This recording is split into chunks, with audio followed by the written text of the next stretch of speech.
Happy birthday. You all ready? Good evening. Glad you're here. Thank you. Thank you. I was going, come on, Dr. Edwards. Oops. Good evening and welcome to the Leon Valley City Council meeting. Today is Tuesday, December 18th, 2018, and we're so glad so many of you could join us this evening. I am calling this meeting to order at about 6 p.m., and we do have a quorum. All council members are present. And if you'll please stand and join me in the Pledge of Allegiance. Thank you. I pledge allegiance to the flag of the United States of America and to the republic for which it stands, one nation, under God, indivisible, with liberty and justice for all. Yeah. Can you believe that?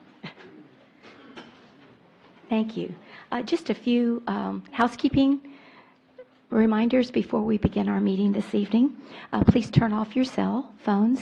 And we also want to welcome our people who are at home or their business and they're looking in at our meeting live stream. So we welcome you as well.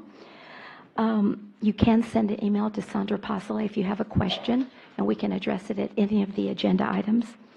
And also, the council rules do allow for citizen participation at any part of our agenda. You have 3 minutes for per agenda item. Citizens to be heard is 5 minutes. Now, we do have one public hearing this evening. That would be agenda item number 8.2. And if you'd like, you can sign up for that. I am going to allow 5 minutes per comment, unless you have somebody that's signed up that wants to give you their 5 minutes, up to 15 minutes maximum, just because of I'm anticipating quite a number of people who may want to speak on that agenda item. So thank you for those courtesies. Do appreciate it. So our first presentation this evening is Citizens Police Advisory Committee 2018 Annual Report. We have Donna Charles, the chair of the Citizens Police Advisory Committee, here this evening to present. Ms. Charles, good evening and welcome. We're so glad you're here. And Merry Christmas to you. Thank you. You bet. Mayor, Council, the Police Advisory Committee has been very busy, so the chief put this presentation together, and I'm going to muddle through it. Okay. The Police Advisory Committee was created in May 2016 under City Ordinance s18e19. The first meeting was October 2017. 13 members were appointed by the mayor and city council. One non-voting city council member, and we recently adjusted the ordinance to add language to have representatives from 26 neighborhoods, add representatives from 2 apartment complexes, and change council representatives to 1-year appointment. The current members are Donna Charles, Karen Seifert, Vice Chairperson, Lalani Mercado, Secretary, Catherine Rodriguez, City Council, Charles Hossey, Jesse Barrera, Richard Blackmore, Susan Hilge, Heather Riddle, and in 2018 we added 4 new members, Ruth Fernandez, Linda Lozano, Karen Lowe, and Minnie Ruiz. The purpose of the committee is that we serve as a liaison between the police department and community, and as such we advocate for programs, ideas, and methods to improve the relationships between the police and the community and to enhance the quality of life for our community. The committee does not have independent authority but works in conjunction with the police department.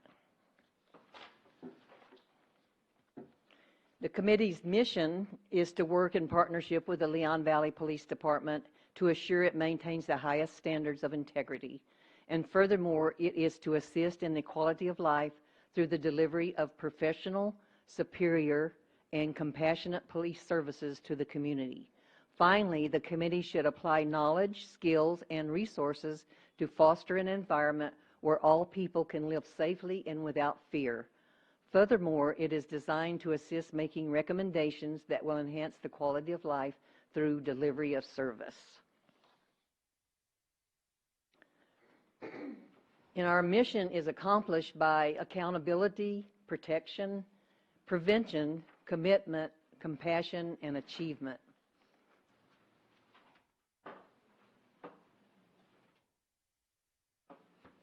Our objective is to advise and assist the police department through engagement of interaction with its citizens. We look at police initiatives and review the impact that they would have on our citizens. We make sure that the constituents with the freedoms secured by the Constitution. In doing so, the role of the police department is to enforce the law in a fair and impartial manner, recognizing both the statutory and judicial limitations of law enforcement authority and constitutional rights of all persons. Our duties and responsibilities are to create a dialogue and explore perceptions of the police department and the community concerning the interrelationships with each other.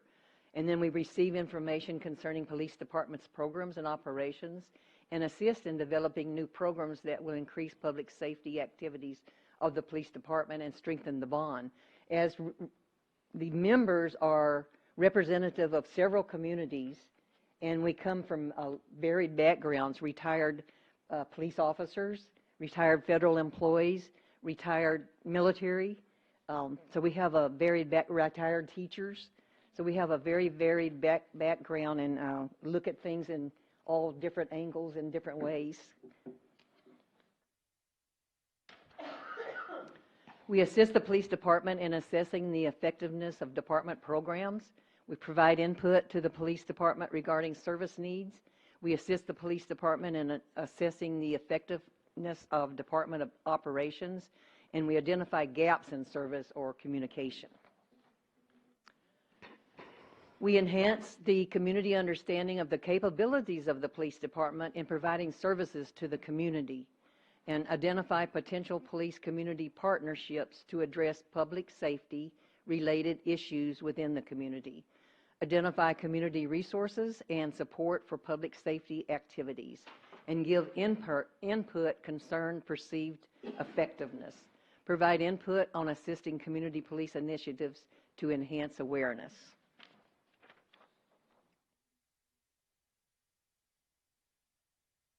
The year in review, one of our major efforts was to have the photographic traffic control system, red light cameras, installed.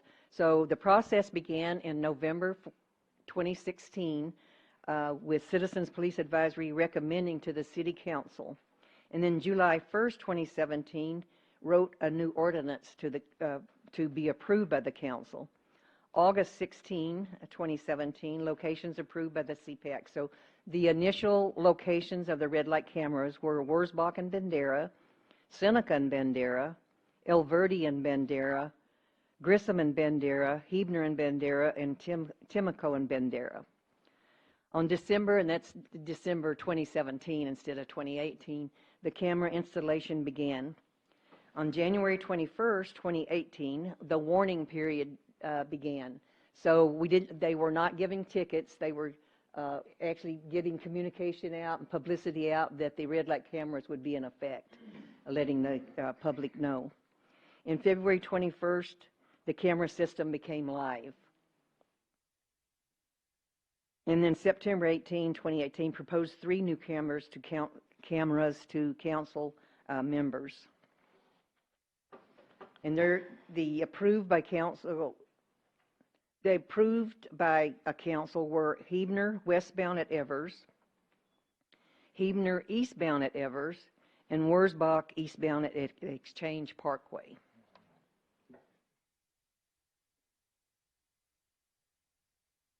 The traffic safety programs recommended by CPAC, the flashing crosswalk systems installed at Evers at Grass Valley. These are all school areas. Hebner in front of Leon Valley Elementary, Grissom at Shadow Mist, Driggers Elementary. Flashing flooding road closure signs, flashing stop signs throughout the neighborhoods, and speed limit signs in Linkwood.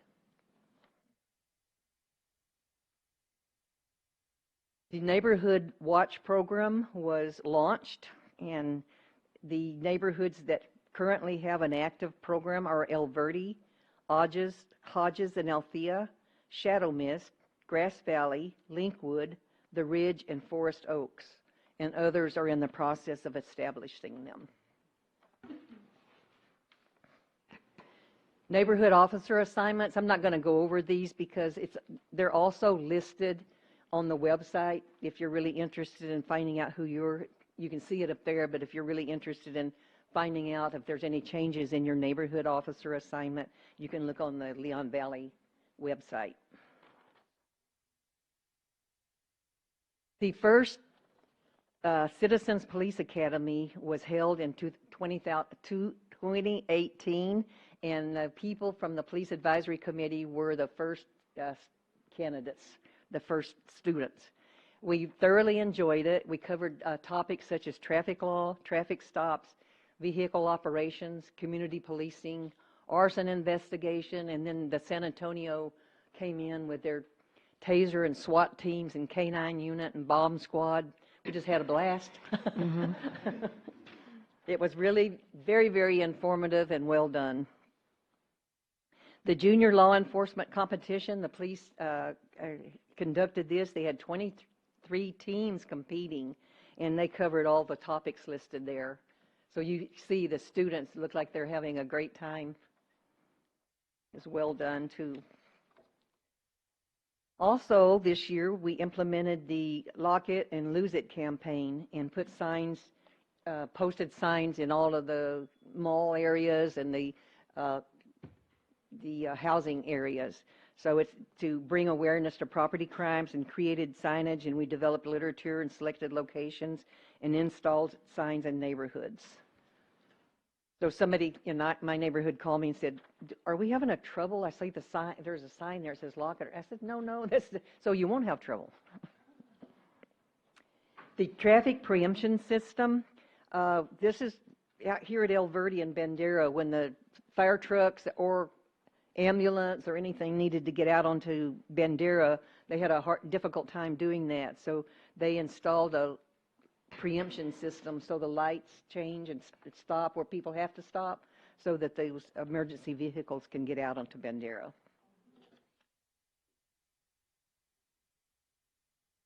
CPAC looked at ordinances, and the ones that have been gone over thus far are the fortune teller businesses, massage parlors, graffiti, junk vehicles, hotel motel logs, through street, sexual predators in parks, hands-free cell phone, and public nuisance structures.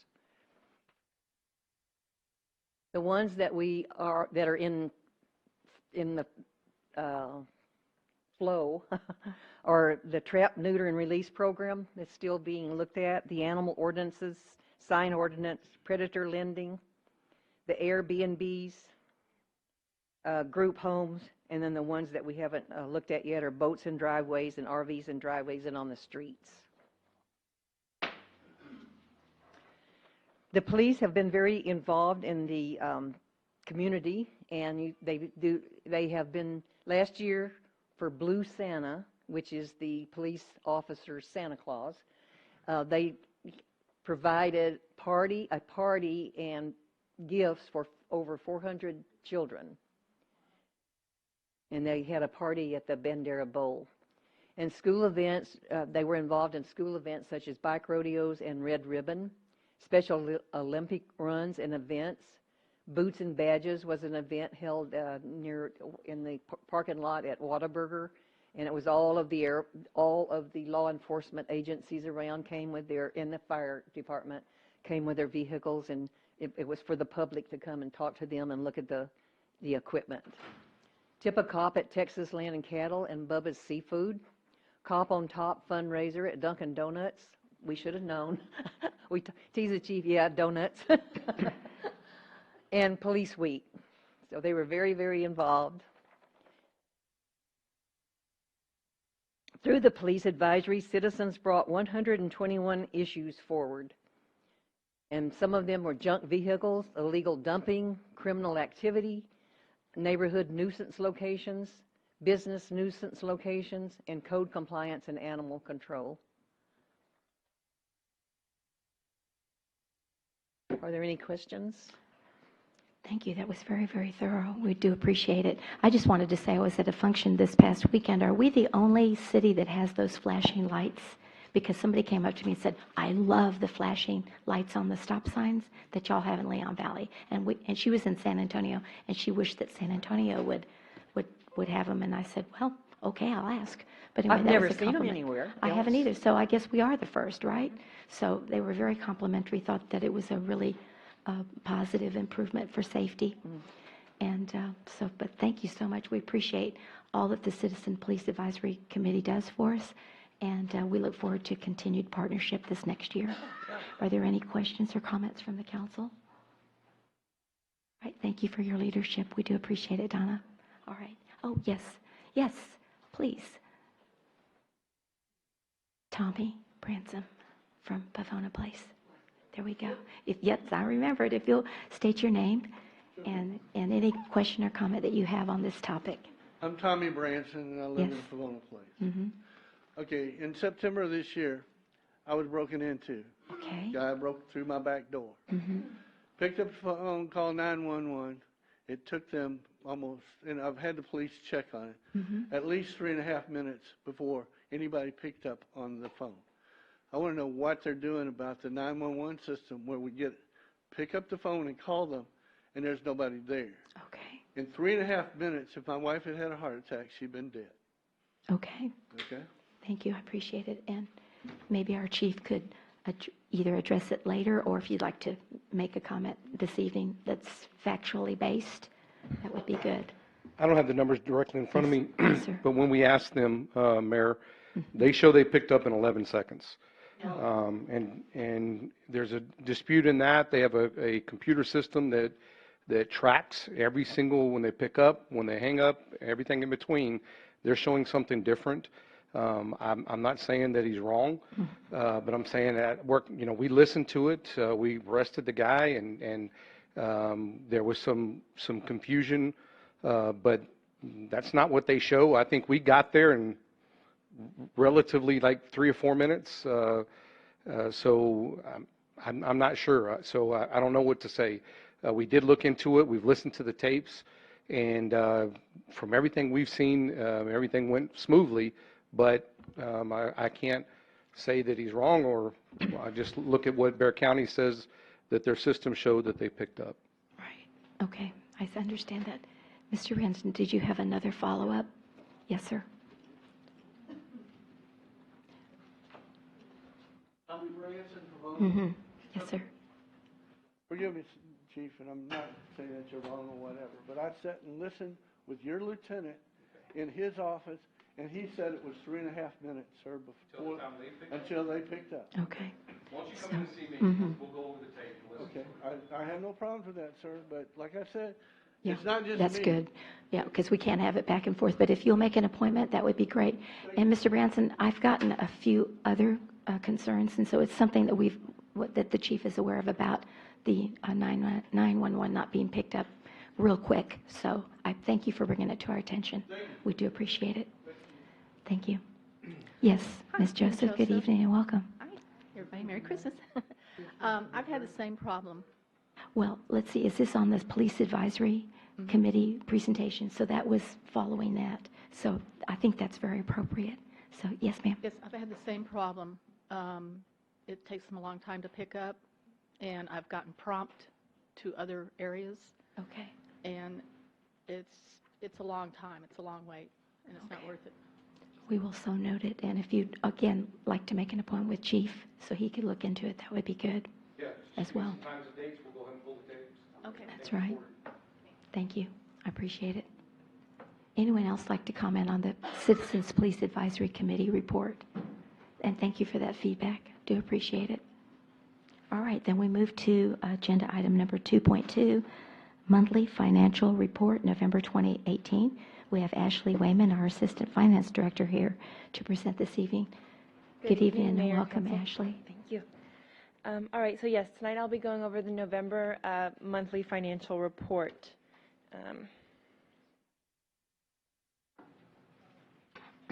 Starting with our general fund, ad valorem is a teeny bit down percentage-wise from where it was last year, but it's early and we're not concerned about that. Those start coming in, a lot quicker and stuff very soon. As far as sales tax goes, we have not received any yet for this fiscal year. The amounts we received in November were accrued back to September. At that point, we were up 5.19%. So we're still on track there and looking good. So we'll have that final number for 2018 next month? Correct, yes. Okay. The first, when we get in December, we'll come back for November. So then we can, or October, I'm sorry. December will go to October, so we will have first Right, numbers we're always next 2 month. months behind. Correct. Thank Yes, you. ma'am. For our license permits, fees, and fines, they came in at just a little over $700,000. Of that amount, 60% was red light camera fines, coming in at $421,464, and impound lot was 5% of that. And other than that, everything was our normal license permits, fees, and fines that we receive. And our expenditures in the general fund were on track this month. We're not concerned about anything there. Okay. Moving on to our water and sewer fund, our water sales are up a little bit from where they were at this point last year. It's still the fall, winter month, so we don't really look at it too close at this point, but we're looking good there. Everything else in the water and sewer fund seems to be tracking just fine, revenues and expenditures. For our community center fund, again, you won't see any hotel motel taxes. Those will not be in until the end of January when they are due, so you'll see them on the January financial that we do in February if they all come in on time. For our rental fees, percentage-wise, we're up a little bit from where we were last year, so those are looking pretty good, hopefully. We're a little optimistic on those, and then our expenditures are also on track. For our Economic and Community Development Fund, well, it's part of the general fund, but we break it out here so you can see the detail. We don't have our 2018 numbers in there yet because, again, they're still unaudited. So the next financial report we will have hopefully some final numbers for you to compare. Nothing very outstanding in this other than mostly personnel in our expenditures. And out of this fund, how many employees are funded out of the personnel? We have parts of 4 employees, 25% city manager, 25% of our business specialist, some of our city attorney and Maribel are also funded out of there And partially. then what about the contractual? Is that just a lump sum that hasn't been just budgeted, it hasn't been expended yet? Right. Right Okay. now the only thing in there is part of our employee assistance program, small things that have gone there. So that will most likely pick up pretty soon. Yes, go ahead, Mr. Councilor Martinez. Say that again. Currently Employee items? It's an employee assistance program. We pay $3.50 per employee for an EAP program, and because salaries are allocated out of there, the 25%, that $3.50 is split 25% of that $3.50 comes out of that account. That's why it's very minimal there. But should that even come out of the? It comes out of each of the accounts in the contractual fund because EAP, we've been with them since the 80s, is a contractual service, but we pay per employee for the use of the service. If they need a counselor to speak with or help in any way, that's who we use for our EAP program. So there's no choice in that, it's just paid per employee. Correct. Correct. And we go out when we do our health insurance for supplementals, and they're for $3.50 per employee. It's pretty a minimal cost. Okay, but you show it under contractual rather than Yes, and we've personnel. always showed it under contractual, but we split it, like, so if I'm paid 25% out of one account, another 25% out of another, that $3.50 is divided in the contractual for those accounts, 25 in one, 25 in another, 25 in one, 25 in another account. Okay. Did that answer your question? Okay, thank you. For our red light cameras, our red light camera fines came in at $421,464.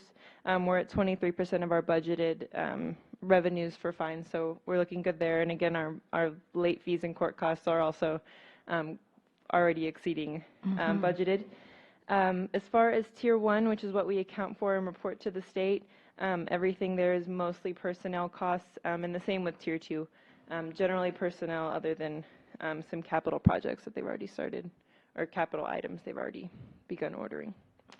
And then the contractual on Tier 1, the 654, if you'll go back one. Oh, I'm sorry, I didn't know. No, that's okay. Click through it. 654, 390, is that That's where we'll be paying. we'll be paying to this contractor for the red Correct. light cameras, right? Yes, ma'am. I believe Okay. those invoices just haven't caught up yet. And the 421, 464, is that just 1 month revenue?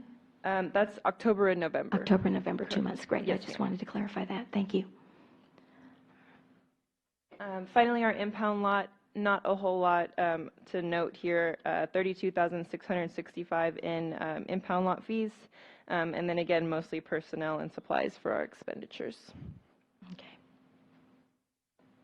And just a reminder that this and other reports can be found on our city website if you go to departments, finance, and then financial transparency. And with that, I'll take any Very more good. questions. All right. Any questions for Ashley Wayman this evening? Okay. Thank you so much. Do appreciate it. Moving then to presentation number 2.3, presentation of draft 2019 Town Hall Agenda with citizen input. We have Kelly Kinsler, our city manager, here this evening to present. Good evening and welcome. Good evening, Mayor Council. Thank you. Go to the next slide. So during the last city council meeting, I was tasked with putting this on the agenda as a presentation rather than including it in the city manager's report. So that's what you see before you. That was at the December 4th city council meeting. and I was asked to do a formal presentation with the draft town hall agenda that we currently have scheduled for January 26th of next year. And then I was also asked to place the agenda in e-news for citizen input and ideas, which we actually did a special version of e-news, and we put it on a regular Friday e-news as well. So the staff distributed, well, there it is, the special edition on December the 10th, and then we also did it this past Friday as well, just went ahead and ran it one more time. And the only issue that citizens had, other than what's already on the agenda, is the population of deer control. And they would like an ordinance basically against feeding the deer. And that was from Jackie Conrad at 6522 Thunderbird Drive. The final agenda is your decision. We need direction on how you want to do this. But this is what we came up with last time. This does not include Ms. Conrad's idea, which is in addition to what you see up there. So at this point, we need input from you. We've asked the citizens twice to almost 500 email users, and that was the only additional item that got added. Okay, so let me open it up. Can her specific agenda or request be included in number 9, input on animal ordinance? I don't see why not. I think we could certainly do that. I think we could it's a good certainly idea. do that. And I guess I'm wondering when the presentations will be put together. I know it'll be after the holidays, but I guess I'm just curious about the questions and, you know, the input that we want to gather from each of these agenda items. I think that's really important. And is there any way that the council could have something back on the 15th of January to review that? As to what the questions are going to be? And if not, then that's okay. I mean, I don't want to put any more pressure. Yeah, But we can certainly I just- try. The questions many times will develop as you're doing the presentation, of course. But any questions that we have, some of the obvious would be the animal ordinance, I would think. You know, do you want an ordinance feeding the deer, or do you against Right. feeding the deer or not? Do you want, you know, a certain number of animals, or do you not?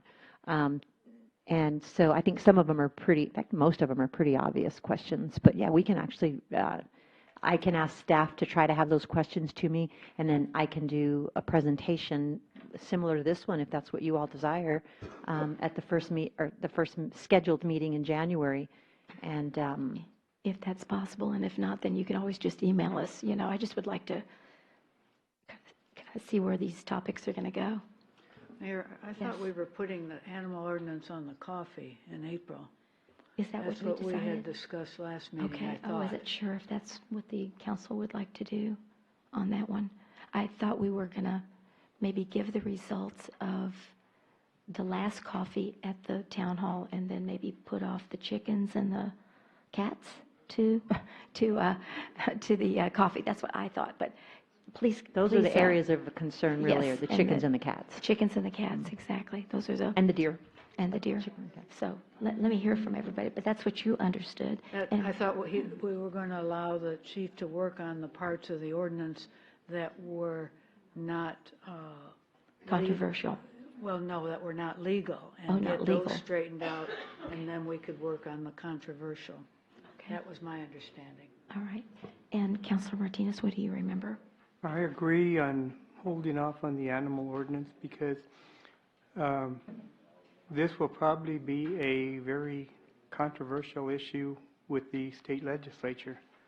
So, you know, it would be better for us to wait till after the legislature session ends, and then we can craft or do what we have to do, because, you know, the issue may be settled at the state level. I would like to see some of these items put off. It's going to be a very, very busy schedule, and we may not have enough time to really get the citizens' input on the citizens to be heard portion. I'd like to have extra time for citizens to be heard. And the last thought is, I would like to see possibly our committees give some of these reports instead of it being staff. Everything here is staff, staff, staff. I'd like to see more input from the committees and less input from staff. Mayor, Councilor Martinez, I know that the chairperson of the Citizens Police Advisory Committee was asked, and her response was that basically that staff was going to write the presentation and would be answering all the questions anyway, so she would rather not. She would rather, and then I contacted Ms. McMillan, who said she would rather not do the presentation for the first time. She would rather have the city attorney do it. And then when it came time, when the group was actually assembled, when it came time to what the community wanted, then she would be happy to be involved in that way. So two chairpersons of different committees have already been contacted and have both asked staff to do it in their place. All right, thank you. And I was just wondering on number 4 that maybe the zoning commission can give some input on that and maybe develop some questions. Again, I don't know what's going to be, I mean, these are just topics, so I have no idea what the meat of the presentation is. I don't know what kind of citizen input we're trying to get. Do we want to continue SUPs? Yeah, I just don't know. I don't know what we're looking at, so. And we only have that one meeting in January. That's what I was just going to, I was Before trying to the find 15th. Brandon to ask when the, so I've got it on my notes right there, when the zoning believe- commission meeting is. I thought they were meeting twice in January, is that correct? But are they meeting before our council? When is the zoning commission meeting? Commission meeting is January the 8th. The 8th? Okay, perfect. We have 2 meetings in January. Right. January 8th and January 22nd. Okay, so one of their Perfect. meetings is before the city council meeting, and so Brandon could actually put that as an agenda item, so he could get ideas from the zoning commission. Right. And I certainly, last time, because of your concern, Councilor Martinez, about it being kind of busy and a lot, I said we could, because I was wanting to do the update on El Verde, I thought we could move that to the coffee. I don't think that is pressing. I just wanted people to be aware that we have this policy and resolution on our carbon footprint that I thought we should update, and then the C statement goes along with that as well. So if y'all want to lessen it, but that's, again, I need council input. That's only maybe 10 minutes, I don't see. I think still we- think I we're, think we went there that last time, yeah, so that's why we kept it on, so we didn't think it was going to be too long. What other a input? lot of them are updates, and so then, They'll be fast. But, again, gleaning input is really, really important. And I know we had a citizen last week, our last meeting, talk about changing the time. Well, we'd already published it in the, or considered changing the time to maybe the afternoon. Correct. And so we'd already published it in the Lion's Roar, which came out this week, so that enabled us to, we needed to keep it that way. But we could definitely have, maybe in your presentation, Ms. Kinsler, would anybody like to see it changed I time-wise? actually have that based on our last discussion. Okay. That's already going to be in my presentation. Great, I just Thank wanted you. to follow back up on that. Okay. All right, so anything else? Yes, Counselor Edwards?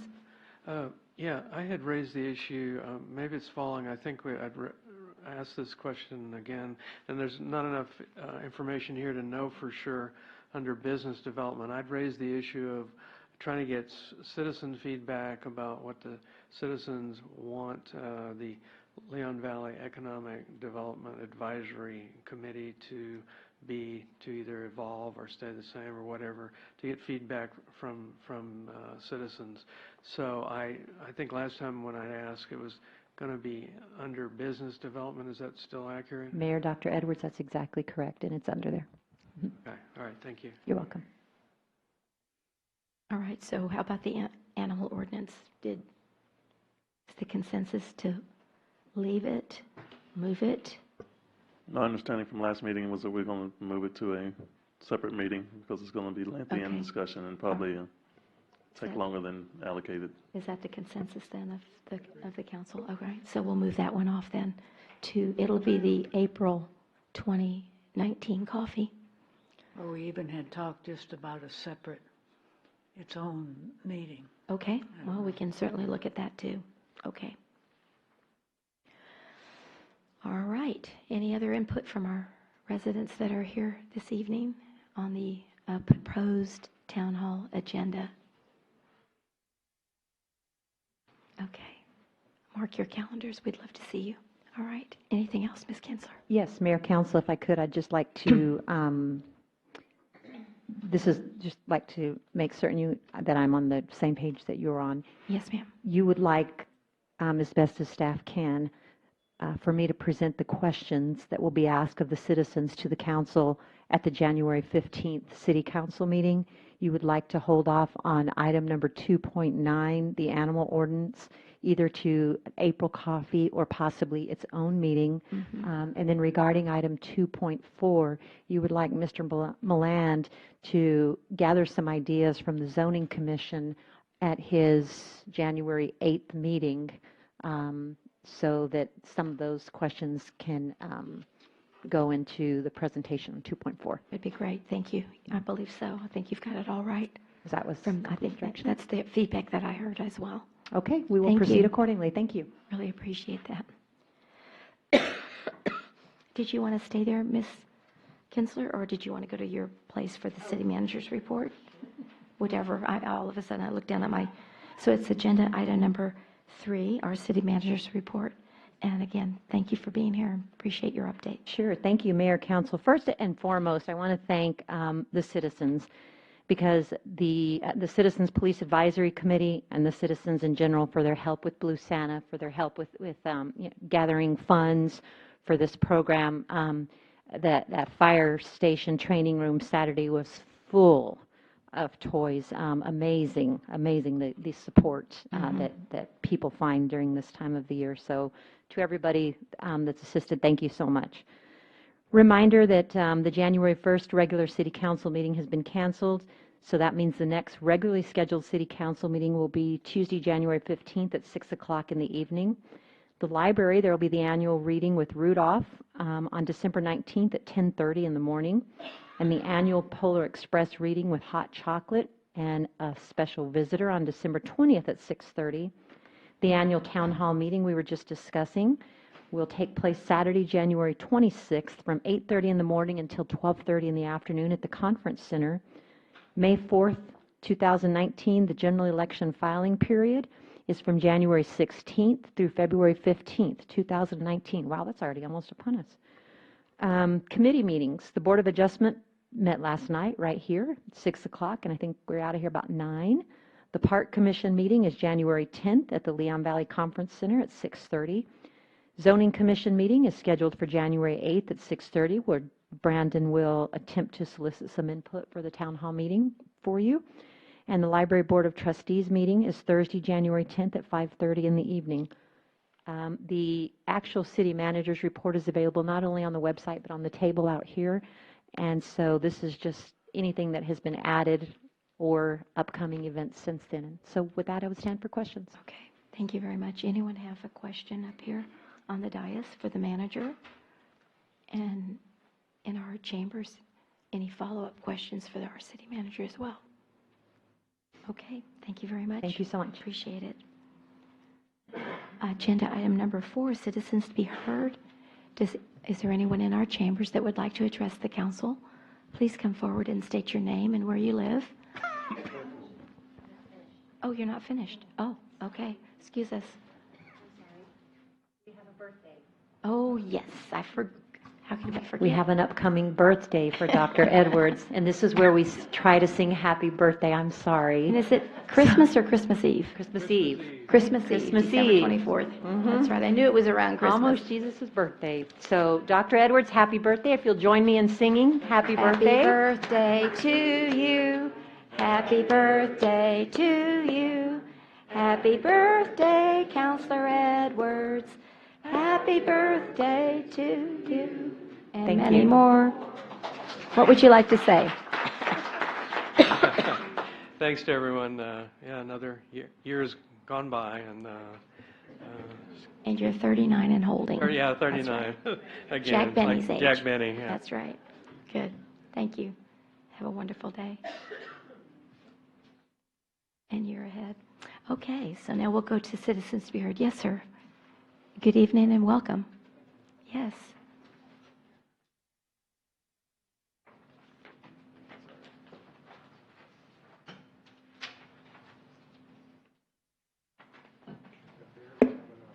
Thank you.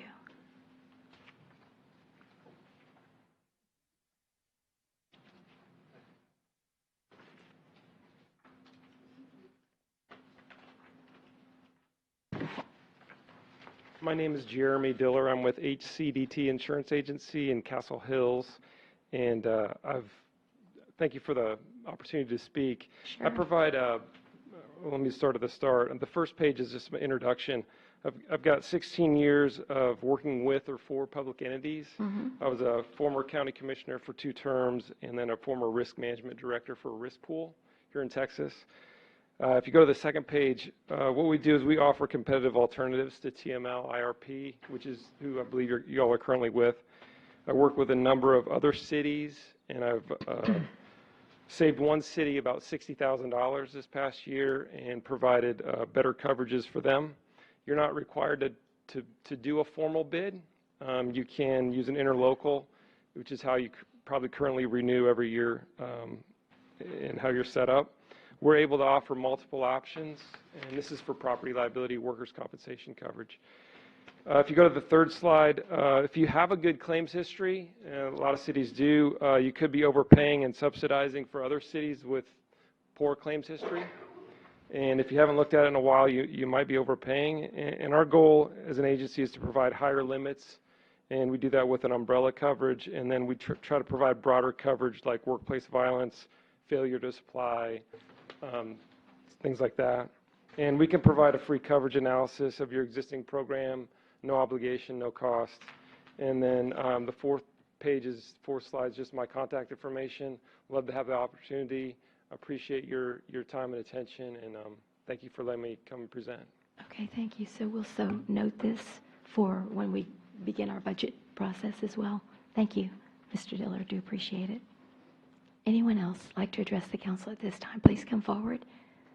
Good evening, Mr. Riddle, and welcome.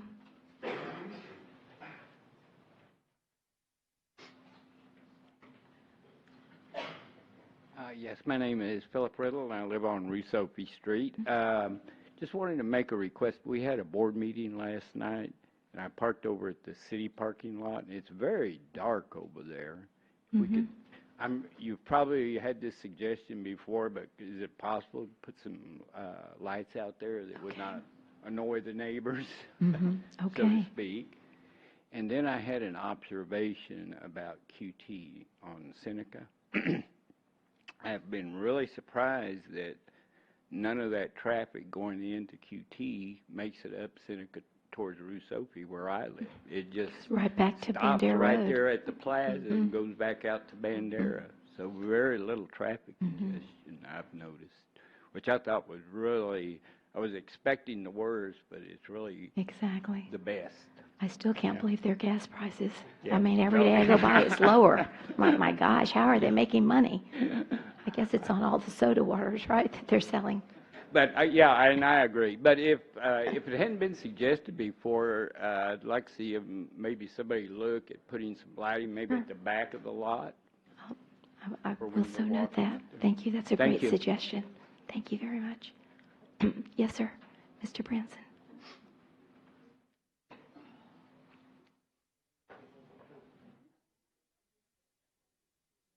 Thank you. Yes, sir.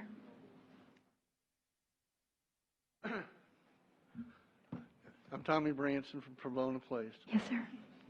I wanted to give an attaboy to Melinda and her crew about the sidewalks in Pomona Place. They're replacing where the ADA ramps are on the curb. Right. It's still work in progress, but they get the barrels out of the way so that people could get up and down, and I wanted to give them an attaboy. Way to go. Attaboy. All right. Thank you, Melinda. And I believe that was your concern last time, so that's very great. Thank you. Anyone else? All right. So then we will move to announcements by the mayor and city council members. I always start on this side, I think, so I'll start over here. Counselor Jordan, do you have any announcements this evening? Just thank everyone for coming out tonight, and Merry Christmas, and Happy New Year. Very good, thank you. Counselor Martinez. Everybody, have a fantastic Christmas, Merry Christmas, and a Happy New Year, and enjoy your family, enjoy whatever you're going to do. Just have a great time. Thank you. You bet, thank you. Counselor Alcacer. I echo both of them, but add to please share your blessings and share your joy and share your smiles with one another, especially on the days you're feeling the worst. Thank you. Thank you. Counselor Rodriguez. Okay, I'll echo again.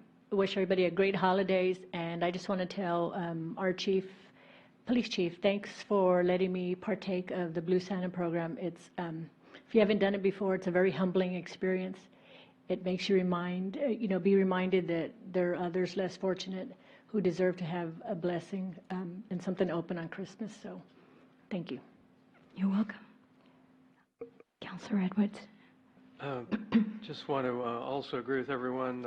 Wish everybody a Merry Christmas, Happy New Year, and enjoy other traditions if you follow those. Another year is come and gone here in Leon Valley, and also with a birthday coming up. And I just wanted to thank the citizens of Leon Valley for letting me be part of this city council. I've enjoyed working on the various issues, and if you don't mind, as a point of personal, I forget exactly the right terminology, but anyway, I'm just going to try to get this out here and let everybody know my intentions. I plan to run for re-election in the upcoming election, and I hope to be able to continue to work for the city and with the city. Not for the city, I'm not a city employee, but with the citizens of the city. So thank you for your time. Okay, thank you very much. I have a lot of, I wrote down all of these, but anyway, I have a couple announcements. Today, City Manager Kinsler and I met with Bexar County Public Works Director Renee Green. And for those of you that are interested in the LC-17 project, which is the improvements to our flood control along Hebner Creek, she will be here on Tuesday, January 15th, 2019, and give us a presentation and update. And so we went over several issues, and I thought it was a very productive meeting. And so I thank her for her courtesies in communicating to our citizens where we are at that project. It is delayed, but it looks like it will be completed early 2019. I wanted to thank the Bethel Covenant Assembly of God for inviting me to their December 9th International Thanksgiving Day, along with Counselor Jordan and Chief Salvaggio, and I believe we had 4 other police officers. And they gave a very, very generous gift that, do you all want to see it? I want to show it to you. I mean, look at this. Yeah. Look at this. Look at this. So I thought maybe we could give it to Blue Santa. What do you think? You know, maybe there's other families that could use this and we could all divide it up and it could go a long way. So, Chief, wherever you are, I wanted to, but I mean, when they took that to my car, I went, my husband will eat every last drop of it and gain 50 pounds. He doesn't need that. So anyway, another thing is that I serve as the suburban city representative on the Alamo Area Metropolitan Planning Organization. And I let the city manager know that because we're a non-attainment city, Bexar County was designated, just Bexar County, then we are eligible to apply for a grant that will reduce the carbon footprint in our community. And so I mentioned that to the manager. And so the hike and bike trail met last night, and they're just kind of kicking around, should we go out for another grant for a trail. So that will be forthcoming, but I just wanted to let you know that. And then last but not least, I saw Mayor Dennis. She also joined us at the at the Bethel Covenant celebration on December the 9th. and she wanted me to announce that IKEA will be open on February 13th, 2019 in Live Oak. Mayor Dennis is so proud of that, and so I told her I would make sure that I made sure everybody in Leon Valley, you're going to traipse over there, I know you are, right? And give them your sales tax dollars. Anyway, but that's okay. We're all really proud that they were able to land that business. And again, on behalf of, you know, the citizens, the staff, myself, everyone in Leon Valley, we wish you all a very Merry Christmas, Happy New Year. Be safe and enjoy your time off. Again, City Hall offices will be closed beginning this week through January 1st. You'll be back on January 2nd, correct? Just the 2nd and the 3rd. I'm sorry? Starting Monday, right. But it will be closed Monday and Tuesday of the following week, correct? And so we'll only be open 2 days that week, Wednesday and Thursday. I just want to be sure. Well, I'm sorry, we stagger the work hours, so somebody will be here on Friday. But most of the staff just has a 4-day work week, so I just want to be sure y'all are aware of that. You're Now, correct, Mayor, because January 1st, New Year's Day falls on a Tuesday, so we're off New Year's Eve and New Year's Day. So our first day back is Wednesday, January the 2nd. Okay, thank you. And then again, our library will be open to accommodate our citizens. Thank you, Sandy, for that. But we'll be closed on Christmas Eve and Christmas Day, 4 o'clock, and then New Year's Day. Okay. But if you need anything at the library, computers, you're open. So thank you for that. Okay. So moving then to the consent agenda, item number 6. May I have a motion, or does anyone want to pull the regular minutes? And if not, may I have a motion and a second to approve? I so move. All right, we have a motion by Councilor Alcacer and a second by Councilor Jordan to approve the consent agenda, item 6.1 as presented. All those in favor say aye. Aye. Aye. Any opposed? The motion does carry. We move then to agenda item number 7. So we have 7, 1, 2, 3, 4, and 5. And these are our second reads. We've already, according to our home rule charter, we need 2 readings on an ordinance. And so these are all our second reads. And we will be able to vote on these items or table or whatever the council so desires. So I am going to ask on each one of these if there's any new or supplemental information that we need to hear before we vote. So Ms. Postle, would you please read 7.1 ordinance? Thank you. Yes, ma'am. An ordinance of the City of Leon Valley, Texas, City Council granting a specific use permit as requested by applicant George Morehouse on behalf of SA West Loop Investors Limited for assembly packaging at 5413 Bandera Road, Suite 405, generally located on the north side of Bandera Road, approximately 2,000 feet east of Northwest Loop 410, providing for repealer, severability, and savings clauses, and providing for an effective date. Okay, very good. This is the SUP that we talked about last time. Is there any new information? Evening, Mayor and Council. There's no new information. Okay, very good. Any questions from the council on this particular agenda item? Yeah, I'd like to make a motion. We accept this as presented. All right. We have a motion by Councilor Martinez and a second by Councilor Edwards to approve ordinance number 7.1 as presented. All those in favor say aye. Aye. Aye. Any opposed? The motion does carry. Moving then to agenda item number 7.2. Ms. Postle, if you'll please read that ordinance.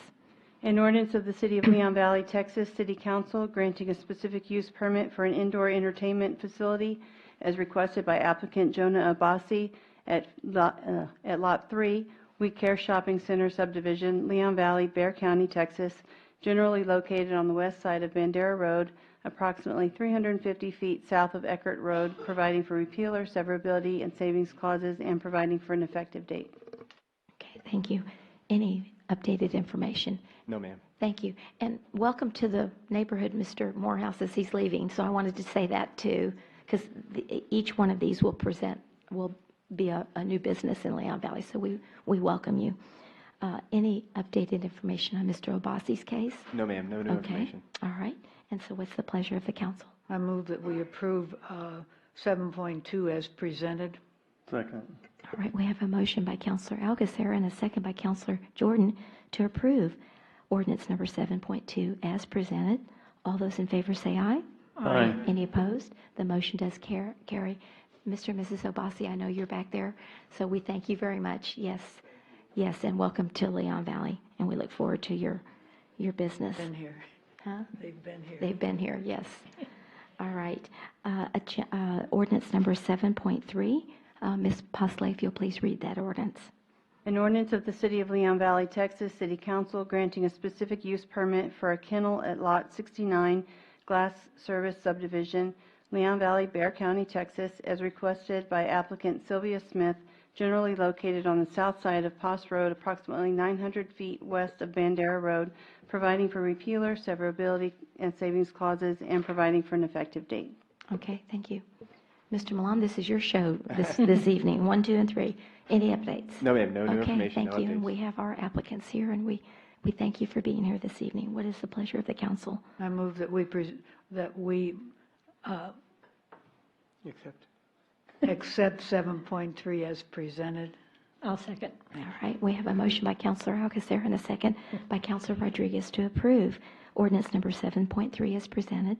All those in favor say aye. Aye. Any opposed? The motion does carry. And again, thank you for being here. We look forward to your business of the rescues. Yes, thank you. Then moving then to ordinance number 7.4. Ms. Posley, if you'll please read that ordinance. An ordinance of the City of Leon Valley, Texas, City Council authorizing the purchase of an electronic LED full-color message or monochromatic sign at the Leon Valley Library, 6425 Evers Road, to replace the existing changeable copy message board, providing for repealer, severability, and savings clauses, and providing for an effective date. Thank you. And Ms. Moritz, I believe you do have an update. Yes, ma'am. Yes, ma'am. Thank you. Mayor and Council. You bet. Good evening and welcome. Don't forget, Merry Christmas and Happy New Yes, Year. 'Cause same to we won't you. see you till after. Thank you. So, you had asked some questions. Mhm. Number one was about what the Helotes sign looked like. Mm. So that's the one we have right now. And then this is what Helotes' sign looks like. Mhm. And how is ours different from theirs? You're going to show us, right? Actually, no, I took the picture of our sign off because it was in our last Oh, presentation. okay, never That was mind. it's probably still on here, though. Yeah. I'll see if she'll pull it back up. Because that one was bigger, right? Or brighter, or did somebody have, I believe Councilor Yeah, Alcacer had some concerns It's too, about the it's very Helotes sign. busy and it is large and it's right on, but it's right kind of on the, just off the main drag and it's very, anytime at nighttime in particular, it's particularly bad, in my opinion. Okay. And so this is just another prototype of the sign, and just showing you that the technology has gotten way better over the years. And so, in addition to that, a question was asked: what's the difference between the price difference between monochromatic and the LED? Mm-hmm. For the type of sign we're going to get, the difference would be about $3,500, and that would be that the LED would be higher, the full color. And so it's about $3,500 less to get the monochromatic. And then y'all had asked about price, and so far I've only received one bid or one quote for the Mhm. project. And keep in mind that this does not include the electrical that it's going to take to connect it up. Okay, Mhm. so it's about $41,500. So we're below budget. 41,500, and we have 60,000 budgeted. Yes, ma'am. But that does Yep. not include the electrical. Right, and I would Okay. expect that to be 3,000-4,000. It just depends Oh, on what's okay. out there. So we'll still be way under budget with the sign. So we can do sidewalks with it or whatever we need. Okay, very good. And Thank then, you. what was I going to tell you finally? Oh, you had asked what the capabilities of the sign are. I actually have a person who represents Dectronics, which is Okay. the type of electronics that we would have in that sign, here if you needed to ask any questions about that. But he did assure me that it could be completely turned off at night if that's what you wish to do. Well, as I expressed last time, I just don't want us to disturb our neighbors. And if we get complaints, I'd certainly would like that ability to turn it off. What do y'all think?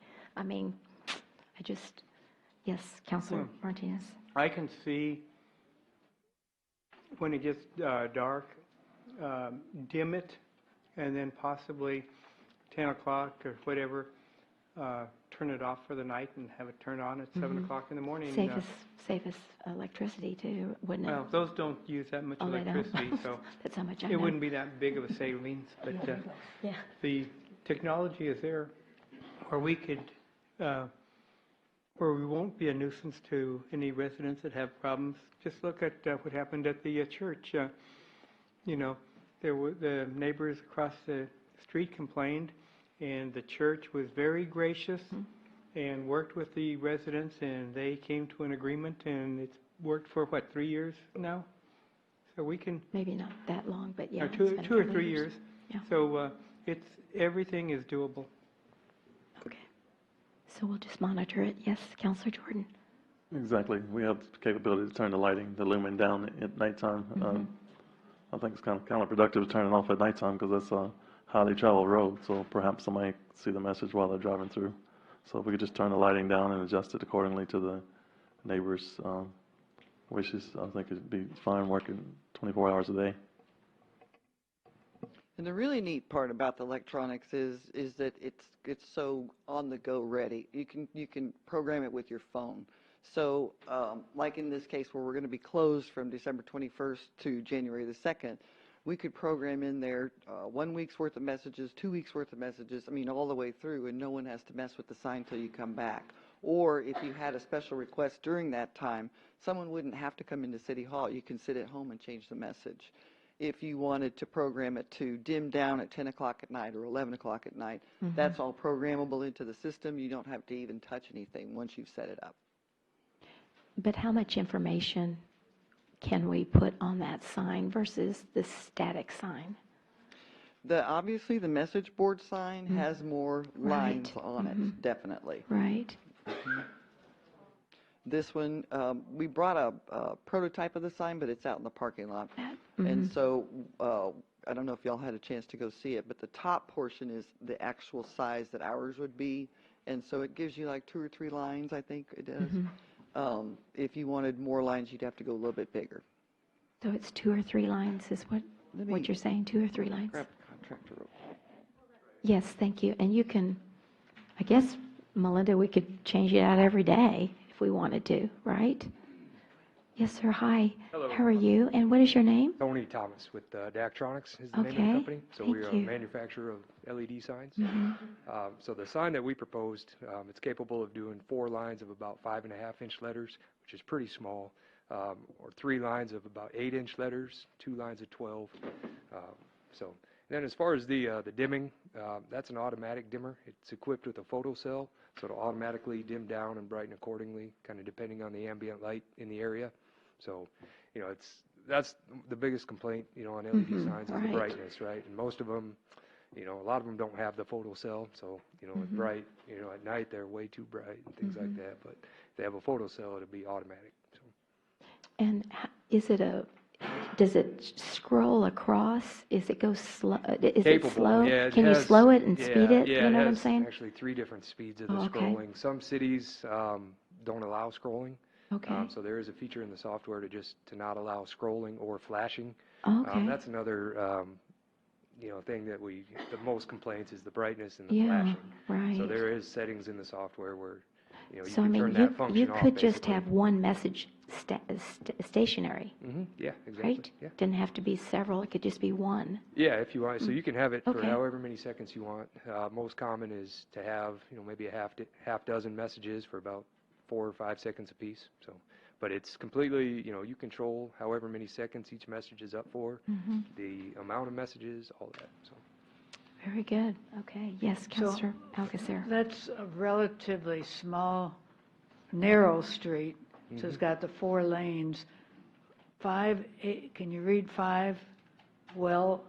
Are you familiar with the street? Yeah, yeah. Can you read 5 well from passing there? 5 At lines 30 of copy? If you're going the right speed limit? It's 30 miles an hour, but people Yeah. don't go 30 miles an hour. So the size that we proposed, the max number of lines is 4.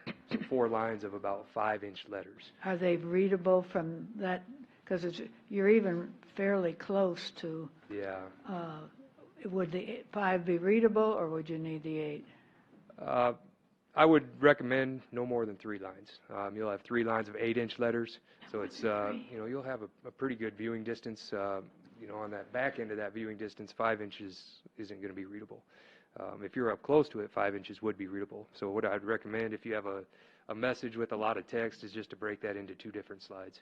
Maybe 3 seconds and 3 seconds so they can see the whole message. But you're also, kind of limited. I put the offices closed December 21st through December 1st on the message. So it can be short and sweet, and so you can still kind of keep it into 2 lines. So even though it has the lines, it doesn't take many letters, is that what you're saying?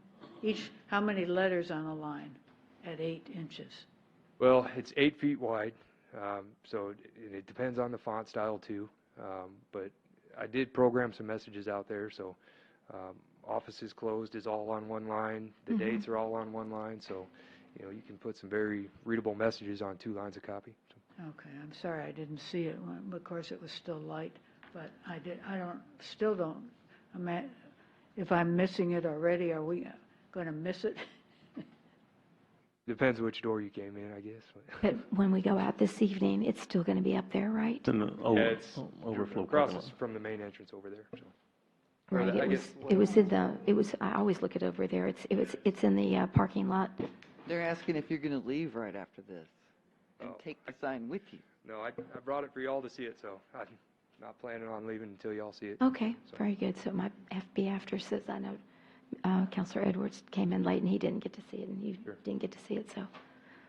But I was able to see it, so that's good. Okay, well, very good. We look forward to working with you. How long is it going to take to set it up and get it running? So the manufacturing time is typically about 4 to 6 weeks. Oh, okay, so it's not going to be there for the town hall meeting, right? Yeah, I don't know if, there might be some manufacturing time if there's some other signage that goes with it, either above the LED or below it, so I'll let Elizabeth is with Hi the there, sign how are you, company. Elizabeth? Come on up.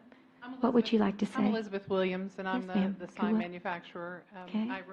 Tony we work in tandem together. Sure. So the lead time on the message center is 4 to 6 weeks, and that's about how long it'll take to do the masonry and the aluminum structure that the LEDs sit within. Alrighty. So I would say you're probably looking at maybe 10 weeks to completion. 10 weeks, so probably the end of February then, give or take. Depending on approvals, yes. Okay. Thank you very much. Mr. Martinez? Yes, I'm sorry, Councilor I Martinez. had one question about the font. So can you have 8-inch letters on 1 line and 5-inch on the other line, or can you mix? Yep, absolutely. So yeah, if you have 2 lines, you can just highlight 1 line of text and change the font style and the size and everything. So Okay, thank you. Down to the letter, yep. So. Thank you. Very good. All right. So what is the pleasure of the council then? This is our second reading. So I move that we approve 7.4 as presented with the changes. I'll second. All right, we have a motion by Councilor Alcacer and a second by Councilor Martinez to approve 7.4 as presented with the changes that we've discussed. All those in favor say aye. Aye. Any opposed? The motion does carry. I'm sorry, Ms. Bosley, do you have a question? Just to clarify, that's with the monochromatic? No, color. The full color. The full color, yes, is what we had talked about. Thank you very much. This is a happy lady, let me tell you. She wanted to get rid of that old sign, and I didn't. I like those. I'm still in the dark ages. Anyway, but thank you. I'm so glad that that's your Christmas gift, Miss Moritz. There you go. Okay. All righty. Moving then to ordinance number 7.5. Ms. Pasolay, if you'll please read that ordinance. An ordinance amending the City of Leon Valley Code of Ordinances, Chapter 12, Traffic and Vehicles, creating Article 12.08, regulating the use of handheld devices, adding Section 12.08.001, definitions, adding Section 12.08.002, regulating the use of handheld mobile communication devices while driving, adding Section 12.08.003, regulating the use of handheld mobile communication devices while driving in a school zone, adding Section 12.08.004, non-applicability to ordinance, adding Section 12.08.005, affirmative defense to ordinance, adding Section 12.08.006, penalty, providing for repealer, severability, and savings clauses, and providing for an effective date. Thank you. And Chief Salvaggio, good Mayor? evening and welcome. Yes, Mayor and Council, thank you. We went over this 2 weeks ago on Yes. December 4th. The only question y'all had of me, Mayor, was to find out what other cities were doing out there. Nothing else changed in this, so I don't think we really need to go over it again unless y'all want to discuss it. No, but I just had a question because a citizen contacted me over the weekend and said, and I didn't realize we had so many cities that had already passed this hands-free And cell phone ordinance. these are the ones that answered no to my poll, and all but 2 of them are general law cities, and they really can't do it anyway. Okay, but his question was, is there any way we can give the first offense be a warning? I don't think we. I said, I don't know, I'll bring it up. There's no way for us to know if somebody's got a citation in the past or not. Oh, is that right? There's nothing that pops up to say this person has got a warning in the past. Okay. Or anything like that. So you can't we track won't know. that? Okay. We And won't then know. second of all, the fines that you have listed, 200 and then 500 depending upon, is that the city of San Antonio? What ordinance did you follow? Straight out of San Antonio's Straight ordinance. out of San Antonio. Straight out Okay, of so we're mirroring basically the city of Yes, San ma'am, Antonio's so that we can have ordinance. that continuity that you Okay, talked about. very good. All right, I said I would bring it up, so thank you so much. All right, with that clarification and the additional information, thank you, Chief. Yes, ma'am. Is there any other questions for Chief on this particular ordinance? All right, so what's the pleasure of the council? Make a motion that this ordinance be approved as presented. Okay. I'll second. All right, we have a motion by Councilor Jordan and a second by Councilor Rodriguez to approve ordinance number 7.5 concerning the handheld mobile devices. All those in favor say aye. Aye. Any opposed? The motion does carry. Thank you so much. Thank you, Mayor, Council. And when would that be in effect? As soon. Tonight, right? No, When ma'am. or we It'll have to be in wait? the Echo on Friday. Okay. After it's published, it's Okay. effective. So how are we going to note, I just would like some notice to our citizens, and I bet most of our citizens won't do this So what I'll anyway. do is- So we're going to give all the tickets to the people traveling through, right? I can't say that we're going to do Yeah. that, ma'am. Okay. Well, what I But I can say wanted is, some kind of outreach. what I can say is, we'll put it on the internet, we'll blast it out Okay. through social media, Okay. e-news, and I'll ask the officers if, unless y'all have an objection, to a 30-day break-in period of just warnings. Oh, that would for be the next 30 great. days. That would be We great. can do Thank that. you so much. I Yes, do ma'am. appreciate that. Okay. All right, well, I Thank will you. call that person back, tell them that. 30-day warning. Okay, excellent. Thank you, Chief. All right, we're moving then to regular agenda item number 8.1, provide direction to staff to mail out additional expanded public notice as determined by the City Council regarding zoning case ZC 2018-403, a request for a zone change from R1 and B2 districts to B2 district at 6800 Evers Road, which is the church. And this has been requested by the Pavona HOA. So thank you, Ms. Malloy. We did get this on as your request. So would you like to review that ordinance Yes, ma'am. first? Or, excuse me, it was a resolution. Yeah. Yes, ma'am. Thank you, Mayor and Council. Matt. I'll just go ahead and give a brief background on this item. The city received a zone change request from St. John's Baptist Church Yes. for a zone change from R1 and B2, which is what the property is currently zoned. And their original request was a zone change to B3. They've since modified that request to potentially be for a zone change to B2. And that is related to the code amendment that we'll be discussing next. Correct. So it kind of depends on how that outcome is, may affect what their zone change request is. But the state law requires a minimum, a notice be sent out at a minimum, that personal notice be mailed out to all the residences or all the property owners within 200 feet of a property which is being considered by a public hearing for a zone change. That's the minimum required by state law. And in addition, state law requires that newspaper published notice be provided 15 days in advance of any consideration of a zone change by the governing body. And so all of the required notices have been sent out for this request. The request was actually considered by the Zoning Commission.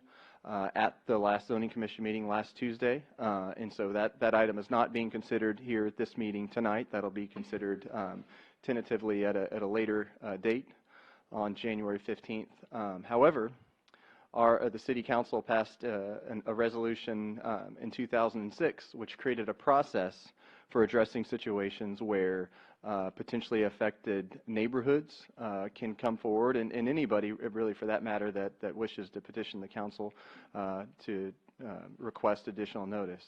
And so that resolution said that provided council gives direction, so staff That's can't right. just resolve on our Right. own to send out additional notice. That direction has to come from council. That is the process that was approved by the City Council back in 2006. So, as you mentioned, the Pavona Place neighborhood respectfully requested additional expanded notice be provided.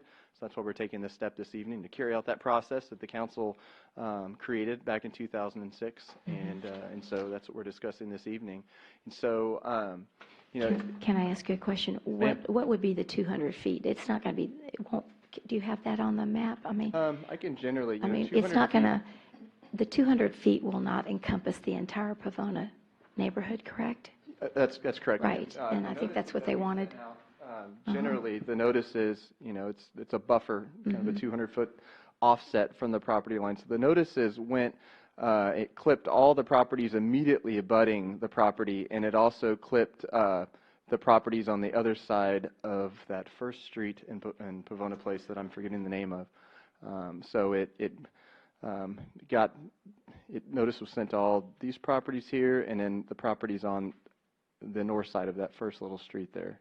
And notice was also provided to several properties within the Gumtree neighborhood as well. Okay, right. And so that's what we're here to discuss this evening, is the extent to which council would like to direct staff to send out additional notice. And that's why I have the map up here, so Right. we can have a Did anyone dialogue. in Linkwood get notification? Yes, 'Cause ma'am. they did. Properties directly on the Okay. west side of the Okay. property line received notification. And so about how many notices did you mail out in that You had to 200 ask me foot? that. I think we were somewhere around, I want to just guess, we were in the 30s. I believe we Oh, were in the 30s, 30s. just Yes, 30, ma'am. okay. I want to All say that, you know, right. that was around the approximate number that we mailed out was in Okay, the 30s. very good. And so how many residents are in Pavona Place? I believe 150, Mrs. Malloy? 115, so if we 115. included 115, anyone else? Should we include more of that little, is it Gumtree and what else? Is that, I thought there was two, Gumtree Estates, I think that's the neighborhood. is that it? But I think there's another street right off, but maybe it's not. It's just a little cul-de-sac, I guess you'd say. Gumtree. Barneywood, that's right. And Fruitwood. Thank you. Did you include those? Well, that's what we're discussing tonight. No, know, did you everything- include those in the original notice, 200 feet? Yes, ma'am. I believe You that did. we had addresses. I don't recall any from Barneywood, but I know we had notices from Gumtree. We have a And process. Fruitwood, I believe, isn't, yes, Fruitwood is also over there. Okay. We can send out additional notice, you know, to everybody within that pod. You know, again, that's what we're here to discuss this Okay, evening. is great. How much what y'all would like us to Well, go ahead and renotice. I certainly would like the entire Pavona Place neighborhood to get notice. Okay. And so it's up for discussion unless y'all disagree, but since that was their request. But the extent of how many more, let's talk about that. Thank you. Counselor Martinez. I wish you were better prepared with how many notices and what streets were hit. But I wish you could be prepared in the future. But could you show us kind of where the 200-foot radius is, and then if we increase it to 400, or what would this be, 500 or 600 if we were to go here? So 200 feet is about right here. So if you take 400 feet, you're going to get to about right here. So the first if you take street. 500 feet, you're going to get to here. So 500 feet, I don't think will clip the entire Pavona Place neighborhood. So, you know, yeah, we can talk about distances, or y'all can talk about specific areas. And so 200 feet, if you take that same distance, like I pointed out, but 200 feet here, so you apply that. So the 200-foot notice clip these front properties here on Gumtree and the properties on the other side of Gumtree. But we can hit every single property within this particular pod that, we can look at for practical purposes, neighborhoods that might be affected by additional traffic. We can definitely hit the entire Pavona Place neighborhood. We're talking about this being the target property, right? Yes, sir.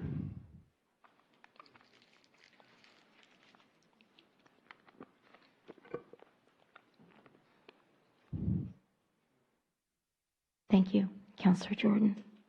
So in order, excuse me, in order to reach the entire Pavona Place, you're talking approximately 1,000 feet radius. Is that right? 1,000 feet would hit Pavona Place, and I think you'd be going into Monte Robles too. So are we going in 1,000 feet in every direction, or how do you plan to do this? Well, I was going to leave it up to the city council to provide direction. We can direct which areas only. It doesn't have to be feet, is my understanding. Exactly. Y'all can pick areas. Mhm. That's why I put the map Right. up here for y'all to kind of look at it from a practical standpoint, potentially. I mean, definitely looking at distance requirements. That's one way to do it, but, I'd say 1,000 feet would start to get out into areas that aren't potentially affected by the zone change. And 500 feet wouldn't get the entire neighborhood. So that's why, considering the concerns I'm hearing, maybe we can just specify specific neighborhoods.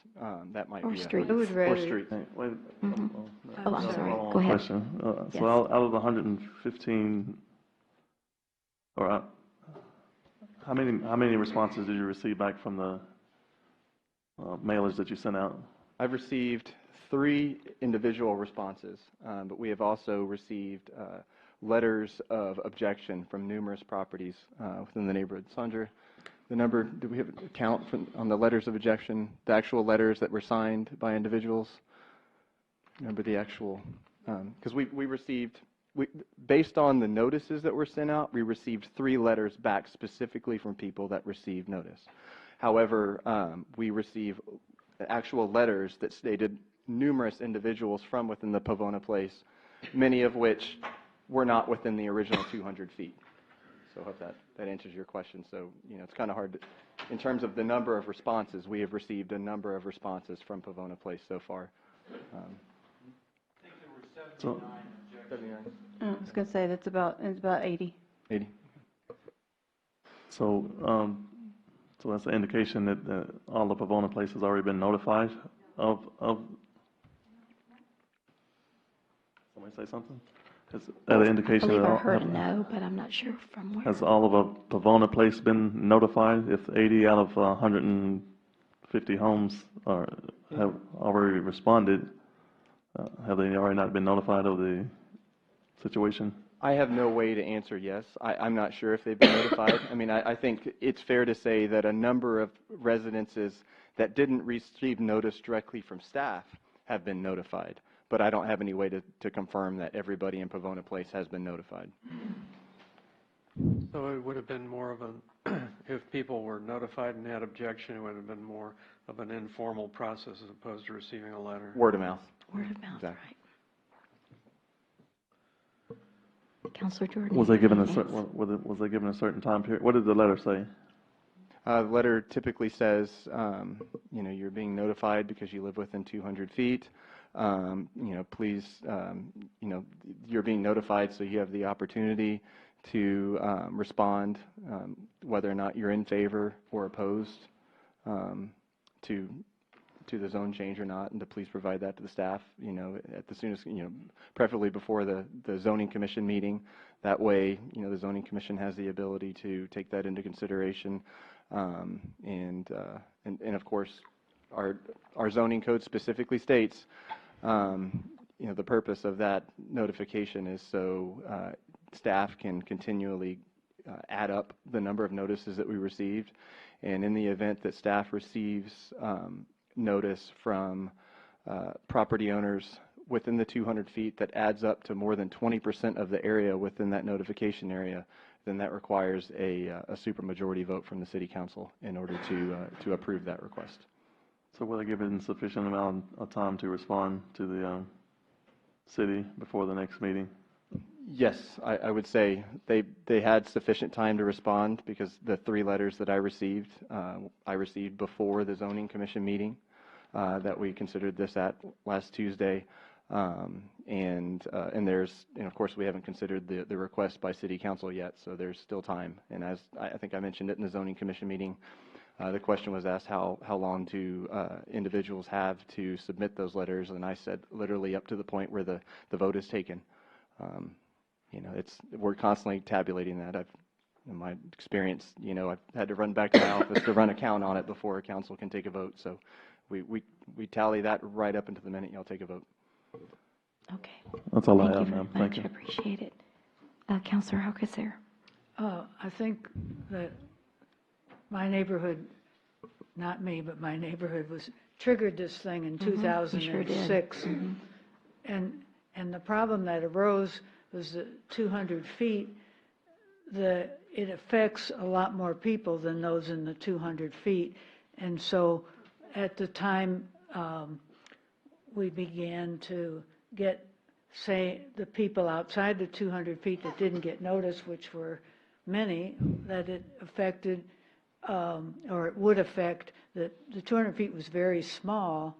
And the problem with the 200 feet is if you don't live within the 200 feet and you get the notice, you don't have any say of what happens in your neighborhood.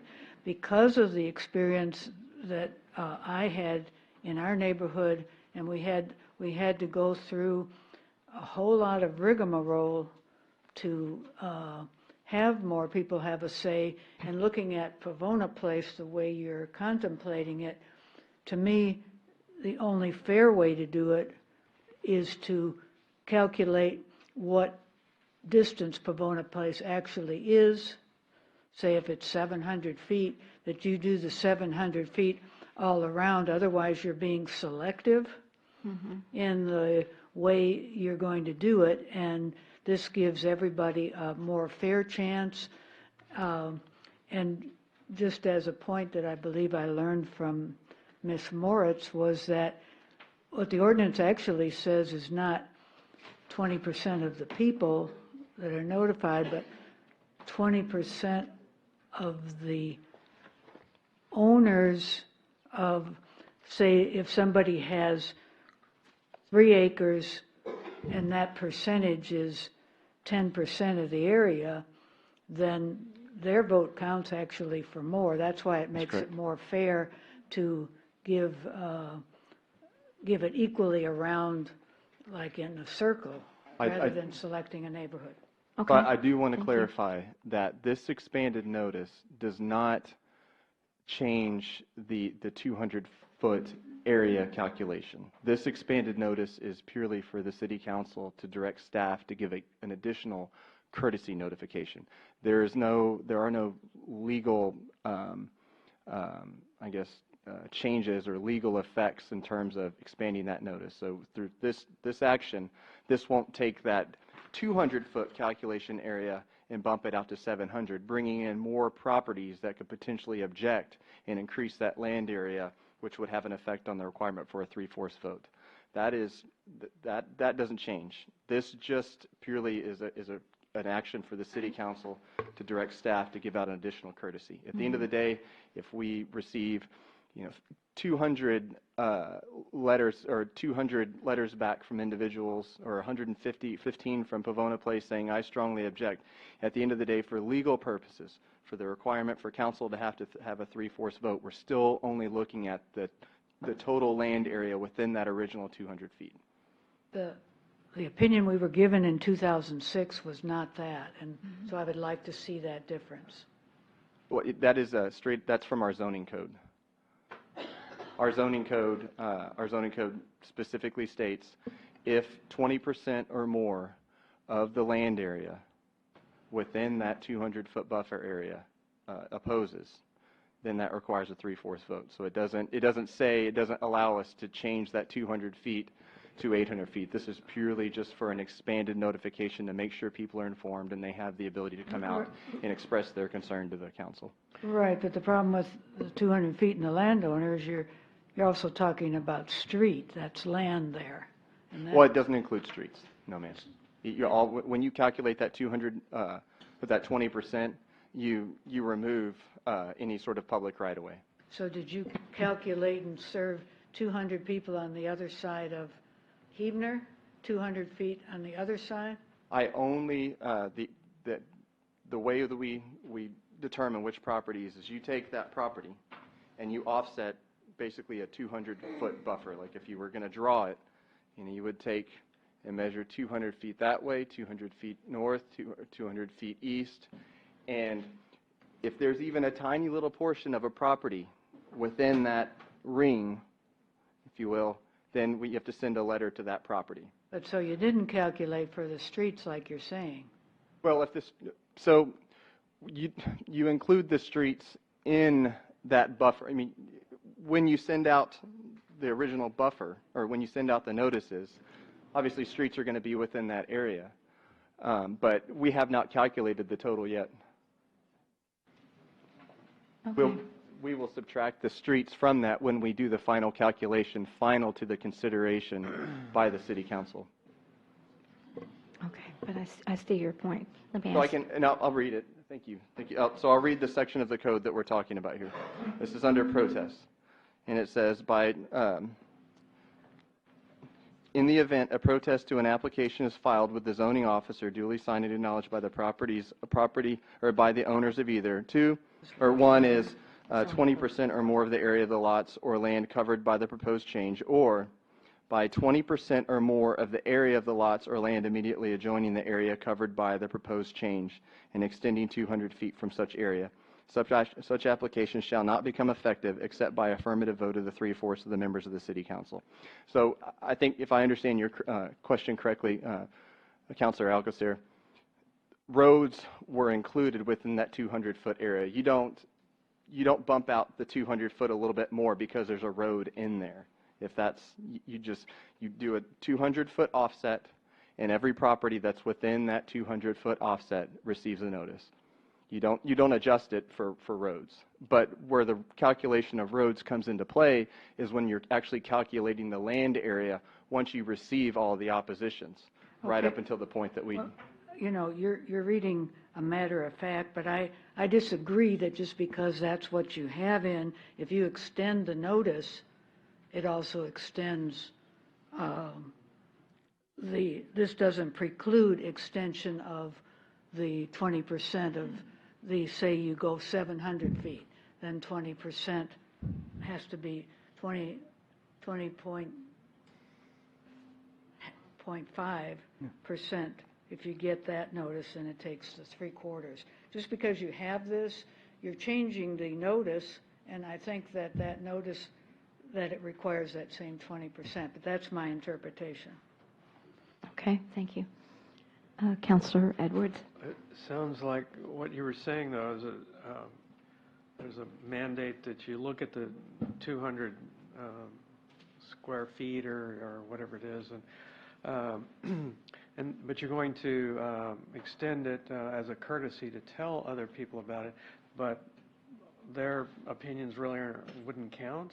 They would just be reflecting an opinion. Is that what you're saying? Well, I would say their calculations wouldn't count legally, but definitely I would say their opinions count, so they have the ability to come out and so the council can understand the magnitude of the zone change that they're considering. So, I mean, I think all the opinions count in terms of, you know, whether or not many of your citizens are concerned about this zone change. That definitely is something I'm sure comes into play in the decision-making process. But in terms of the legal threshold that is reached, potentially, that legal threshold in our code specifically says only the properties within 200 feet. And I would say if the intent was for that resolution, which, again, the action that council took in 2006 was a resolution, not an ordinance. It was a resolution. So in order to amend the code, that action would have needed to actually present actual code language to change the code and to change the section of the code that I'm citing, which says in the event council directs staff, then they can change that 20% area to 1,000. And I think we'd probably need to look at whether or not state law even allows that or not. You know, that would definitely be something for you know, for us to look into down the road. But I would say right now legally, the laws that we have on ordinance do not allow us to move that 200-foot calculation area. That's not, the law doesn't allow us to do that, or at least to use 1,000 feet, because that's, to calculate that 20% percentage. That's Madam Mayor. Okay, so I have Counselor Martinez and then Counselor Jordan. So please, Mr. Martinez, go ahead. Your oration here is all over the place. You say one thing, and then you say something that contradicts that, and then you change it. Now, one of the things, my first question to you is, you received approximately 80 letters of objection to this. Was that information given to the zoning commission last night? We received. Yes or no? Was that, yes or no, was that given, was that fact given to the zoning commission? Everything that the city has received was provided to the zoning commission last Tuesday. So they got notice that 80, Yes, sir. that had 80 objections? Everything that was received to date by last Tuesday was provided to the zoning commission for that meeting. Okay. Now, it's my understanding, we are the city council. And if we say that we want to increase the boundary to 400 feet and include Bavona Place, we are city council, and we can direct staff to do that, and those letters will be heard and they will be responded to in a positive manner. If somebody doesn't like that, the only thing they can do is say that we did something illegal and take us to district court and have that overturned. But until that happens, we have the authority, and we are the policymakers, and if we want to include that to include Pavona Place and 400 feet, we have the legal authority to do that. Councilor Martinez, I was not disputing your ability to direct me to send out notice. What I was commenting on is whether or not the city has the ability to calculate all of the properties within the expanded notice. We have the authority to do anything we want. We're city council. Well, I think I'm sorry, Mayor and Council, if the statute provides that they direct the city to do, to have the 200 feet, what Brandon was describing, then we have to stay within the statute. We can't we can't disobey or not comply with the statute. It's our law. So I guess if someone objects to that, they would have to take us to court and to have that determined that we did something wrong. Until that, it stands. It would not be in the best interest of the That's not city the of point. Leon That's not the Valley point. that you would disobey the law. You have to follow the law. I guess is it fair to say that this resolution that we passed back in '05 never really got considered in the zoning code? Mayor, may I just ask that the legal opinions be kept to the city attorney and not to people that are not attorneys, counselors that are not attorneys? Okay. I don't believe that council should be giving legal opinions from the dais. Mayor, when you want to amend an ordinance, you have to do it by ordinance. And This is the a code resolution was written now. by an ordinance. All the codes in our Code of Ordinances, that's why it's called Code of Ordinances, they have to be amended by an ordinance. This is a resolution allowing you to expand the notification, and that's it. Right. Mhm. So you can still only rely upon the 200 feet, is what I'm hearing, because that's in our code. Yes, ma'am. Okay. But he also clearly said that you would consider and should consider expanded notification and what the other residents, what the affected residents think. That's the whole reason for expanded notification. And I think that you made that very clear. Just because it's not within the law doesn't mean as the council that you can't consider it. And then if I know this council, you will consider it because it's important to you. You bet it is. Okay, Councilor Jordan. I'm having trouble understanding that why anyone would think it's okay to go outside the boundaries of what the law is already written on the books. Number one, if it's a 200-foot buffer by law, legally, is what is required, then that's what we need to do. If, like has already been explained, we give a courtesy notice to everybody in Pavona Place neighborhood, then they can respond in kind, in favor, or object to the proposed zoning change. So that way, we're staying within the law, and we are notifying the citizens in that neighborhood of what's going to be affected. So I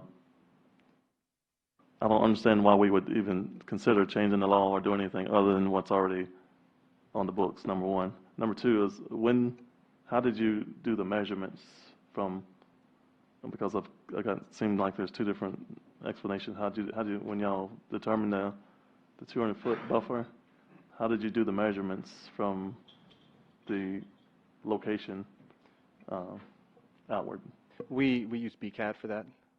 I'm sorry, BCAD, the Bear County Appraisal District. Okay, they have BCAD. a pretty good website with a mapping system on there. We're still working on getting a geographic information system up and going, and so we go in and it's a pretty manual operation. We look at the measurements and we check every single property, and it's pretty methodical and detailed, and we confirm. We just measure offset 200 feet, and if any property is within a 200 foot of that property, we put their address down and we include them, and they get a notice. And Councilor Jordan, I don't know if this helps answer part of that question, but the action that he's referring to by council to expand the notice was done years ago by resolution. What Brandon is talking about is an ordinance, which is the law. So he's not talking about the resolution, he was talking about the law. But certainly by resolution, you have the power and the ability to expand the notice as far as you want or to whoever you want. But that's by resolution. Does that help explain the difference in the two? Right. Yes, the notification is just that, a notification to the citizens of the affected neighborhood. It don't have anything to do with the buffer of 200 feet that's established by law to be moved one way or the other. Absolutely. The ordinance is one thing, the resolution is something different. All right, Madam Mayor. Okay, thanks. so yeah, I think that's what we need to focus in on is who do we want to send this expanded notification to? That's it. Right. Well, I think we kind of got sidetracked on, but I heard Pavona Place, I heard, well, we need to go and be fair, and if it's 700 feet, then we need to do 700 feet all the way around. Is that what y'all want to do? What streets do you want? But let's focus in on getting that done so we can move on. Yes, Counselor. Just a quick question. So the way it's calculated in terms of distances, like 200 feet to the side, 200 feet to the north, 200 feet to the east, and so on. Yes, sir. It's not like a circle. It's an offset. If you were to take those boundaries and extrude them out 200 feet in all directions. And it's right in the middle of the property? No, it's from all edges of the property. Oh, from so you from measure all from edges. all Okay, edges of the there you property. go. That's what I'm saying. It's pretty Yeah. methodical. It's Right, okay, all takes edges. time, so yeah. Okay, thank you. So, all right. Yes, Counselor Jordan. did you hear from any other neighborhood? Any other neighborhood that surrounds that location? No, sir, just Pavona Place and Gumtree. And Gumtree. So those are two separate neighborhoods? Yes, ma'am. And as the Gumtree resident said, there's also Fruitwood and Barneywood. Those are two small streets in that cul-de-sac. Does the property have to abut those neighborhoods according to the zone? It does code? not have to abut. It just has to be within 200 feet. So you can have streets separating them. The Hebner Road right away is pretty narrow in that point, so that 200 foot is able to come across the street and clip houses from an adjacent neighborhood. So it's just, there aren't any guidelines whether or not it has to be abutting or anything. It's just, if there is any portion of a property within 200 feet, they get a notice. Thank you. Okay, thank you. Yes, Sir. Counselor Edwards. Yes, sir. There was no objection or no feedback from Linkwood? No, sir. Seems like they not yet. would be possibly or potentially be affected. So I just wondered. But you did get noticed at that street that backs up to the church, right? Yes, ma'am. Okay, We sent very good. notices to all those properties. Okay. All right, so I do we? still think, Mayor, Yes, go that ahead. it's fair that you can't just say, I'm going to notify Pavona Place. You have to I think that's a good point. notify the same amount in the same circle. If it comes to 700, you have to do the 700-foot circle. I think that's the most fair way to do it. Otherwise, you're not giving everybody an equal chance of, because people just don't know these things are happening. We've run into that before. Right. It's true. Anyone else? So we have a motion here. Okay. What I'm hearing Councilor Alcacer say, that basically whatever this distance is right here, you want to increase that this way, and this way. So whatever the furthest distance from here to here, that is the distance you want to make your radius. Yes, sir, that's correct. All right. We have Mr. Fletcher who wanted to add something on this. Yes, sir, go ahead. Thank you, Mayor, members of council. Happy holidays. Paul Fletcher, 745 East Mulberry. I'm here on behalf of St. John's Baptist Church. To answer one of the questions earlier, 40 property owners were notified, at least on 2 occasions, of the previous zoning cases, including folks within 200 feet on Gumtree, Barneywood, Fruitwood, Linkla, Belmont, Linklea, and Fontana Street. We were never notified, I'm sorry. I'm sorry. As part of your zoning application, you asked the applicant in part to provide a list of property owners within 200 feet of the radius of the property line. City staff checks that. They send out the notices. Frankly, we didn't get a notice. In any case, there were 2 zoning cases. You've heard that the process includes mailing personal notice within 200 feet. You've also heard about publication. Well, publication is the way to notify everybody in the city that these zoning cases are present.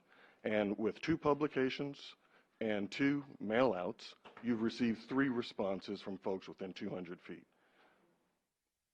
We just want to voice that, well, I'm not going to argue with the audience, but you've heard Brandon tell you he's got we got something, Mayor and Council, I understand. Please, if you want to speak, I'll let you speak, but please don't yell out from your seat.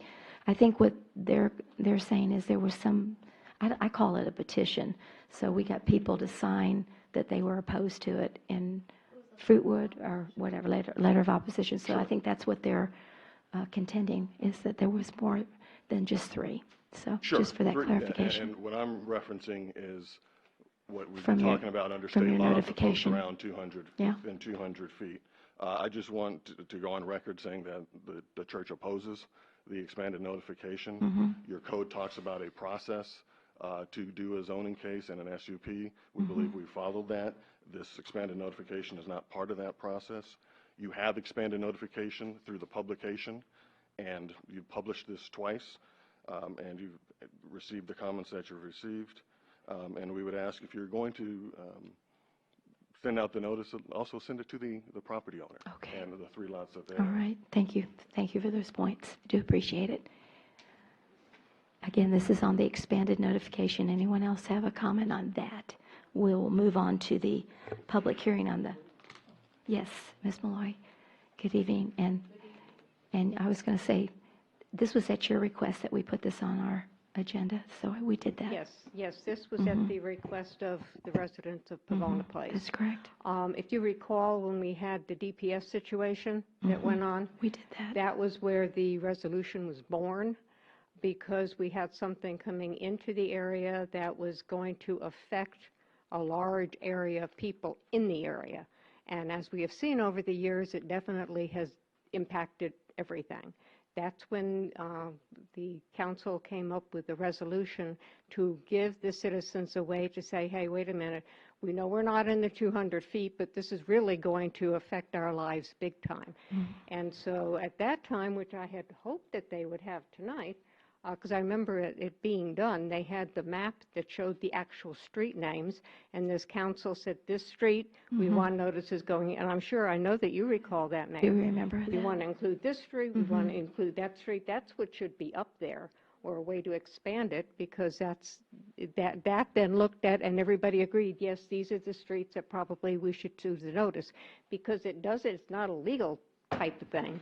It's a we want to hear, which is Leon Valley's way. We want to hear what the people are saying. You bet. And that's, other cities might not work that way, but that has been something that we have always done.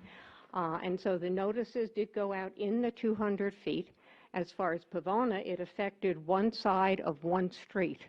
That's all. Oh, is that right? Just one side? So we're Okay. not hardly talking too many homes whatsoever. That was not even the ones across the street, just the ones that back to the church on that one street of Fontana Point is the only letters that were sent out. The people in Pavona wanted to let our neighborhood know what was going on, because that was the reason for the resolution, is let people know, if it's something that is going to affect their lives, that's our right. And so they did do a letter of opposition first for the B3, which was the first thing the church was going to do, and they presented the letter of opposition on the B3, and then they turned around and said no, B2, so it was going back out. Essentially, the people in Pavona have walked their neighborhood during the holiday times and stuff. It has been that important to go out and walk, which is what they've done. And so that's where the expansion can or can't be done. At this point, you have a whole bunch of people who have signed a letter of opposition. They don't affect your percentages. Those remain the same, the initial percentages.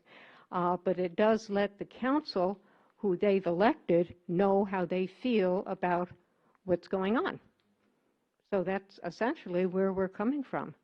But that was the way that it was done, which we should have, just for the future reference. You're going to do this, bring out the maps up here that you can see the street names, and you can say this street, and like I said, I know that the mayor remembers us actually doing that. That was in 2012? Yes. And then I do want to take a moment, though, to really thank Crystal, who went searching in the records to find the resolution that we knew was there. And bless her heart, she took many hours and diligence to pull this thing out from wherever it was hidden in the city records. And I really would like to thank her for doing that. She had other things that she had put on hold in order to give her time and effort into this. And so thank you, Crystal. And actually, that was signed in 2005. Yes. So that was when we had issues in Miss Alcacer's neighborhood with the development over there. That's how it was expanded. Exactly. I think Mr. Simmelman was on So those of us who have been involved with the city for a while know when kind of the years flow together a little bit, but we kind of know what came before, and et cetera. Thank you. Okay, thank you very much for that. Do appreciate it. All right. Oh, yes, you certainly may. On the expanded notification? All right. Good evening, Mr. Brandenburg. How are you? Good. Thank you. Merry Christmas. Mayor and council members, thank you for letting me speak. My wife and I live on Gumtree, and I guess we missed the cutoff. I mean, we're certainly across from this area. We didn't receive notification on this, and maybe we missed the cutoff, but anyway, I mean, our concern is this, and it's really about the traffic and the increase of traffic, and another facility and more traffic. This is We're only talking about the expanded notification, so okay. let's keep it to that, because Okay. you can certainly give those comments when we get to that agenda item. Thank you. So you want to be included, is what I'm hearing you say. Yeah, I want to be included. Definitely. And I do think the expanded notification is important because this issue affects this whole community. So I would encourage you to send out an expanded notification. Thank you. And you mentioned those three streets, Fruitwood, Barneywood, and... Yeah, Fruitwood and Barneywood come into Gumtree. Gumtree. Right. I mean, we're right across we're right across from the church, and so we Yeah, I feel thought like you the got whole neighborhood. notification, but you did not, is what you're No, saying. yeah. Okay, very Thank good. you. Thanks for that clarification. Sir, could I get your name? James Brandenburg. Thank you.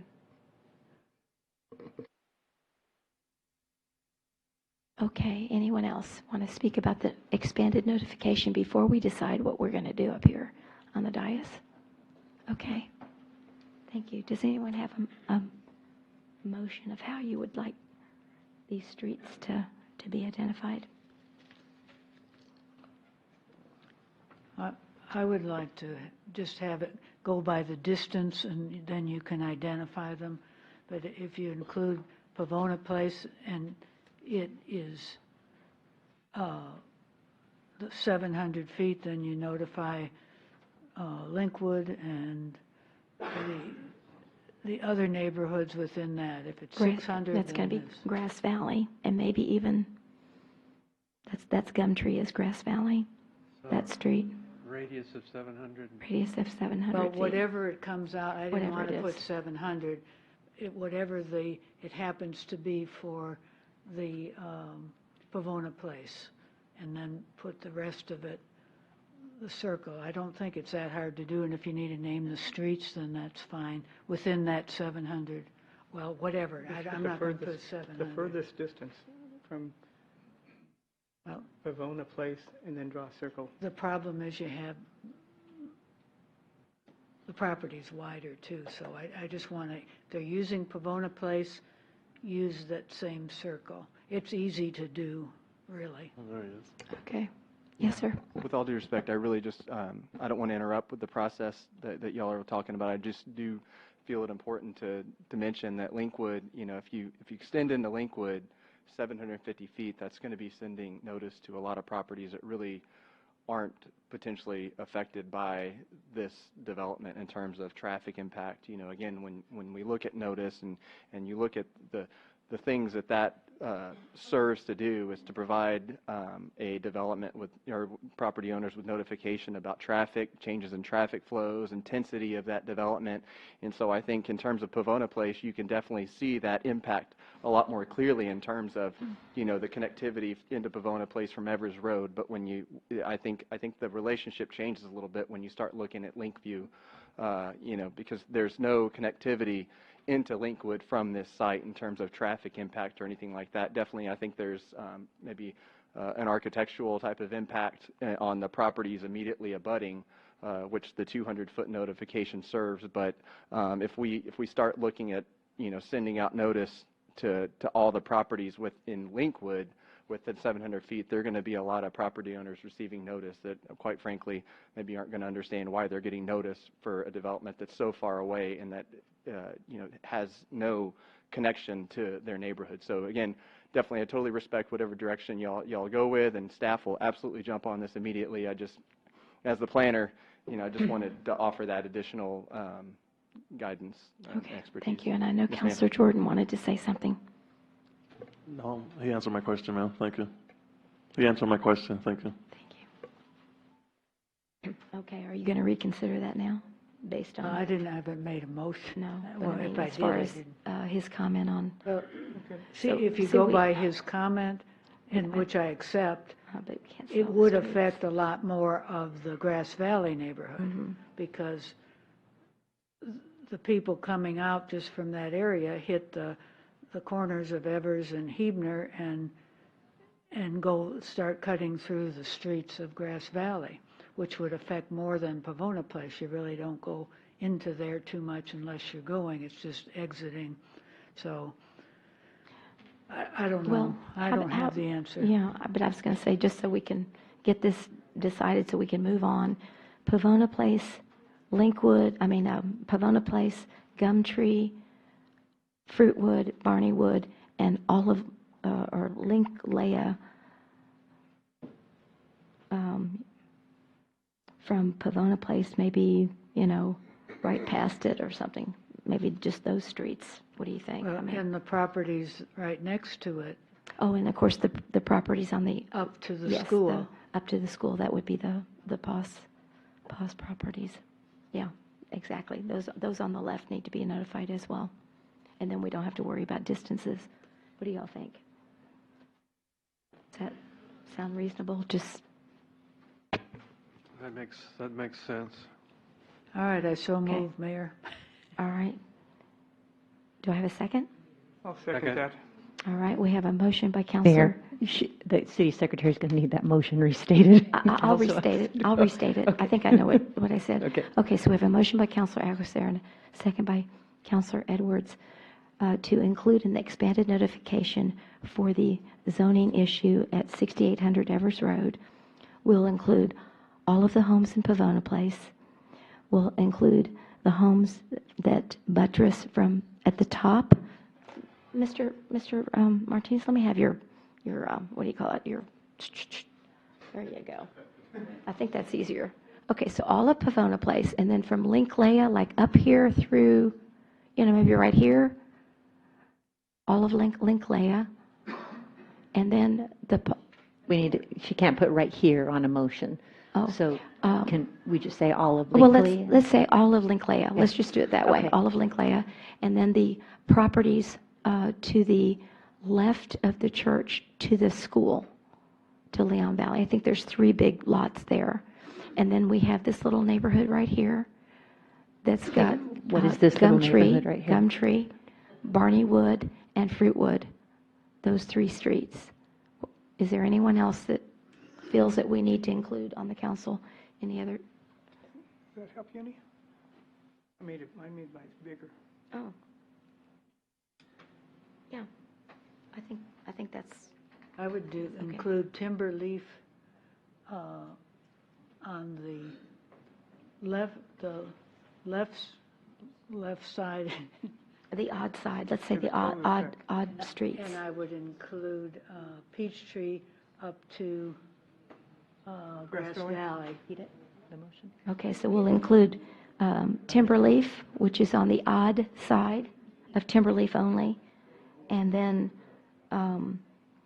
Peachtree from Huebner Road to Grass Valley, and again, just on the odd side as well, right? Yes. Yes. You're going to have to just re-listen to it. And You want me to repeat that? we can just listen to the record because you started saying street names, so I think it'll be okay. Do you think so? Okay. Yes, we had Second. a motion and a second, and I was just repeating the streets. So I think we've got it. All those in favor say aye. Aye. Any opposed? The motion does carry. Boy, that was painful. I didn't know it was going to be so hard. Goodness. But anyway, we will. Yes, I'm going to do that next. Thank you. I just wanted to make sure we finish that. Now, I would like to ask the council, if there's no objection, we do have a visitor here that's going to present on agenda item number 8.3 that needs to leave, and I would like to ask the council if we could please move agenda 8.3 ahead of 8.2 so we could take that issue and accommodate his schedule, and then we can go back to 8.2 after that. So if there's no objection, let me go ahead and read 8.3. Discussion and possible action on a resolution supporting the United States Census Bureau by creating a Census 2020 Complete Count Committee. And we have Sandy Underwood, our librarian, and Lisa Martin, who's the administrative assistant for the fire chief. Oh, she's not here. Here to present. Lisa gave me a call, and she's not been feeling well. Oh, She I'm could so not sorry. make it tonight. I'm She, sorry, but thank you for being here. I appreciate it. Mayor and council, Thank you. is this on? Yes, it is. Okay. And we have a visitor as well that you wanted to Yes. introduce. Tonight, very kindly, Richard Castanon Oh, with yes. the U.S. Census Bureau is here Hi to join there, us Mr. tonight. So Castaneda. How are you? He's for wonderful support. Mhm. We have met with him, and if there's any questions or anything, he's here to answer. Okay, am I right and left here? Okay. So what we're doing tonight is Census 2020 is coming up very soon. So we're presenting a resolution to create a Census 2020 Complete Count Committee. The purpose is to support the U.S. Census Bureau by creating this committee to provide assistance in obtaining the most accurate and complete population count in the upcoming census. Fiscal impact minimal, it's really staff time to be liaison to committee. Leon Valley social equity and economic development impact, the correct apportionment of federal dollars for items such as health, education, transportation, child and elder care, emergency preparation and response, public and social support programs of all kinds depend on the complete and accurate count taken during the census. Accurate census info is critical to planning for future growth, development, and social needs within the city. Some background. The city manager attended a presentation on the 2020 census and had asked Lisa and I to act as potential liaisons to a committee. We made contact with Richard. Well, I think we first made contact with somebody else who put us in contact with Richard. And we have met to discuss the 2020 census and what the role would be of this committee. Something you need to know is that census in the past has sent out the census to you. This year is going to be a bit different, and it's going to be a postcard. You will be given the options, 1, to go online to this website and complete the sentence, 2, to call a phone number to complete the sentence, or 3, you'll be able to request the actual paper census. So the background with the amount of money that is federal revenue distribution to the city, we need to get a complete and accurate count, and it will help. Whoops, what happened there? Okay, so I feel like I missed something. Okay, this I know it's tiny, but this gives you an idea. This is federal dollars, how they're distributed to the cities. It'll give you an idea of what it is. It's highway planning, school lunch programs, CHIP, all these different things that are affected by the census and the funding. The creation of a citizen-based complete count committee will assist in the promotion, the outreach, understanding, and education about the 2020 census prior to it actually beginning. So what is recommended for a committee makeup is representation from the following groups: the business community, religious community, education, community organizations, the senior population, and any other representation that the mayor would see fit to assign. The creation will assist. Okay, there are double slides in here.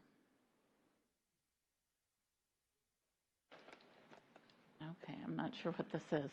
Okay, so part of it is the same thing. The committee liaisons and members shall be appointed to serve for a term starting immediately through June of 2020, and at that time, the committee will be dissolved. Activities, what would the committee do? The purpose is really to raise awareness.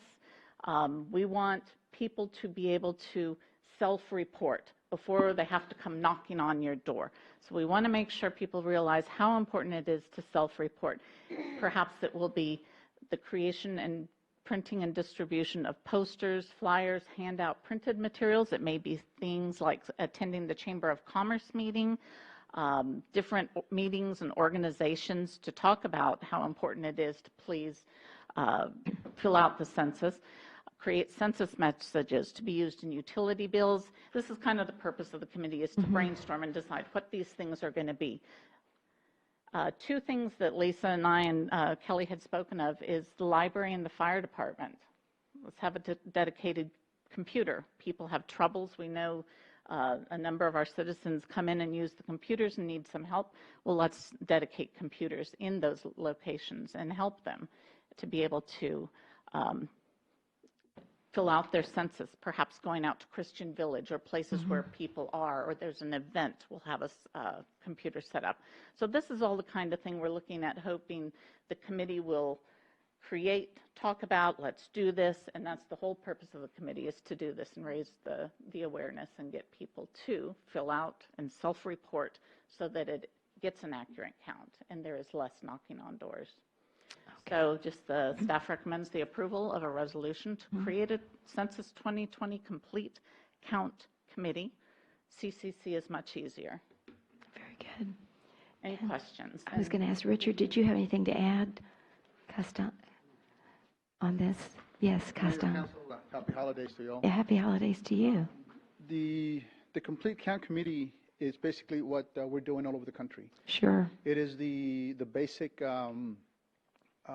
is the tenet or the basic tenet of the community partnership and engagement program that has been implemented nationwide, and so it's worked in the past. It's very successful because as it raises awareness, it increases the self-reporting, the self-response, and that's where the best data comes from.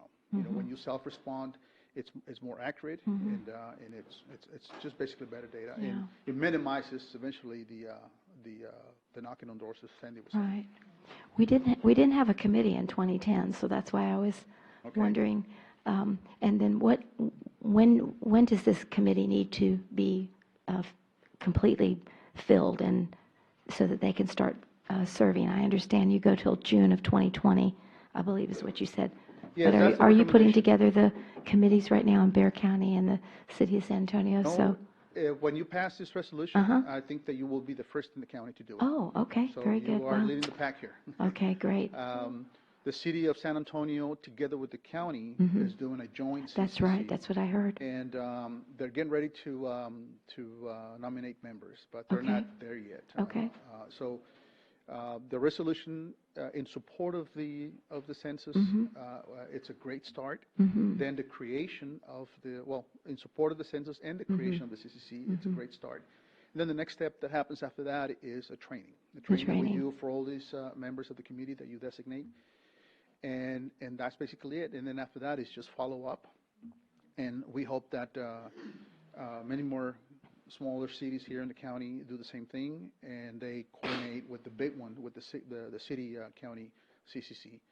They're going to do also a lot of the things that Leon Valley can piggyback on from what they're doing. So they'll be doing PSAs that will be broadcast, in several counties around. So that's something that will also be broadcast here for your residents, and so they'll be getting those. They'll be getting those messages and whatever else the committee decides to do here locally.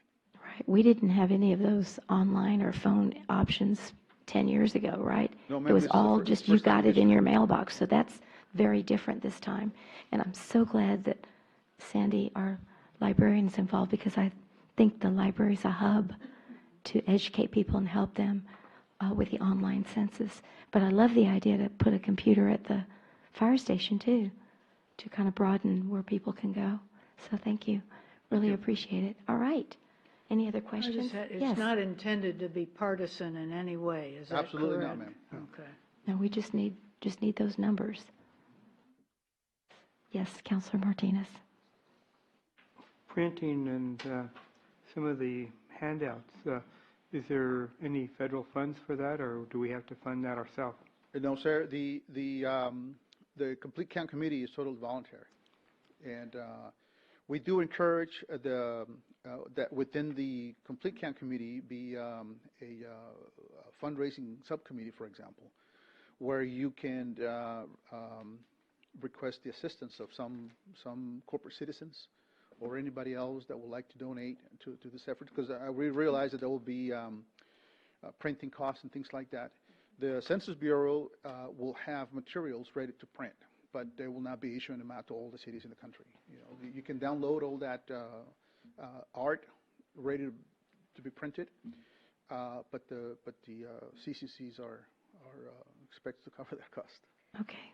Very good. One of the things we have discussed when we met with Richard about that is, as we get our committee together, maybe somebody has a connection to a printer. We don't know. We're hoping that the committee members will, you know what, I know the owner of XYZ, and we'll talk to him and see if he can donate this or a banner or signs to go out front. So that's all going to be, within the committee to brainstorm and come up with those solutions. We could always GoFundMe, you know. I mean, you know, if we really got desperate. I don't think we will, though. I think we'll be able to cover those costs. So, okay, yes, Councilor Jordan. How long is the training for the committees? The training is anywhere from 2 to 3 hours, Just one time? as many as you like. Oh, as many as you want. Okay. We can come back because the commitment is as soon as the committee starts through about June 2020. So it's a long term, it's over a year, and we realize that some members may have to leave or will have to be replaced or whatever. You can add, retract, whatever, and so we are going to be around through September 2020 to retrain, and do refresher course and things like that. Yes, sir. I'm just curious how we expect to get a current, accurate count if you're not funding the ability to print out or to have the documentation or whatever, however they choose to do it necessary, and depend on the regents and cities to do that. Good old American ingenuity. We figure it out. It's been done since 1790. There you Well, go. I got something in the mail. What I'm saying is I got something in the mail to write on and send back, and now you're saying, well, yeah, it doesn't. I mean, that'll cost, but you can find ways that will be cheaper or at no cost. The city council, for example, all of your websites on the city can have a little banner saying, the census is coming, don't forget. In your personal letters to your constituents, when you send letters to them, you can put a little note about it. That's basically what it takes. The whole thing is about raising awareness about census. Throw the word census. So during 2019, that's what the committee is going to figure out. And then they get to implement them in 2020. It's not something that we're going to be doing right away. You basically have a whole year to get ready to come up with all these tactics, strategies, ways of doing things, and then you do your work plan, and then you implement those things in 2020. And you can start as early as the first week of January 2020 through, say, the end of April, because by then, our non-response follow-up operations begin. That's when we start knocking on doors. And this time around, because we're doing it over the phone and over the internet, I'm told that we're going to have real-time information about who's doing it and where. Almost like a GOTV effort. When we know who's voting and who's not. That's the ability that these new options are going to give us.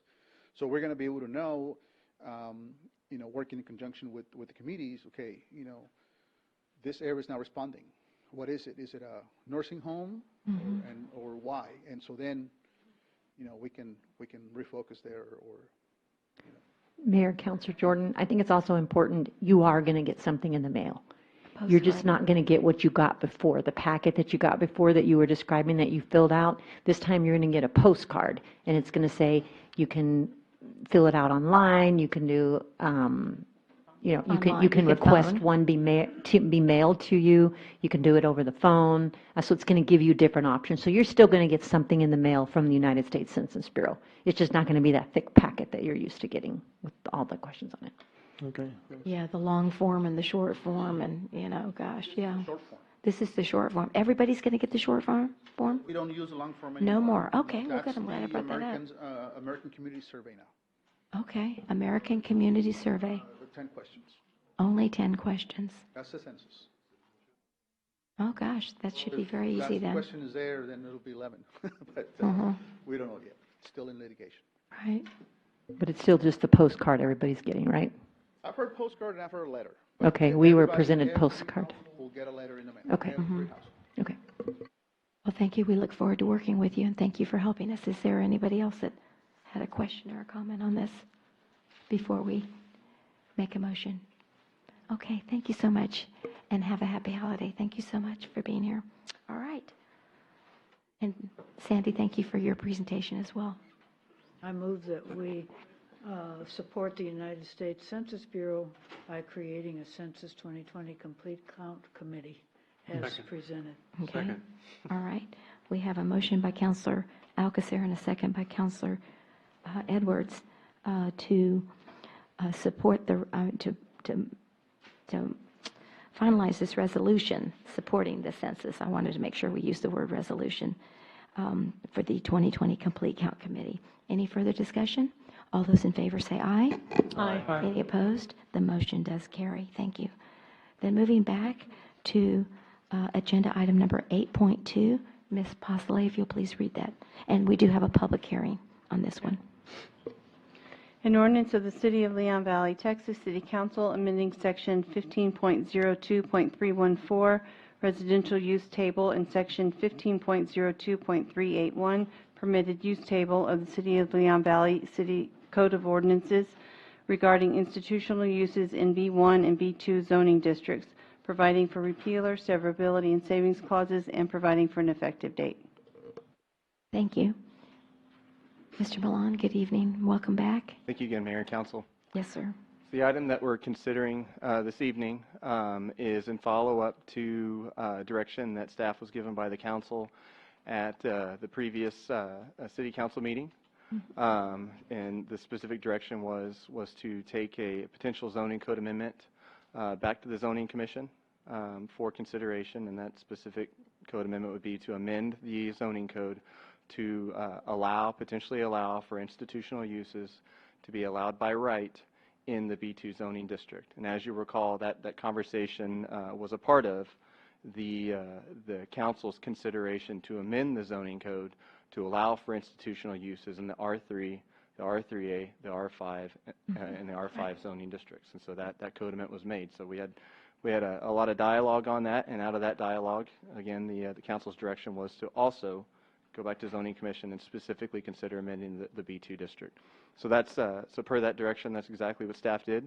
And again, before we get into the details of this particular request, I think we're probably going to have some speakers here this evening from a particular property owner. Again, I just want to emphasize this is an overall zoning code amendment. This is a global code amendment, but we're going to be having some, most likely some public speakers regarding a specific landowner and a specific zoning case, the St. John's Baptist zoning case. So I just want to right out of the gate clearly, give a little bit of a background on this, just to help facilitate a good linear dialogue regarding this matter. So just to start off from the beginning, I'll try and make this summary brief.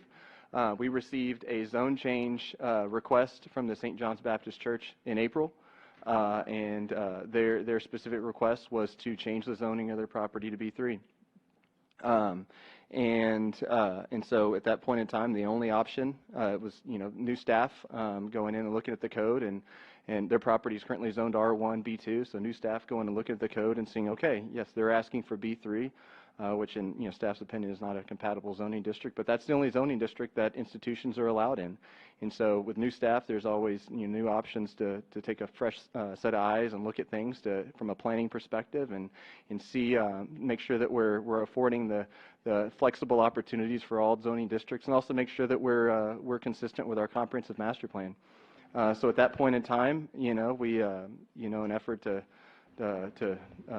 give a good process for our applicants. We definitely began coordinating with them on their application, but also looking at the code and in that and also looking at previous legal precedent too, previous lawsuits that the city's been involved in. Looking at just making sure that we're following all the federal laws and that our code is allowing for flexible uses within the city.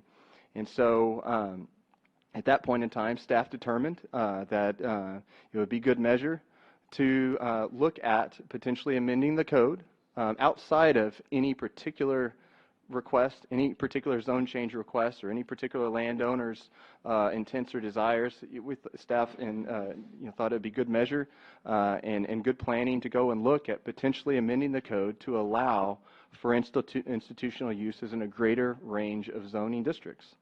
And it was also understood that in doing that, that could potentially afford more flexibility for this particular applicant to achieve what they're trying to achieve.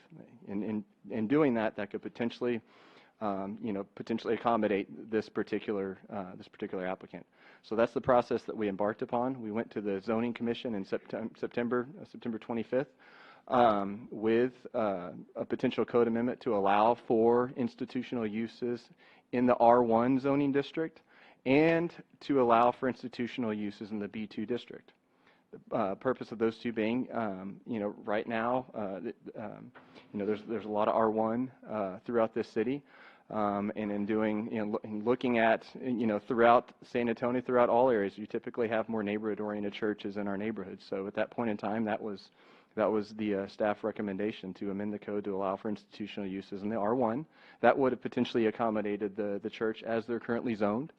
And also at that point in time, staff brought forward a code amendment to potentially amend the code to allow for institutional uses in the B2, because it was staff's legal understanding at that time that that would be an action that would be necessary pursuant to previous litigation that we had. So we took that request to the Zoning Commission, and the Zoning Commission expressed concerns about amending the code to allow for institutional uses in the R1, and that was the extent of the conversation. That dialogue did not have as much discussion about B2.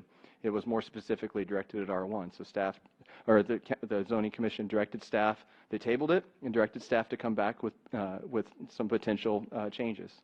So in that time period, we looked at the Zoning Commission's concerns, and we also received an outside legal opinion on the matter.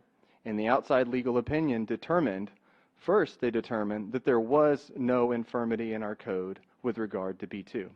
So the legal opinion was there was no practical need, no legal need to amend the code to allow for institutional uses in the B2 district. The legal opinion was that the code, that the city had cured its infirmity regarding institutional uses in its commercial zoning district. So there was no need to amend the B2 district to allow for institutional uses.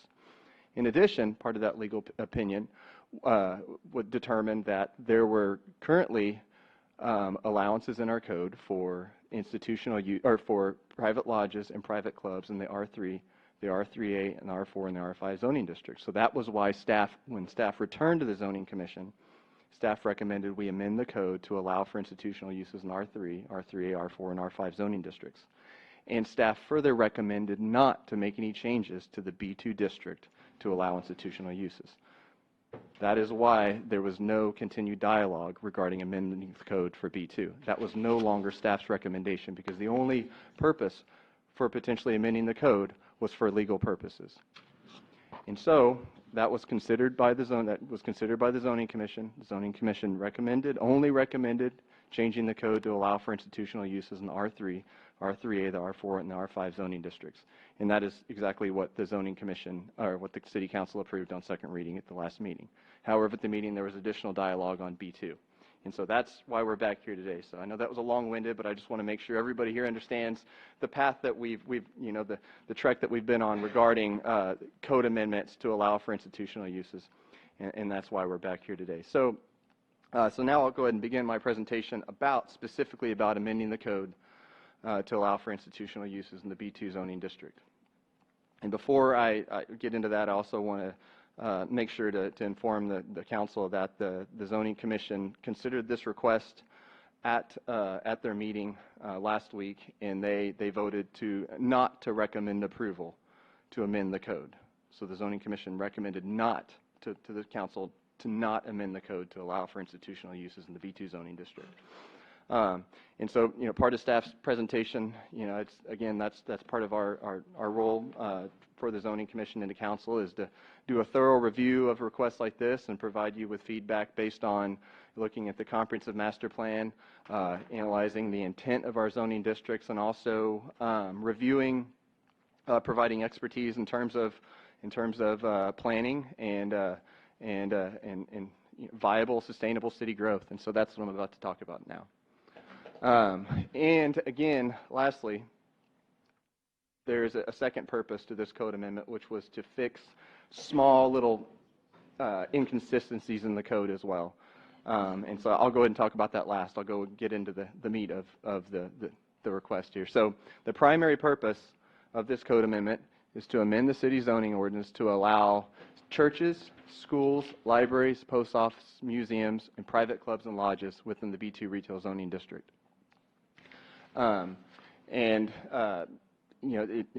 presented at the Zoning Commission, it's not staff does not recommend that you amend the code to allow for these institutional uses for I would say 3 primary reasons. First, it's not, after doing a thorough review of your comprehensive master plan that this council approved and that was vetted through a community process, staff finds that such a code amendment would not be consistent with the comprehensive master plan. I've included a few segments from the comprehensive master plan. I'll read it out. Provide adequate land designated for commercial areas to meet the economic demand and ensure that all land uses, whether mixed or segregated, are compatible with each other. Additionally, the comprehensive plan has specific discussion about Bandera Road, the majority of which is zoned B2. And it specifically calls out the Bandera Road North Corridor consists of mostly developed parcels of land that consist of retail and commercial uses. The goal for this area is to promote primarily retail uses. Crystal, if you could bring up that zoning map. Thank you.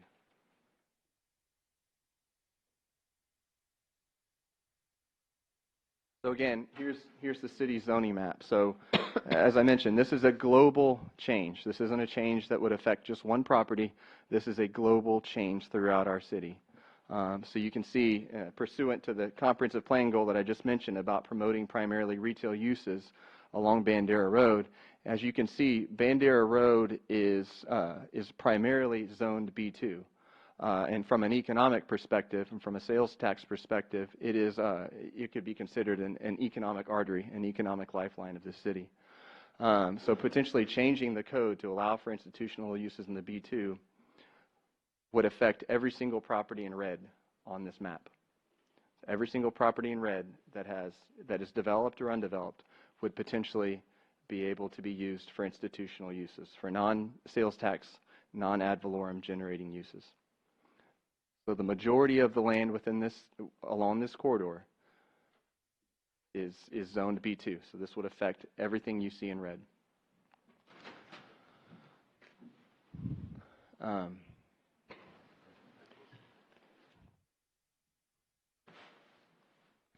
So that is the staff's recommendation and finding regarding conformance with the comprehensive master plan, the vision for this community. In addition, yes, ma'am. When did we pass the comprehensive master plan? In January 23rd, 2018. 2018, I Yes, couldn't ma'am. remember, but okay. And then are you going to address, I guess my question in my head is, I thought at that last meeting where the council said, take it back to the zoning for B2, didn't you say that there was like 7 or 8 churches that were already in B2 in Leon Valley? I think there are several churches. Right, in and I Leon guess Valley my that are question in the B2. back of my head is, how did that happen?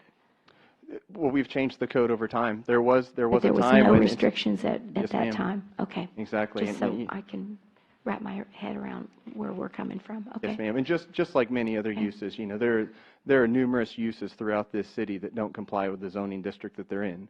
And Okay. there's a process for dealing with those situations. They're classified by the code as legally non-conforming uses.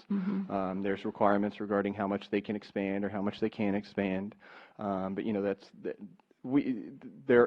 the fact that there are churches or other institutional uses in zoning districts that are not allowed in is not unique among any use. In any city you go to, you may have a concrete batch plant in an area that was recently zoned for retail because that's the community's vision for that area. So if a church that's in B2 currently were to shut down and leave, then another church could not come in That is to correct. that spot? Yes, ma'am. Once that use goes away, then Okay. Cannot. Thank you. Yes, ma'am. Yes, sir. Yes. So they'd have to be under a special use permit in order for them for another church to come in there? Because my understanding of the last property, if the church vacated that premises, they had 6 months for another church to move in there. Yeah. I'm sorry? That's what happened, yeah. Right, That's they my had 6 understanding months, too. 180 days for another church to move into that location. And if that church didn't move in that location, then it conformed back to that to that zoning. Yeah, Is that right or is there's that not timing. There's timing on those things. I'll have to check at the specific parameters about how much time. But yeah, in many cases, there's a little window there. Frankly, I'll look at the code and find out what that window is. I don't know offhand. I believe it's I remembered I it believe was that's 6 what it months. says, right? Oh, oh. So then, yeah, you would have 6 months, but, you know, if over 6 months elapses, then that use cannot go back into that district. Yeah, but that's a big distinction between no and you have 6 months for another church to move in with a B2. So I just wanted to clarify that. So the other primary thing that we look at is, you know, the intent of a zoning district. You know, I mean, it's not unusual for a city to make changes to the uses that are allowed in a zoning district. You know, there's always new uses that are coming along, but, you know, when you make those decisions, it's always, you know, important to look at what the intent of this district is. And so I included a caption here from, you know, the purpose of the B2 retail zoning district. It says the B2 district is composed of land and structures occupied by or suitable for the furnishing of retail goods and services to surrounding residential areas. The B2 district is intended to allow a limited amount of outside storage and retail merchandise. The district regulations implement the policy of the master plan by promoting the offering of goods and services which are appropriate for surrounding business districts, protecting surrounding residential districts by requiring certain minimum yard and area standards met, encouraging economic viability and stability within the city. So that's a biggie there. So that's, you know, in staff's review of this intent, it is not, you know, allowing institutional uses in the B2 is absolutely not consistent with the purpose of the B2 retail zoning district. And lastly, again, you know, I mentioned the 3 primary reasons. Again, I think I kind of went into the 3rd primary reason, you know, when I talked about, you know, showed the image of the zoning map, you know, looking at the impact, the potential impact that such a zone change would have on our economic base in this city by you know, allowing institutional uses along Bandera Road, which is our primary corridor, our primary economic corridor, our primary economic lifeline. The impact, the potential impact that would have if we were to amend the code to allow for uses that would not potentially contribute ad valorem or sales taxes. So that concludes staff's presentation regarding amending the B2 district to allow for institutional uses. There was another smaller practical reason to amend the code, which was to fix some minor inconsistencies in the code. And it was pointed out by a member of the audience that I'm guessing will probably be speaking here in a minute, that there were some inconsistencies in the code, particularly within the residential use table that mentioned that private clubs and lodges are allowed in the B1 zoning district. That's not consistent with another area of the code, and it was also pointed out that post offices are allowed in the B2 zoning district. So we do have one little institutional use that's allowed in there. So because of that, again, part of the main objective here is making sure that we're treating all institutional uses fairly. So in order to make sure that our code is cleaned up and consistent, their staff is proposing that we amend inconsistencies in the code. And so the particular inconsistency is taking out that incorrect statement that private clubs and lodges are allowed in B1, since it's not repeated in the other use table. So staff does recommend amending the code to allow for those minor revisions, but staff does not recommend amending the code to allow for institutional uses in the B2, nor did the Zoning Commission recommend that either. And I'm happy to take any questions. All right, thank you. Mayor, I'm sorry, Mayor and Council, it's 120 days when the use ceases. Thank you. I'm sorry to interrupt, but. And not 180 days. No. So it's actually less time. Okay, thank you. Councilor Martinez, would you like to ask the first question? My first question has to do with the court case. The court case said that you couldn't discriminate against churches being in a district. So why couldn't, you know, we have, I think you said 7 churches that are in B2 at this time, allowing the churches with an SUP in the B2 and only churches and not schools, libraries, private clubs, lodges, museums. Just make it where churches can go into a B2 with an SUP. So according to the court case and according to the legal opinion we received, you specifically cannot do that. And that was why the city of Leon Valley lost that court case, was that it found that the city code allowed for private clubs and private lodges only within the B2 district, but it did not allow for churches. And so the scenario you're describing is specifically why the city lost that court case, because it wasn't treating all institutions fairly. So if you want to allow for churches by SUP in the B2 district, you have to allow for all institutions in the B2 district. You can't treat different institutions differently. And second of all, right now, churches are allowed by right in the B3. There aren't any zoning districts where it says a church can only be permitted with an SUP. However, the code says a church is allowed by right in a B3 zoning district unless it's abutting residential. Because anytime you have a non-commercial use abutting residential, you have to have an SUP. However, we also, in that feedback, in the legal feedback that we got, the legal feedback was not recommending that we continue to go, that we allow for churches or other institutional uses by SUP. The legal opinion was, you need to stay consistent with the purpose of your district. And so SUPs, as I've mentioned several times in different presentations, purpose of SUPs is to make sure a use is compatible. And in an SUP, we always look at, you look at traffic issues. You're not really debating whether or not that use is appropriate. You're just making sure that use does not have any issues abutting up to somebody else due to the intensity. But the question of whether or not that use should be allowed at all is kind of already settled by the fact that it's allowed by SUP. So again, as I mentioned in the purpose states retail and commercial uses. And so you can't say, okay, well, a church is allowed by SUP here and then possibly deny a church by SUP here. You have to be consistent with the purpose of your zoning district. So with SUPs, you're potentially setting yourself up for not equally applying the same treatment to different uses. So that's why staff's not recommending that institutional uses be allowed by SUP, because it's not consistent with the purpose of the zoning district and it's not consistent with your comprehensive master plan. How do we fix it? You're discussing that right now. If you want to change the B2 district to allow for institutional uses, that is up for your final decision. That's why we're here tonight, is to let you all decide if you want to fix it or change it, however you want to call it. That's up to you this evening. Okay, this is just the first reading. Yes, we ma'am. have to have another reading, and then we can vote on Yes, ma'am. on that. Just want to clarify that. Yes, ma'am. Okay. Who else would like to speak on this issue?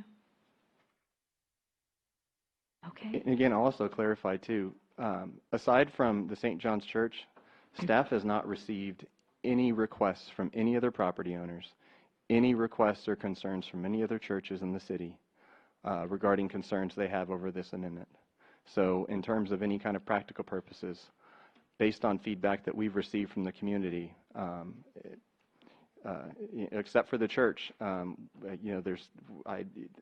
not sure there's any practical reason to change the code other than to accommodate one property owner. Okay. Yes, Councilor Alcacer. As the point of clarification, I think that was why we made the last change, was to allow it in the other districts that it wasn't allowed in before. And this is the rest of the cleanup to keep the business districts business and not to keep changing to add different things that in your law will no longer be consistent, or you won't be able to do the things that you want to do in the city by just letting everybody go anywhere. That's how we had it before we had these laws. Thank you, Councilor Alcacer, for pointing that out. Again, that was the purpose, again, for the last zone change that the City Council considered and approved, was to allow for institutional uses in 4 additional districts. So those are 4 additional districts that any church or any other institutional use in this community could potentially choose from. The action that y'all took at the last council meeting expanded that palette of options for an institutional use, so they're not just stuck only being able to request a B3, especially in a case like the St. John's where you're completely surrounded by single family. Now you have zoning districts that allow for institutional uses that they could potentially choose from that actually are compatible with the surrounding uses in that area.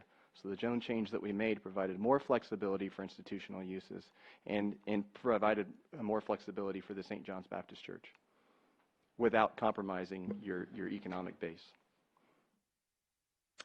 Okay. Yes, let me make sure there's not any questions on this side of the dais. Okay, if not, then I'll go back to Councilor Jordan and then Councilor Martinez. Okay, when these changes are made by the city council, you said, are they sent out to the businesses, to the churches, to the neighborhood, or is this something that we pass and it's changed in the code, and if they're interested in looking at it, they go look at the code? Code amendments do not require any kind of personal notice to affected property. Anytime you amend the code, the notice that requires is a published notice. So we have to send out a 15-day published notice prior to the zoning commission hearing and prior to the city council, because it's kind of understood, again, like I mentioned, this is a global change, so a newspaper notice is a more global notice. Now in the case, whenever you actually change the classification of zoning on a property, that's when you send out that 200-foot notice, because you're specifically doing something that is going to specifically change what that property can do, what kind of development can occur there. And so the idea is that all the surrounding property owners and that property owner generally understand what can be done, and if you're going to change that, there's going to be an effect on surrounding properties. But anytime you just amend a zoning code, state law requires you just send out a published notice, so everybody in the community has the ability to know that this is going to be considered. But if it didn't affect, if I wasn't in the zone, the area, then it wouldn't affect me. Then I necessarily wouldn't be interested in the item, right? Yes, sir. And again, I just want to point out again, I'm always I always find it important to discuss the correlation and the relationship between the zoning changes that we make, the zoning code amendments that we make in our comprehensive plan. That's why we have a very inclusive comprehensive planning process with the community, where they can come out and be a part of discussing our future land use plan, which is in our comprehensive plan. The community says, we envision these uses here, we envision these uses here, and you specifically state in your comprehensive plan what the vision is for these areas. And so to your point, yeah, we send out a published notice, but I think there's also a level of confidence that our citizens have that we're not going to make zone changes at random that aren't in conformance, because that's, at the end of the day, in addition to minimum state law requirements, they have confidence that we're going to implement this plan, and the zone changes that we make are going to be consistent with that. That way they don't come back in 5 years and see uses that were changed that they're like, that's not consistent with the vision we came forward with. So that's why staff is pointing out here that this is not in conformance with your comprehensive master plan and the vision that the community said they have for Bandera Road and areas that are zoned B2. Okay, Mr. Martinez. So if I understand you, and this is just, I'm just going to throw something out. If the church was to come and request that land be zoning changed to R3, then by right they can build their church. If they requested R3 and the council approved it, yes, they could build their church there. They would still need an SUP though, because they abut residential. But the question, it would be allowed by right. You can't, if they're zoned B1 doesn't allow for churches. So you can't request an SUP, and if you're in a zoning district that doesn't allow for your use.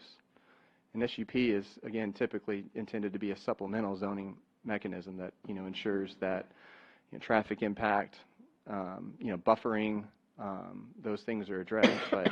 And that's exactly the issue here. They've requested a zone change and they've requested an SUP, but you can't approve the SUP because the underlying zoning doesn't allow for it.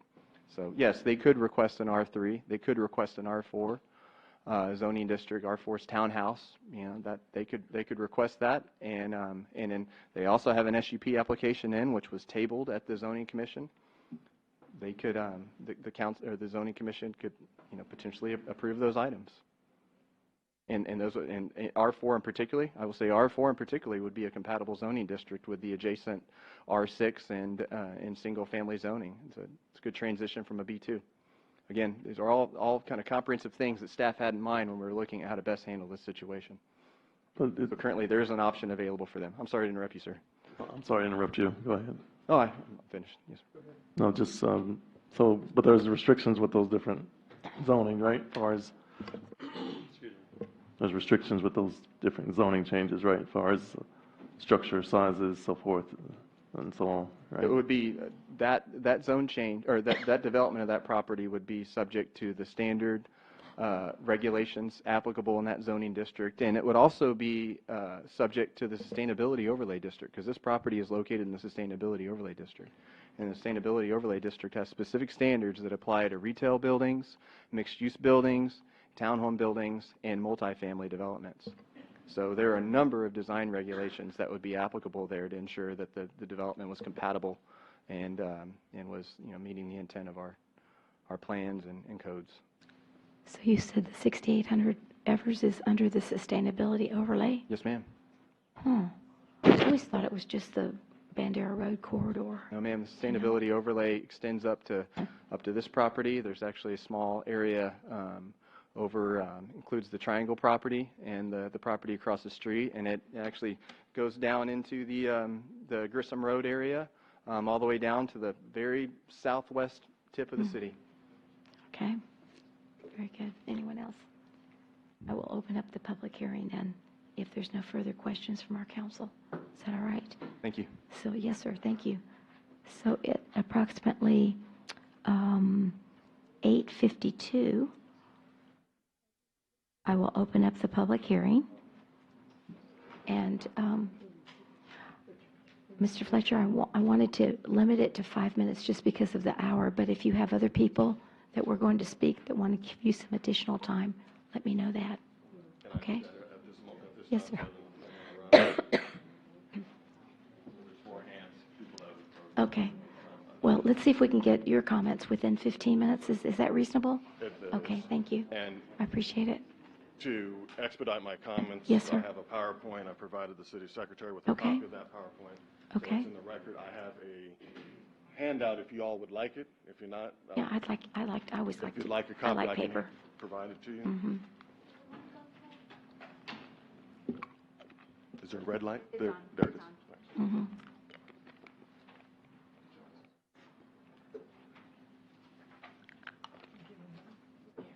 Yeah, thank you. Mr. Fletcher, I gave mine away. It's okay.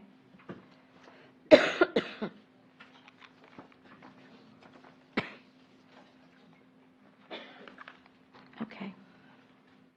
So it's 5 minutes till 9, so if you'll begin, please. Paul Fletcher, 745 East Mulberry, San Antonio, Texas, 78212. I'm here on behalf of St. John's Baptist Church. Before I get into my presentation, I wanted to maybe follow up about a little bit what you heard from the planning director. Mm-hmm. And first of all, number one, we think the church is an assembly. And we talked to you all about assembly last time, not necessarily an institutional use. So we have that difference. Secondly, you talked about little tweaks in the code. For example, this B1 change that you're considering today. And you heard from staff that in September 25th, staff proposed R1 with a bunch of restrictions for churches, B2 with an SUP for churches. And then they changed that. And what you all have done is have gone back into the code to say that churches are institutions. We want them in certain areas. So where there's a difference, such as clubs and lounges, we need to match those different types of institutions. So you've taken, instead of having clubs and lounges in B1 like you currently have, you're trying to fix that today.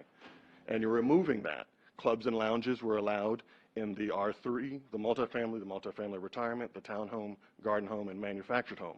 That's the only reason why you've allowed churches to go in those areas. Not as a convenience, but to correct the problems that we've identified. So the fixes, these little tweaks, are to bring your code into conformity so you're treating what you all believe institutions similarly, because that hasn't been the case. Now, recognize in the past, churches have been allowed in every zoning district in this city. Recognize in the city of San Antonio, churches are allowed in every zoning district. We heard a little bit of this discussion about, people look at the zoning map and they think about there shouldn't be a change in use. Well, guess what? That's why we're here. Because when we bought the property, when my clients bought the property, churches were allowed in every zoning district. The code changed. And a way to fix that is to change that code back. You allow churches, no longer can churches be allowed in the B2 and in the R1. So the same concerns that have been addressed about looking at the master plan, we are a victim of that. We have had the code changed on us, and that's why we're trying to correct it. And we're not the only ones. We've identified 7 out of 10 churches in town that are also the victims of this code change. And we're asking you today to correct that error. We're asking you to make churches legal in B2, like it was before, like it was when we purchased the property, like it was when other people purchased their property.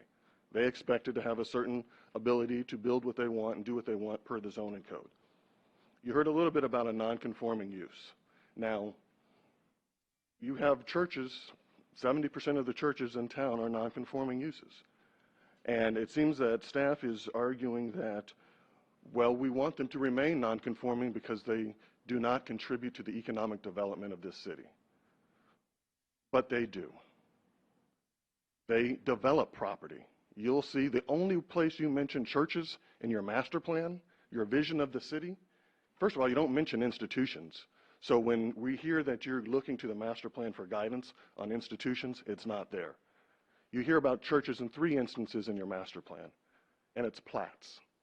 Churches developed property in the city. And when they develop property, they give land for utilities, they pay for water and sewer. Churches hire employees. Churches bring customers and consumers to this city. And churches provide a social good. Just because someone is tax exempt shouldn't mean that they need to be relegated to B3s and the most commercial intense areas, parts of town. They provide a social good. And why do people get tax advantages? We give veterans tax advantages in terms of, you all have 2 options, as a matter of fact. You vote each year, do we give folks a homestead exemption? Do we give veterans exemptions? And you oftentimes elect to do that, to reward them for their service or to give them a break in terms of having home and buying property. So just because someone is not paying taxes does not mean they're not providing and contributing to the economic development of the city.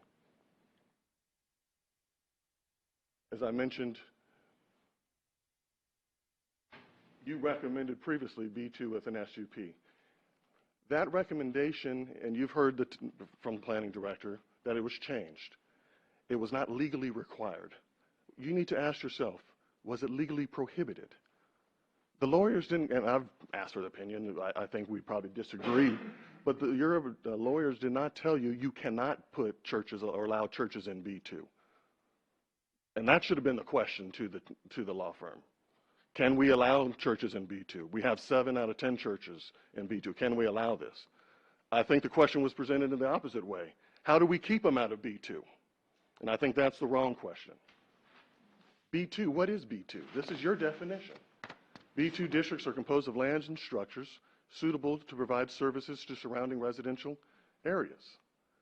These district regulations I've highlighted implement the policies of the master plan. And they promote, number 1, protect residential districts, encourage economic viability, stability within the city.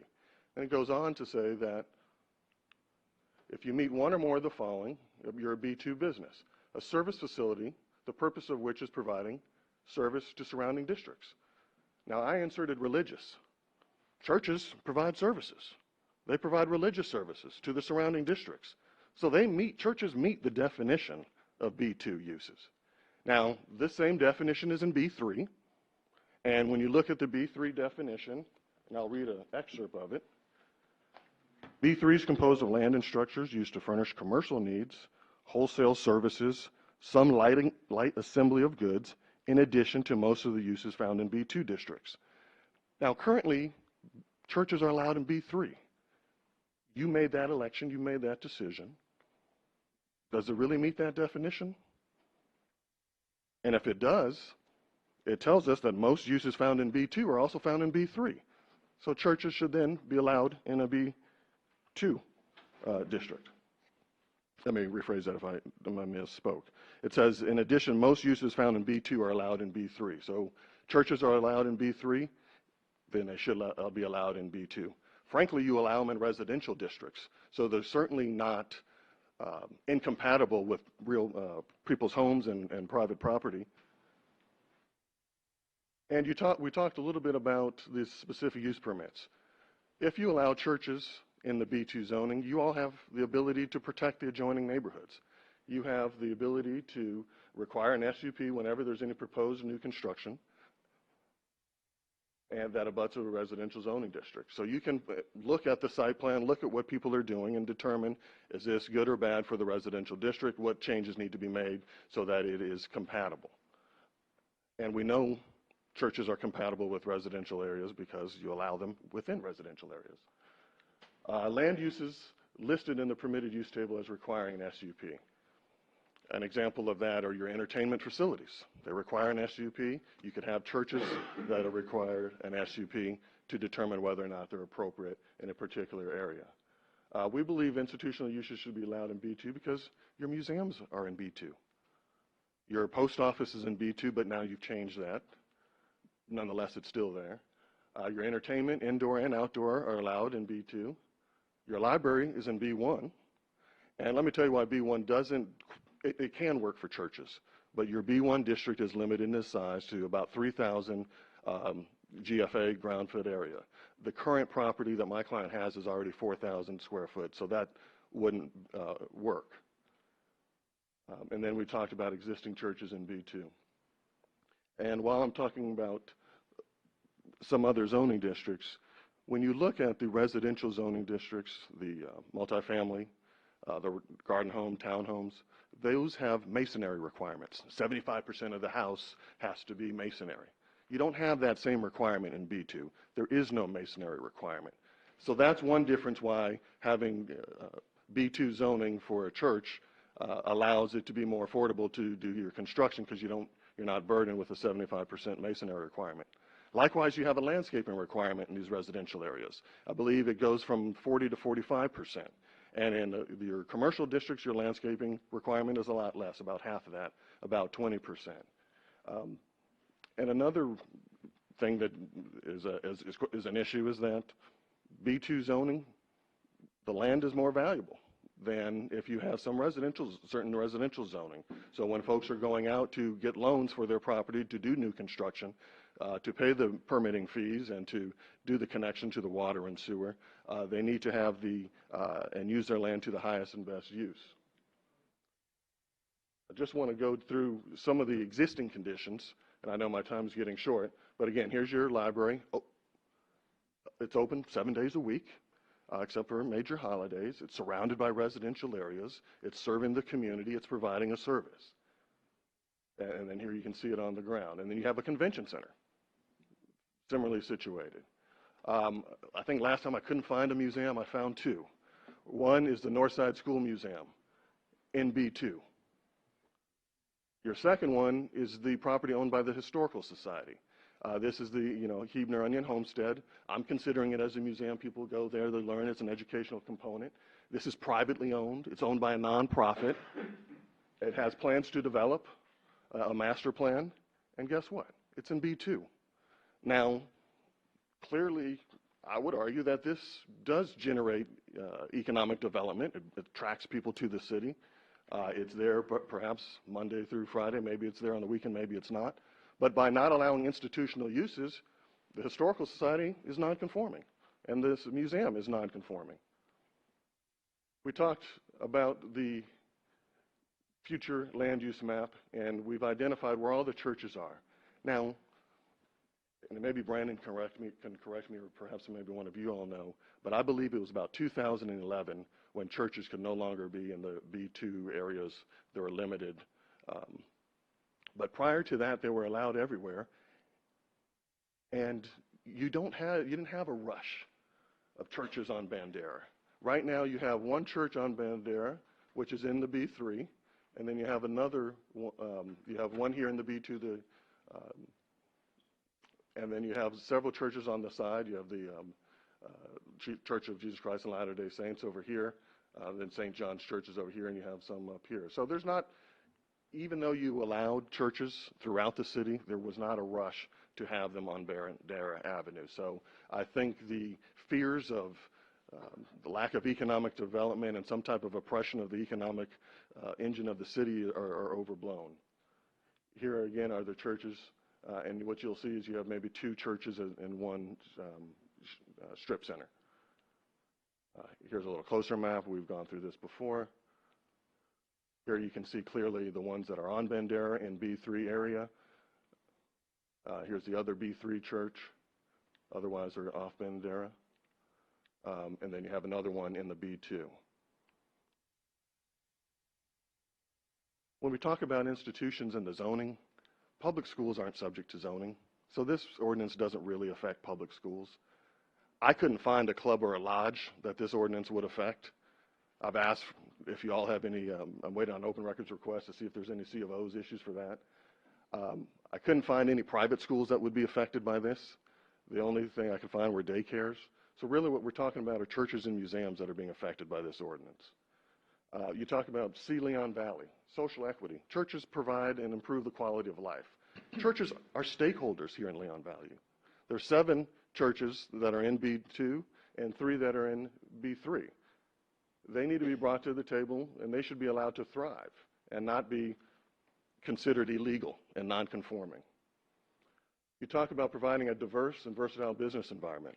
Well, churches are nonprofits. That contributes to the diversity and being a versatile business environment. We talk about expand and retain viable businesses. Churches are businesses, and in order for them to expand and be retained, they need to become conforming so they can invest in their property, they can redevelop their property and make improvements to their property. And as I mentioned, they're drawing consumers to the city probably on the slow days, on Sundays. Your master plan, again, I mentioned, it doesn't mention churches, it doesn't mention institutional uses, but it does mention it's flexible and it's enabled to adapt to unforeseen events and trends. And that's frankly what we have here, and St. John's is the one to point it out. I mentioned the 3 churches that developed parts of this city.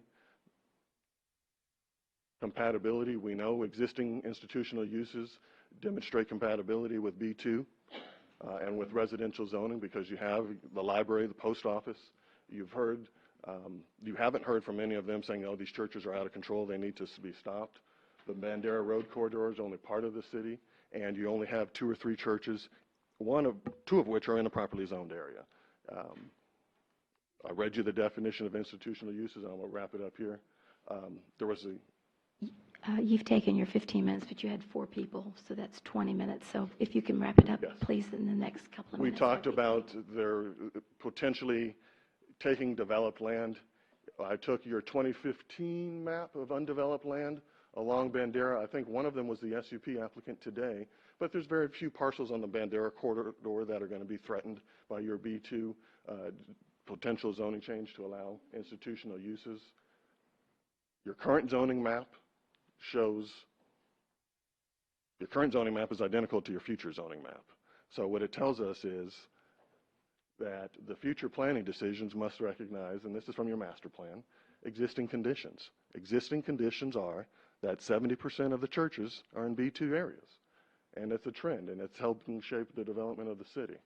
Again, here's the location. Your master plan has your land use goals. Encourage a level of growth that provides commercial development that contributes to a diversified economic base. I've talked about how churches contribute to that. The diversity, their employment, they're paying fees. how allowing non-conforming uses will help restore and rehabilitate and integrate older properties in town into a new urban development. And that's exactly what we're trying to do. We're trying to create a new building and make it an attractive building and an attractive church. Your land development, you want to enhance stability and strengthen the city's economic base. Here you have 7 churches that are non-conforming. Let them become conforming, and they will increase the stability of the land. They'll invest in their property, and they'll expand. And then finally, you talk about quality of life. You want to ensure adequate recreation space and cooperative agreements.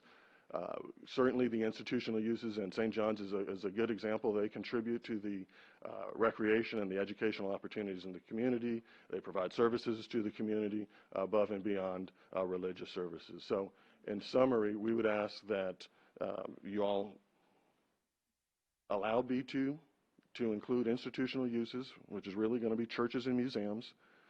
The sky's not falling. There's not going to be a rush on the B2 property on Bandera for new churches.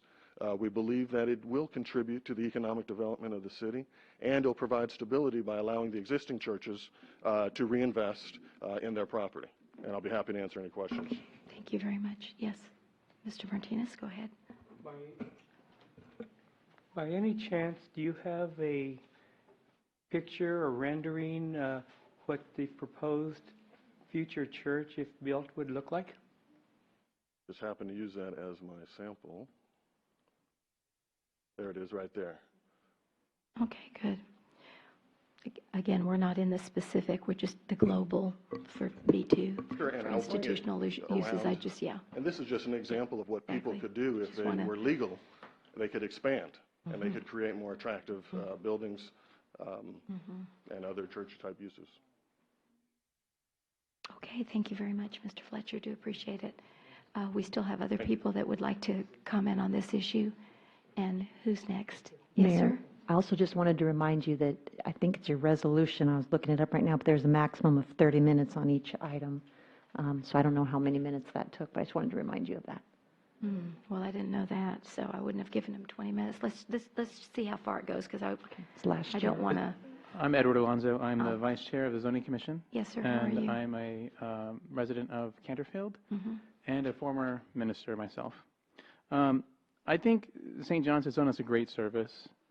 They've allowed us to identify some really big gaps in our zoning code that we've had. And I believe at this point that currently council has filled those gaps. Council has allowed us with the R2, R3, R4, R5, those groups of zoning areas to allow us to put churches next to other residential areas without allowing a future use that is undesirable. Because any zoning that we make, any zoning changes we make are permanent, right? Well, permanent to the property, unless we make them change again, right? So when we look at that, there's no need for churches to be, in my opinion, in a B2 or B1, even though we do have a B3, which is available for churches that want to be in a more industrial or business or commercial area. I forgot where I was going, but that's good. So again, we believe you've given us the tools to zone properly in our city. And by enabling churches in B2s, we will be limiting our future revenue and potentially putting our physical soundness at stake. I think many of us have seen a lot of churches take over strip malls and a variety of other things. Now, if that's a decision that our council wants, that's a decision we can have, right? What was mentioned before was that we have 7 out of 10 churches currently existing in a B2. And that's weighed on me, and that was a question I had. How do we solve that? Well, there's a couple of different solutions to that. We have B3 when they want to change. We also have residential if they're close to residential. If we want to bring that area to be a more residential area in the future, we can turn it more residential. If we want it to be a more business-centric area, we can turn it to the B3. In my opinion, again, there's no need for us to expand the by right churches in any other zoning than the ones we currently have. Thank you very much. Thank you. Yes, Ms. Malloy.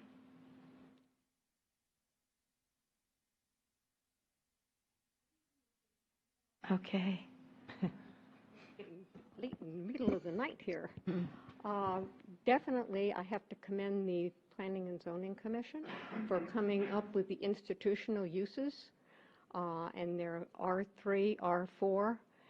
That fills the in-between of, when you kind of think of zoning, you should picture in your mind not a swimming pool where you go from sitting on the deck to jumping in the water. That's not what zoning's about. Zoning's about being on the beach and walking from the shore slowly out into the water. So that's the way you want your uses to go, so that overall they blend and they reinforce each other. Coming up with the institutional use, these are uses that feed and work with the homes, with the people living in the homes. This is it's not going and buying things. That's a totally different thing.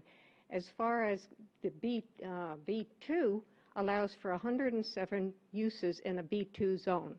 Those of you who have served on Planning and Zoning Commission know that when you're looking at something like that, you look at what is the most intense use of those 107 uses, and is that what you want sitting on a piece of land that abuts residential all around it?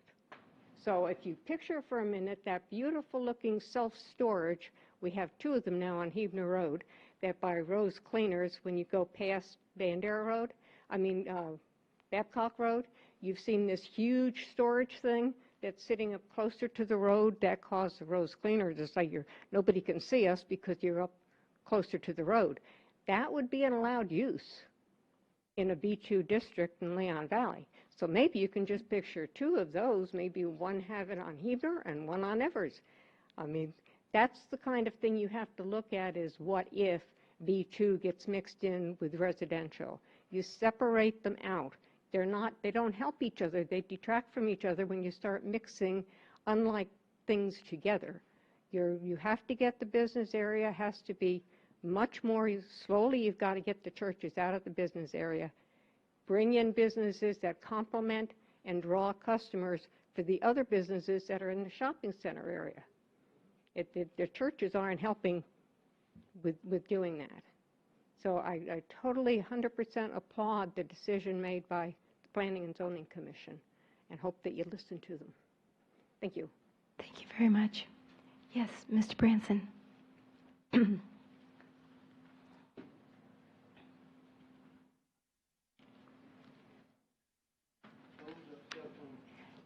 Good evening and welcome back. Yes, sir. Thank you for letting me speak again. Mm-hmm. I'm Tommy Branson. I live in Pavona Place subdivision again. Sure, no problem. Forgive me. When the church first came, as it exists right now, I came to the same board or city council, and I welcomed them to the city of Leon Valley. I did. Okay, and I appreciate what they've done. So I have nothing against the church. What I have for a B3, and this comes directly from the Zoning Commission rules. Although it may occur in certain instances, it is not intended that the B3 district abut an R1, R2, R4, or R6 district. Okay? Number two, if by some chance it became a B2 and the church decided they wanted to move somewhere else, what they could do with that property, and I'm just going to read a few of them.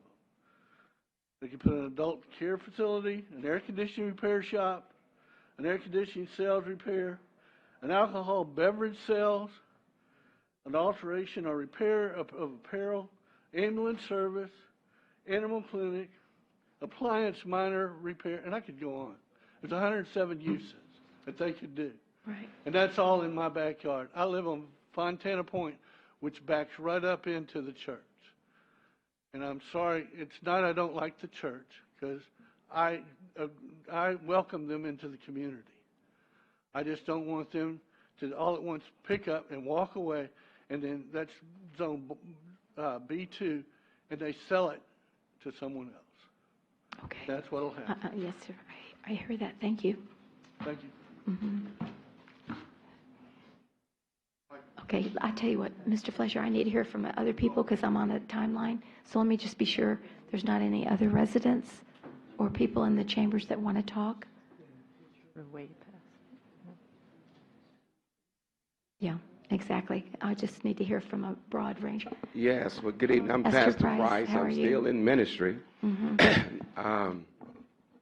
I want to just mention that we're not selling the property. We're not wanting to rezone the property to sell the property and allow something like the gentleman mentioned to happen.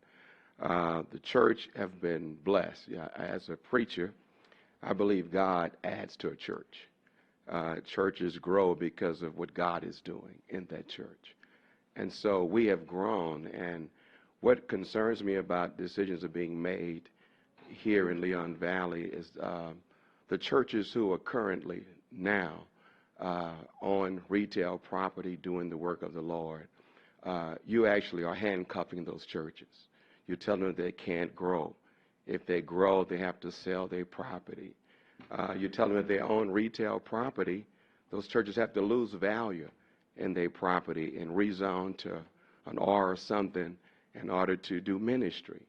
And so I'm glad as St. John is a church tonight in this predicament. But it impacts a number, probably thousands of people, parishioners, who have tithed into those churches, who made decisions to purchase property, who had a vision and a dream about using that property. Now they're being told they can't use it because for some reason churches are seen to be bad.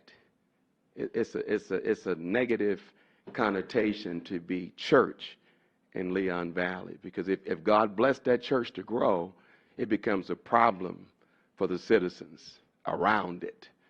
And so it's troubling what I'm hearing. I mean, the church is the work of God, and I think any community would want to see churches vibrant in that community and thriving and sowing into the community and the lives of those people.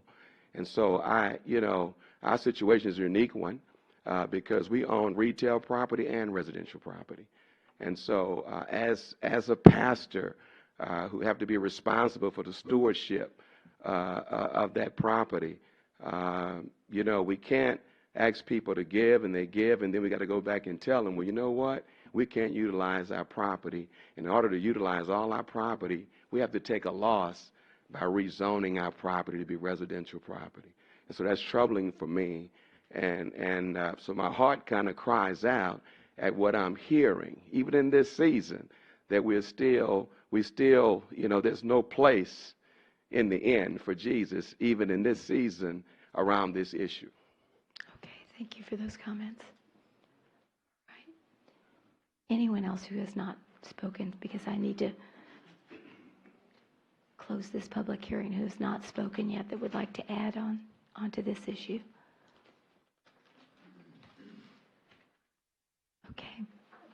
Okay. That's okay. Yeah, that's fine. No, go ahead. And then we'll have Lynn, just very quickly, so we can finish up. We'll be 5 minutes over our 30-minute limit, but I think we can do that. My name is Jo Betsy Booker. I'm a member of St. John. And Merry Christmas. Merry Happy Christmas. New Year to the council. And thank you for this opportunity. I'm over a 50-year member of St. John Baptist Church. And we came from an area that with a handful of people and came over here to Leon Valley. And with that, I drive 30 miles one way to come to church, to your community. And with that, we do bring economic development to this community as well. I eat over here. My in-laws live over here. I use your products. A lot of us use the products and services. We utilize your community center 2 or 3 times a year. So there is economic development as far as, bringing profits to the community. Yes, we're a nonprofit church, but at the same time, we're doing a great service to this community. And I just had to say that. Very I mean, good. 90 years we're at one location. We're 100 years old. We're not going anywhere, and we're not going to fold because we have gone from like 50 people to like 600. We're not going anywhere. So if you're fearful that we're going to pick up our church and sell it to a retail, that's not going to happen because God has a plan for us. He brought us from all points of the city to Leon Valley because we knew this was the place He wanted us to be. Thank you for those comments. Do appreciate it. Yes, Ms. Joseph. And we'll wrap it up after this. What I'm hearing is that we're concerned about, not that the church is not doing what the Lord's plan is, but that for the future of the community. And I, too, attended a church for over 50 years down in the Alamo Heights area. And we were just short of being the founding members. But over the 50 years, they did have to close, and that property did, and they're right in the heart of a residential area. And that property had to be sold, and it did completely change the face of that area. So as far as looking long-term, I know it's very hard, but I've seen what's happened too. So I know you're probably not planning on it. We weren't either. But things happen. Okay, so you're saying the church went to another use after they closed? They did, and they brought in 3 other churches to use the church, to allow other churches to use it, so it could be a multifunctional church. That didn't work. It didn't pull them out of the debt that was accumulating because they didn't have enough members. Alamo Heights, is a very expensive area. And the church had to fold, and then it became a residential, not residential, but a business community in that area, in the middle of the residential. Okay, very good. Okay, thank you very much. I appreciate it. Okay, so we're about, because we started at 5 till, so it is now 9:39, and we'll close the, 9:29, excuse me, 29, and we'll close the public hearing. So, again, this is our first read only. So this will be back at January 15th, 2019 for a second read. And so I invite you all to come back, and then we'll have some more discussion, and the council will take action at that meeting. So thank you all very much for coming on this particular issue, 8.2. So I know some of you might want to leave. We still have some more business to do, so I'll let y'all clear the chambers if you're not going to stay. Thank you. Merry Christmas. And thank you for letting us know your positions on this issue. That one, that's one he entered in.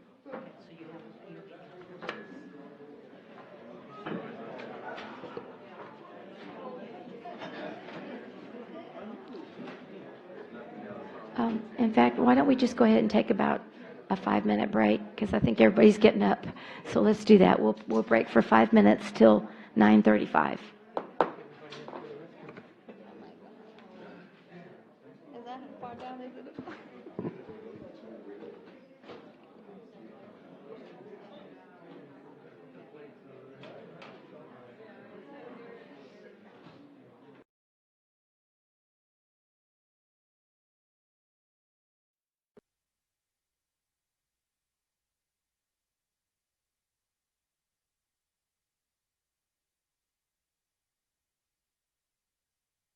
Okay, I know we were missing some people, but I'm sorry I took a little bit longer break because of my talking. Sorry. All right. So,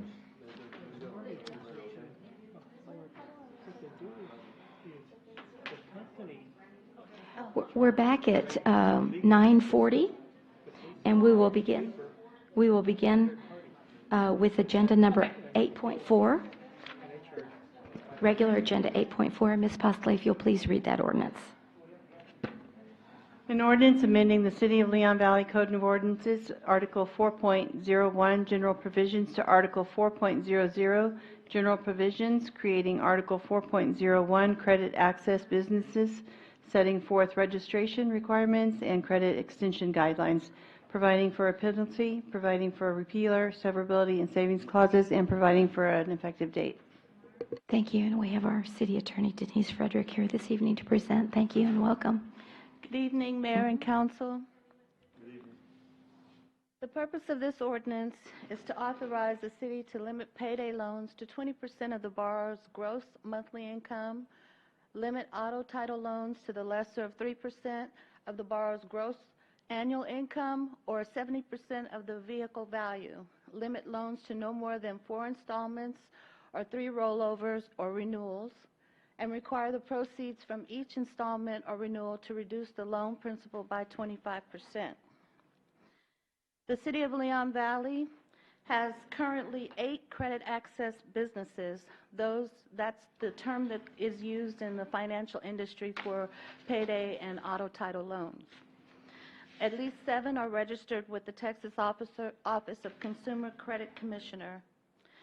This agency governs the non-depository financial services industry that regulates and provides the industry to provide compliant financial products, and the Texas financial marketplace to adhere to laws regulating financial transactions, as well as educating both financial service providers and consumers about their rights, responsibilities, and remedies associated with such financial transactions. This agency's regulatory authority is found in the Texas Finance Code at Section 14.001 et sec. Payday and auto title lenders normally charge annual percentage rates of up to and over 500%. Their borrowers often pay high fees without ever being able to pay off the loans. Some reports show that the average Texan pays $840 for a $300 payday loan and $1,604 for a $700 auto title loan. This can drastically affect the borrower's lifestyle, as in transportation to work by losing their car and other essential household functions. Let's see. As a home rule city, we are able to establish regulations not addressed by the state legislature, and we can follow the 43 other Texas cities that have regulated this financial industry, such as San Antonio, Austin, Dallas, Houston, and suburban cities such as Balcones Heights and Universal City. We want to protect the members of the community from becoming trapped in a cycle of debt. Staff recommends the following regulations, and these regulations are the general practice of all the 43 cities that now have passed this ordinance. Limiting payday loans to 20% of the borrower's gross monthly income, limiting auto title loans to the lesser of 3% of the borrower's gross annual income or 70% of the vehicle value, limiting loans to no more than 4 installments or 3 rollovers or renewals. A rollover or renewal is defined as an extension of consumer credit made within 7 days of the previous extension of credit, requiring the proceeds from each installment or renewal to reduce the loan principal by 25%, requiring that every contract be written in a language that the borrower can understand or be read in its entirety to any borrower who cannot read and in their language, requiring the lender to provide the borrower a form created by the city which references nonprofit agencies that provide financial education and agencies with cash assistance programs and contains general information regarding extensions of consumer credit. The fiscal impact is for the City of Leon Valley will be the application fee that's associated with them having to register with the city. And this is going to depend on what you all decide will be the application fee, the amount of the fee. You decide that? So the C statement, social equity, it is equitable for staff and elected officials to listen to their citizens who have voiced concerns in the past regarding stricter regulations of payday and auto title lenders.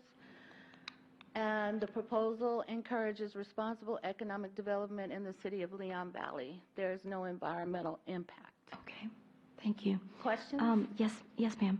How many payday or title loan companies do we have in Leon Valley? 8. 8, okay. And 7 are registered with the OCC. 7 are registered.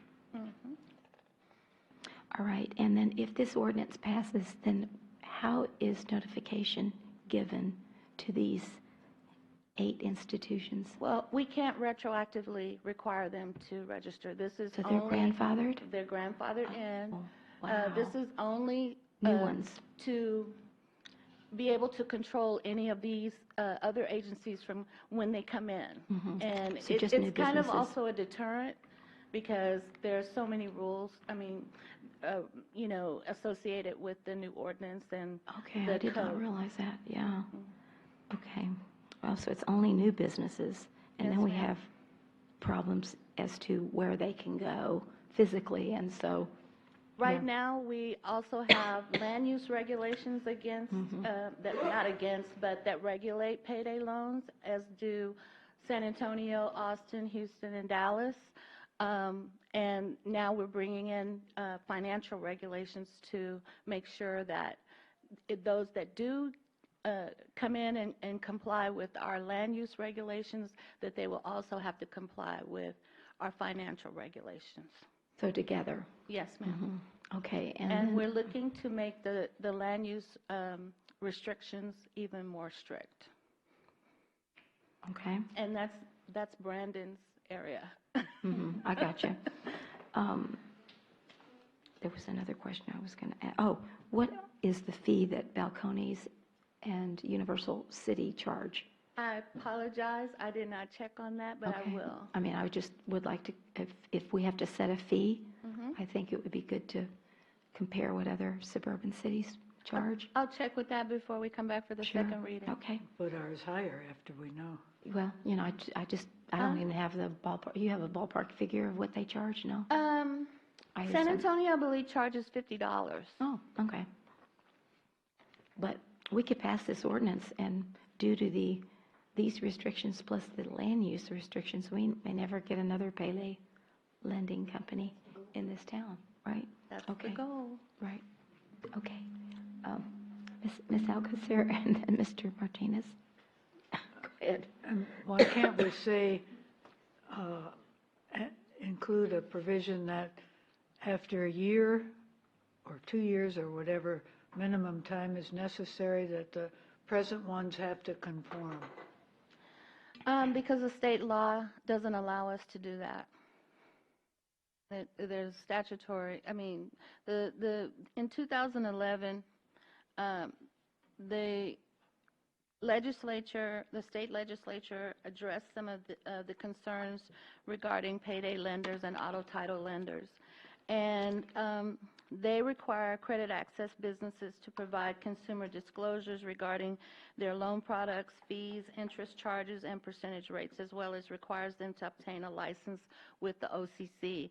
I don't have the statute in front of me right now, but when we come back, I'll have it prepared for you. I apologize. Thank you. Mr. Martinez. Okay, I'm a little concerned with or confused, should I say is a better word. You said 4 installments. I know some of these companies right now, you take out a loan for 6 months at a time. So you're telling me that they can only have 4 payments due? That's correct, because the longer the loans go on, the more interest they charge, the more they have to refinance. In some cases, people lose their car. They'll never be able to repay the loans, and they get into financial trouble. So. Okay, but then the second part of that is if you have 4 loan payments and you have to, each loan payment has to pay 25% of it at the end of four billing cycles, your loan's paid off. Correct, but we're restricting, the amount, I believe the amount of the loan, yes. It can only be up to 20% of the borrower's gross income. And so their loans won't be over, I mean, if you have somebody coming in at a lower income, their loans probably won't be over $200 to $300. Does that answer your question? Okay, I'm sorry. but then you talk about 3 rollovers. So I'm familiar with this type of business, and right now, the ones that I know of, I'd say if you borrow $1,000 for a 6-month period, you're going to pay like $60 every 2 weeks for the term of that, and at the end of the 6 months, you still owe one more interest payment of $60 plus the $1,000. The principal never goes down. Well, that's the whole point of this regulation, is so that 25% from each installment goes to the principal. So you'll be able to pay the principal down instead of just paying interest, and then having a big lump sum of principal at the end. A lot of people can't afford that. So if you borrowed, under this plan, if you borrowed $1,000, the principal payment would be $250. So they're probably going to charge you $400, 4 payments of $400 to pay it off. I believe there's also a restriction on interest rate from the state, so they can't charge over a certain amount. Okay, now that's where it comes. That's where it gets tricky, because the company, the finance company, charges legal interest, but they sell the paper to a third party that's unregulated, and they charge the 500% interest. But the actual loan company is within the state laws of the correct interest rates. I don't know that I'll have to do some research on that, but I don't know that they're allowed to sell to a third-party lender because they have to register and they have to show they have to keep a record of all their loans now with the state. And they have to keep a record of what they charge, what their interest rates are, and how much their loans are. So they have to keep that record, and if they sell off the loan, I think that they might be in violation of a state law under the OCC, but I will check on that for you. Okay, thank you. Yeah, I had thought about that. Yeah, that they could sell it, still get all that interest. Did you have anything? Did you have anything, Mr. Counselor Edwards? Excuse me. Could you charge a sort of a onerous fee to register, like $50,000 or? It doesn't say that, but I don't think that we probably could. I would have to check with state law to see if we could do that, but I don't think so. And how would we enforce this? I mean, would you have to review their books or? Well, when they come into the city and they've complied with the land use regulations and everything else that they need to comply with, they have to register with the city of Leon Valley and get a certificate of occupancy. They have to, we'll be able to, with them registering with us, we'll be able to see their books, we'll be able to check on everything. So somebody would take a look at it like once a month or something? We could. Yeah. But you're hoping they won't have access to the city. That's the point. Okay. Yes, Councilor So the one that's not registered, would this affect them and they could be closed? This regulation is not going to affect the existing payday lenders at all. Even though that it's not registered with the state in Well, conformity? they're supposed to be registered with the state. So if that's what I'm saying. You said there's one that is not? There's one in the city, well, at least I don't have any information on the one in the city that's not. I had Brandon's office do some checking for me on the background of the payday lenders that we have in the city, and we only found 7 that were registered with the OCC. And so if they lose their C of O or have some other problem, can it affect them or still not?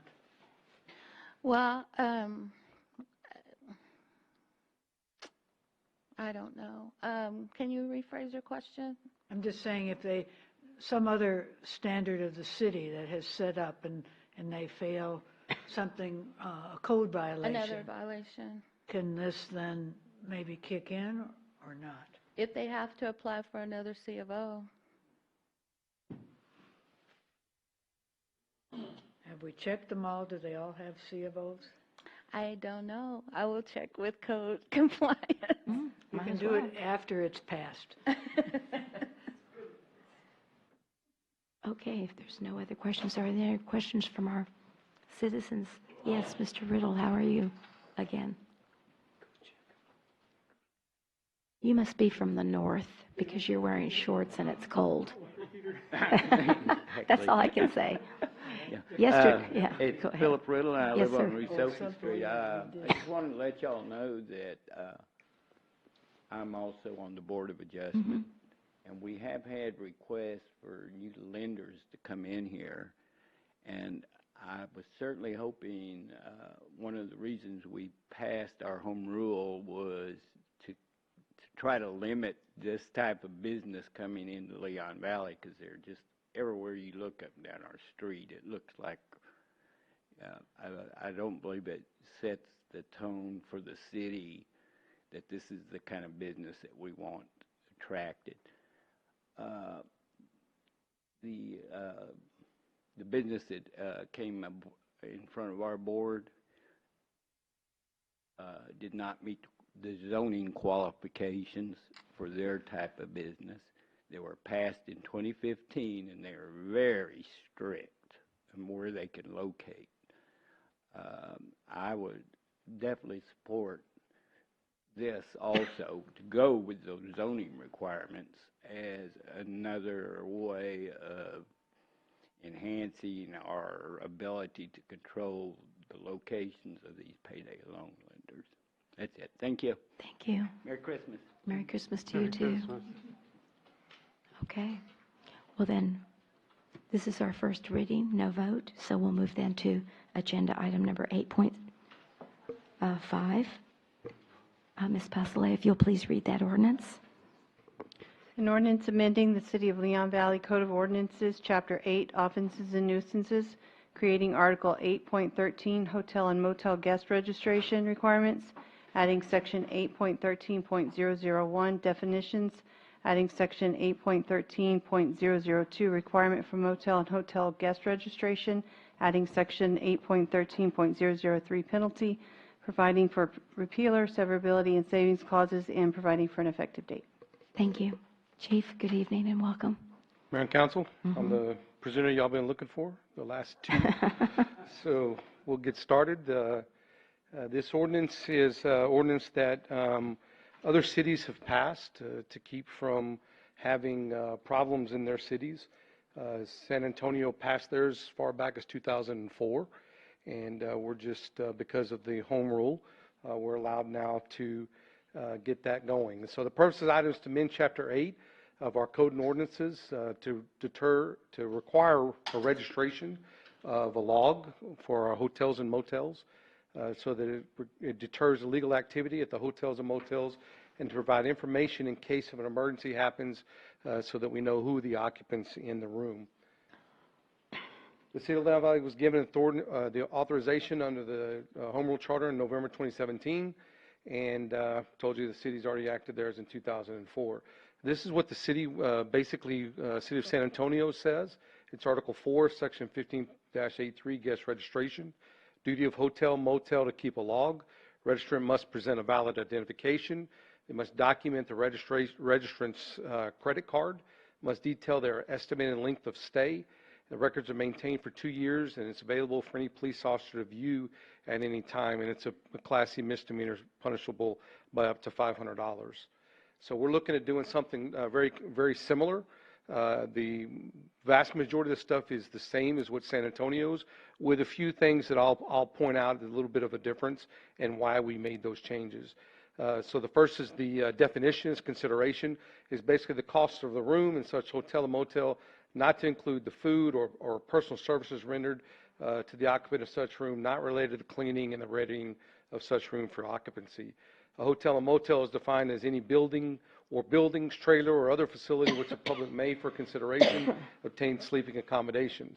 The term shall include hotels, motels, tourist houses, houses or courts, lodging houses, inns, rooming houses, guest rooms, Airbnbs, or other buildings where rooms are furnished for consideration. Hotel and motel should not be defined so as to include hospitals, sanitariums, or nursing homes. An occupant is anyone who, for a consideration, uses, possesses, or has a right or been given authority to use or possess any room or rooms, sleeping space, bed, or other facility in a hotel or motel under any consideration to include no charge, a lease, concession, permit, right of access, license, contract, or agreement, regardless of whether they're the renter or not. It's irregardless. The permanent resident is basically that person that stays for 30 days or more, or at least 30 consecutive days during that calendar year. A person is any individual, company, corporation, or association owning, operating, managing, or controlling any hotel or motel. So this is the way we want to write our motel guest registration requirements for the hotels. All persons, and this is something we added here, over the age of 17 are required to furnish a governmental identification and consent to the information being copied and maintained as part of the guest registration process to rent a hotel or motel room. The law basically will say no person shall attempt to register as an occupant under any false name or identity. No person registering as an occupant in a hotel and motel shall present any fake registration, any fake anything as an identification that misrepresents or fails to disclose their true identity. It shall be the duty of the owner of a hotel or motel, as defined in this chapter, to keep in a format chosen by the hotel, so it doesn't matter what they keep it in a logbook or on the computer, sufficient to comply with the record-keeping requirements set out in this ordinance, a register of all persons 17 years of age or older, which is a change, we added that, accommodated in such establishment for the purpose of verifying all occupants' identities, and a copy of their identifications presented by hotel and motel registrants and occupants. Such registrations will include for all guest room and guest stays. And this is the stuff that they would have to keep in their log: the name of the registrant and all occupants, the types of official photo identification presented, and any personal identification numbers contained thereupon, the registrant and occupant's address, and the expected duration of the registrant or occupant's stay in the hotel or motel establishment, and documentation that the person guaranteed payment used a valid credit card, which was at the time verified through their normal processes to verify that credit card. And those are all in San Antonio's as well.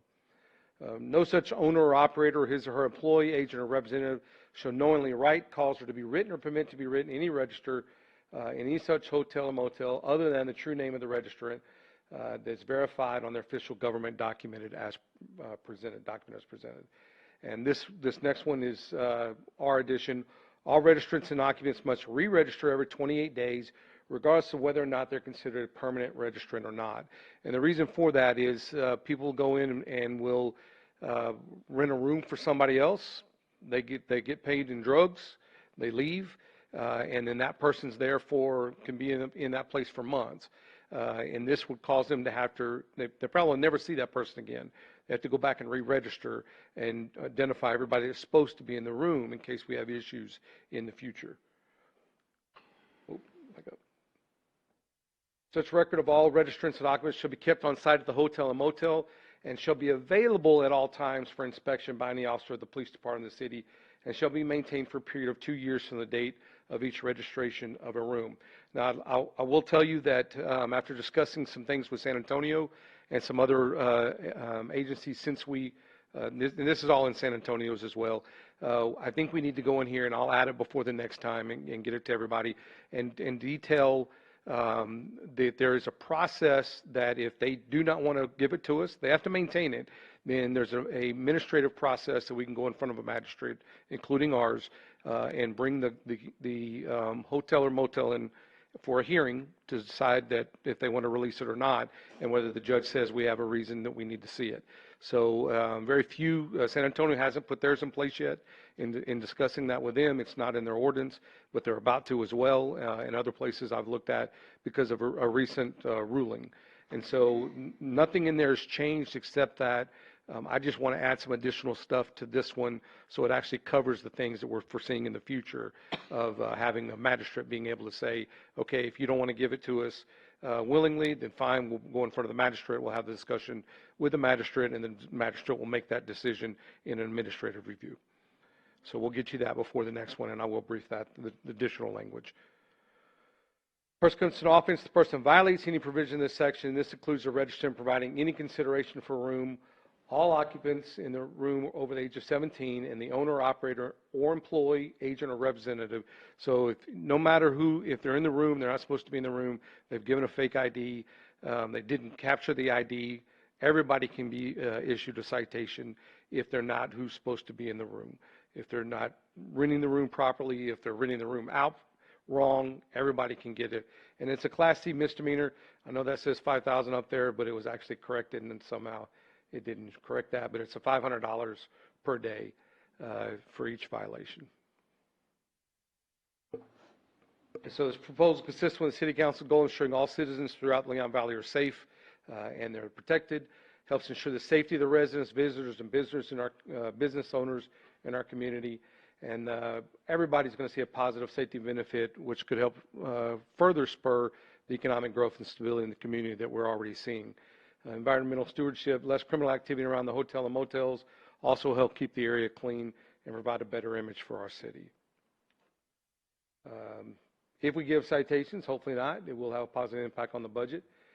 And the safer, more secure hotels and motels should encourage more people to stay in our city, providing more hotel, motel occupancy taxes, adding additional monies to the general fund revenue. This is in support of strategic goal 2, police, fire, safety, and security. Objective B, Leon Valley First Responders will work as a team to ensure all necessary codes and ordinances are put in place to provide a safe and healthy for our community.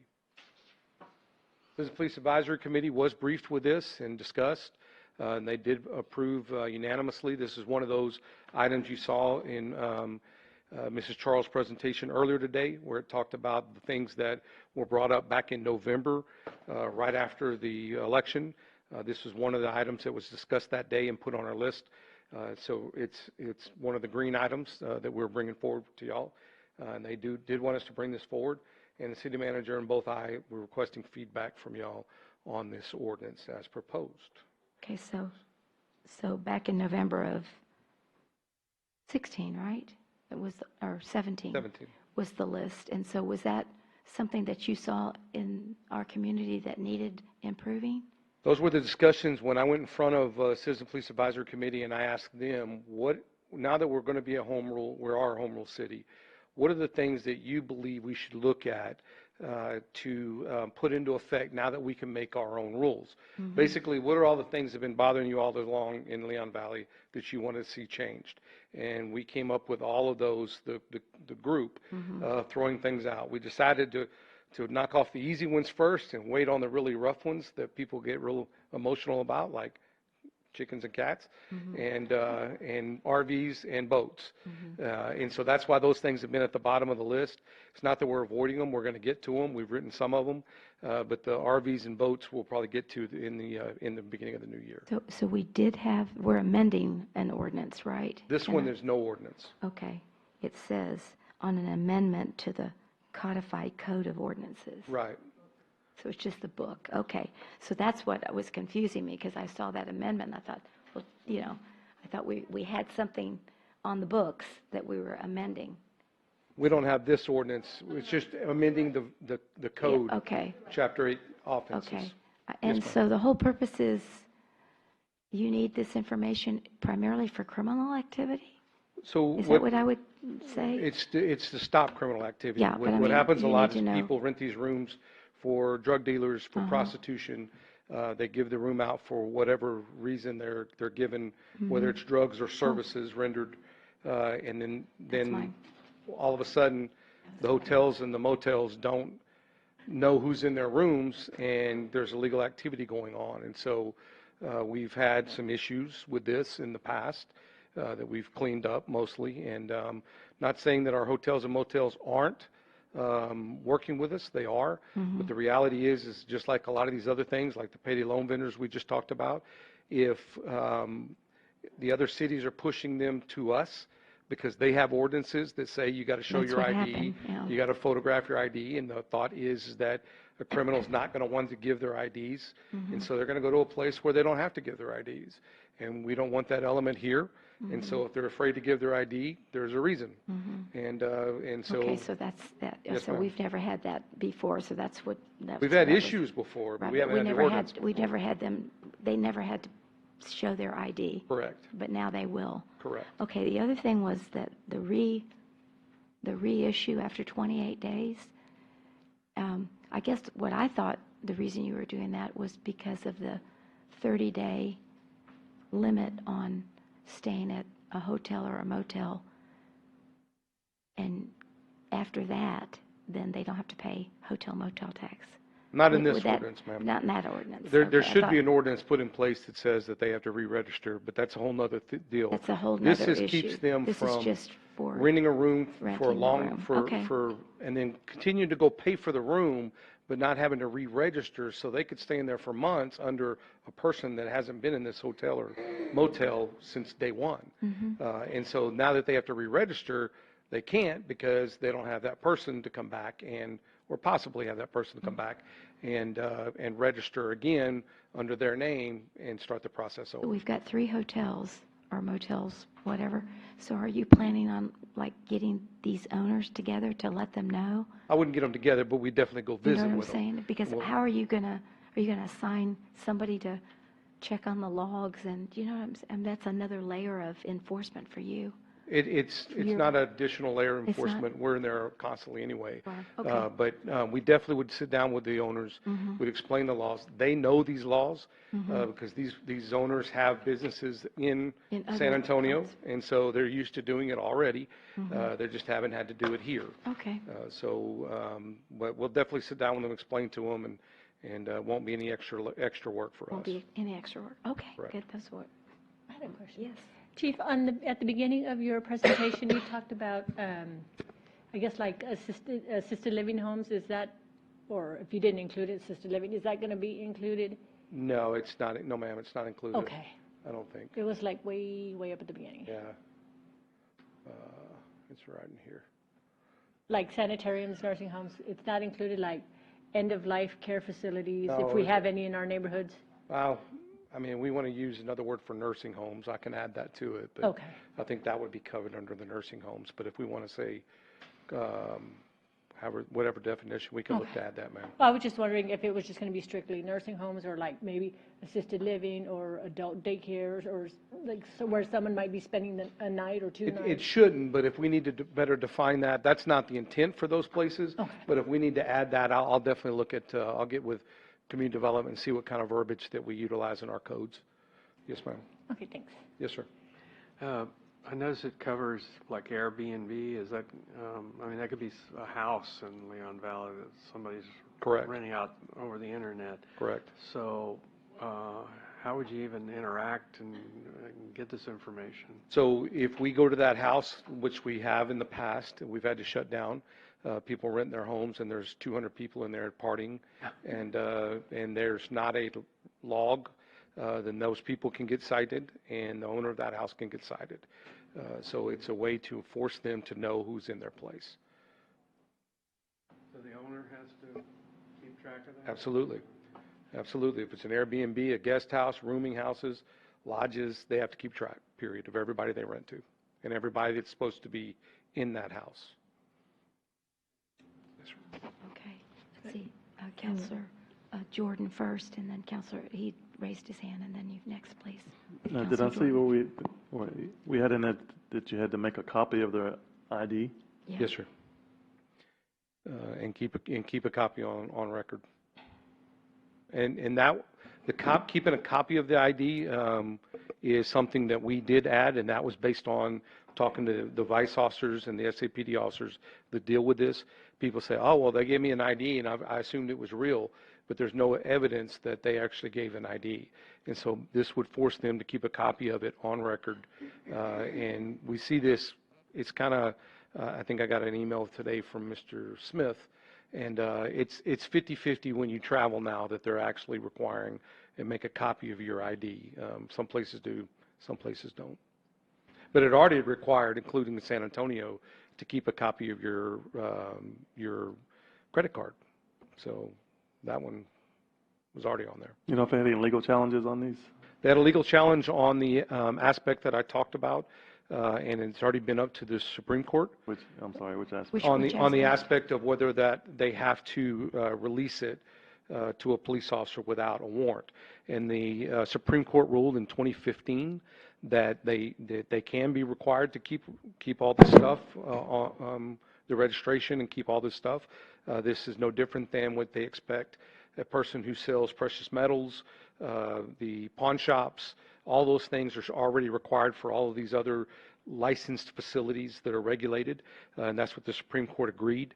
But they did say that they believe that we should have a administrative hearing or a process for the hotel and motels to argue they don't want to release it. If they don't want to release it, they can release it willingly, but they do have to keep it, and otherwise we can require them to come in front of a magistrate and explain what their objection is to releasing it and let the judge make the determination. But they have to safeguard that once we put them on notice that we need your logbook, and they say, no, I don't want to give it to you, then they have to safeguard it, and then they have to be brought in front of a judge. That's the additional language I want to add. Is that?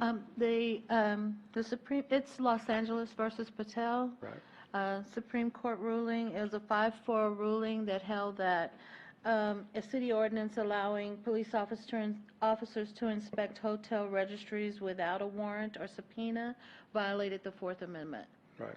So, and the court emphasized that administrative searches generally require pre-compliance, which is what Chief was talking about with regard to going before a neutral decision maker, and that could probably be a magistrate or some type of administrative hearing, even probably before you guys. So, is that probable cause or just part of the enforcement? I mean, do you need probable cause to go in and pull the log, or is just? You have to have a warrant. Okay, well, it didn't. Or to get the warrant or subpoena? Well, I didn't see that in this. It just said any police officer can request. It didn't say warrant. Right. Any police officer can request the log. Right. And the owner must have to produce it upon request. Right, but we found out just today that we can't do that. So you have to add But that. you can, well, let me actually, you can still require them to keep the log. So everything that's up here is still correct. What we need to do is add to what San Antonio is doing, because theirs is wrong, and add this language based on the Supreme Court ruling. So the Supreme Court ruling said you can require them to keep the log. You can still go and ask them to let you see the log. As long as they're willing to do that, which they have a legal right to do, they can let you see the log, and there's no warrant required if they voluntarily give you access to it. So that's why this isn't wrong. We just need to add some other language to it that codifies that process and bring it in front of the magistrate if they refuse to willingly give us that access. But what I was trying to determine is that, can you go request it due to probable cause, or do you go to request it just to do a spot check on their log record keeping process in accordance with the ordinance? Right. So you have to have probable cause to request from the owner to see the log as a police officer. Well, I don't think so, but we definitely we'll get you a better answer before we come back. I believe that if you can show that there's criminal activity going on over there, if there's problems in certain rooms, that there's a different level required for probable cause than I would think would be accessible in that log. I don't think you'd need that level that you would do on a criminal search warrant. So I don't think it. Reasonable suspicion. Right. I think it'd be the level of some reasonable suspicion that you got some issues in that room. I agree, Mayor and Council, that like if Chief were to walk in or they got a call that some illegal activity was going on, they probably could go in there with probable cause to request the information that they need on that particular room or whatever. But just to go in, just to do a spot check on a hotel, no. you can ask them to let you see it, but otherwise you would need a warrant. So, I mean, it's just like anything else. If you go to somebody's house and they let you in and they have marijuana sitting on the table, well, you know, you can arrest them based on the fact that they have all these drugs on the table, but otherwise you couldn't, and then you have probable cause to search the whole house. But am I correct, Chief? But otherwise, you know, you're restricted by the Fourth Amendment. We'll add that language. It's not anything that's wrong. We just need to add to it one paragraph. That's it. Ms. Alcacer, Councilor Alcacer. So in your example of the 200 people at the party, were you implying that they had to have the names of those people? Anybody that's going to stay over as a resident or stay overnight or, you know, stay there, whether they pay or not, they have to register with them. And so that should stop those parties where people are passing out. You know, if they know that they've got to provide all the information and provide their driver's license and copies of all that, it has to be maintained, they're not going to rent that room. But they didn't have the intent to stay over. They just Yeah, they're passed just out. visitors. They're just visitors. That's their problem. Right? Visitors have to register too? Visitors have to register? Not Okay. Visitors. That's what I was thinking. Overnight guests. 200 people in a house? I don't think so. You know? No. Staying in a house, do you think? No. Really? 200 people in a house to spend the night? Wow, I've never heard that. Go ahead. I mean, you know, it's a real party if they're spending the night. Wow. Pretty big house, too. Yeah, it's a pretty big house, too. 17, why did you pick 17? That's the legal age of adult in Texas. No, sir, that's only for criminal law. Right, we're talking criminal issues, though. Yeah, but that's not you can't even legally contract at 17. I don't think that's good to put 17 just because you can be a criminal at 17. Because you can't legally contract. So even if they signed, it kind of couldn't, I wouldn't find it very enforceable. I think you need to stick to 18 or maybe 21, because 21 is the contract age. Saying that 17, 18-year-olds can't sign contracts? Not legally. It's not binding. Is that the age that they had in the city of San Antonio's ordinance? They don't have an age. And that's part of the problem they're having. Other places I looked had ages, but I definitely go back and we'll take a look at that with council. And Mayor and Council, unless the 17 and they are independent, like they've gotten their, I forget what it's. Emancipation, yeah. So, but I think that Councilwoman Alcazar is correct in that as far as contracts go, you have to be 21 in order for it to. So we'll definitely go back and take a look at it, ma'am. 21 is pretty far considering the 18-year-olds that are here from. Yeah, no, I understand that, but I think if you find a different way to write it, I think it'll work. But you just need to consider that factor. Yes, ma'am. And then you had I realize this isn't the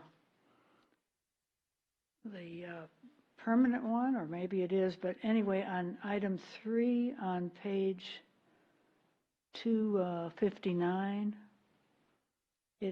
you're missing some words, so it doesn't make sense. Cause to be written or permit to be written in any register in any such hotel or motel. There's some missing words right there. A name. Page 259. 59, item 3, and it's in another place too that has a similar wording, but it's in any register in any hotel or motel.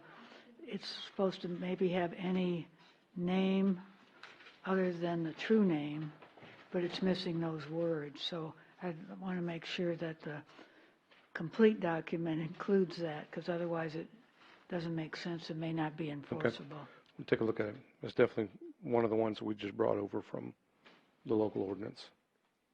And then is your provision on page 258 that they have to have a credit card? Are you saying they can't pay cash? The ordinance that San Antonio has says credit card. It's not. No, that's a good point. Yeah. Could pay cash. But it also says through the hotel motel's customary credit card verification procedure, but. I don't think any hotel now will allow you to go without having a credit card on file. Really? Is that right? Even if you're Can't pay paying cash, you have to put a credit card on file. Oh. Yeah, most of them allow you for incidentals, if nothing else. Oh, that's right. For the room, incidentals, $50 hold on it or whatever. I think that they'll take an alternate $500 cash or something like that. So you just, but and they say, well, we don't have a customary credit card. It's just use of words that people play with. And I looked at other ordinances besides San Antonio's, and pretty much across the board, there's similar verbiage. These things have been in place for 14, 15 years now. Yes, I understand that, but somebody thinking outside the box, like when you have a presentation where you have flowery words coming in and saying, look what we can do here. Okay. What can happen? Just a suggestion. Okay, ma'am. We'll take a look at it. I think that's all I have. Thank you. Councilor Martinez. I have some severe questions and concerns about this law. One thing, I think it's overly restrictive. I think it's going to affect economic development in our city, or it's going to hinder it. I've got no problem, and I have traveled quite a bit, and I have no problems showing the motel my ID to check in a room. But, we go to Dallas, I'll go check in the room and they'll ask me for an ID and credit card. They don't ask my wife for that. That is overly restrictive in that aspect.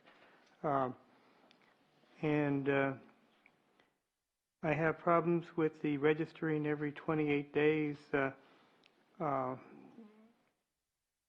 If we're going to do anything there, it should be every 30 days, or with the pay period, or or it should coincide with the pay period.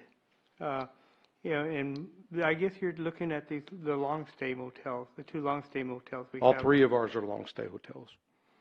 All three of ours, the Stay In Express is also a long stay hotel.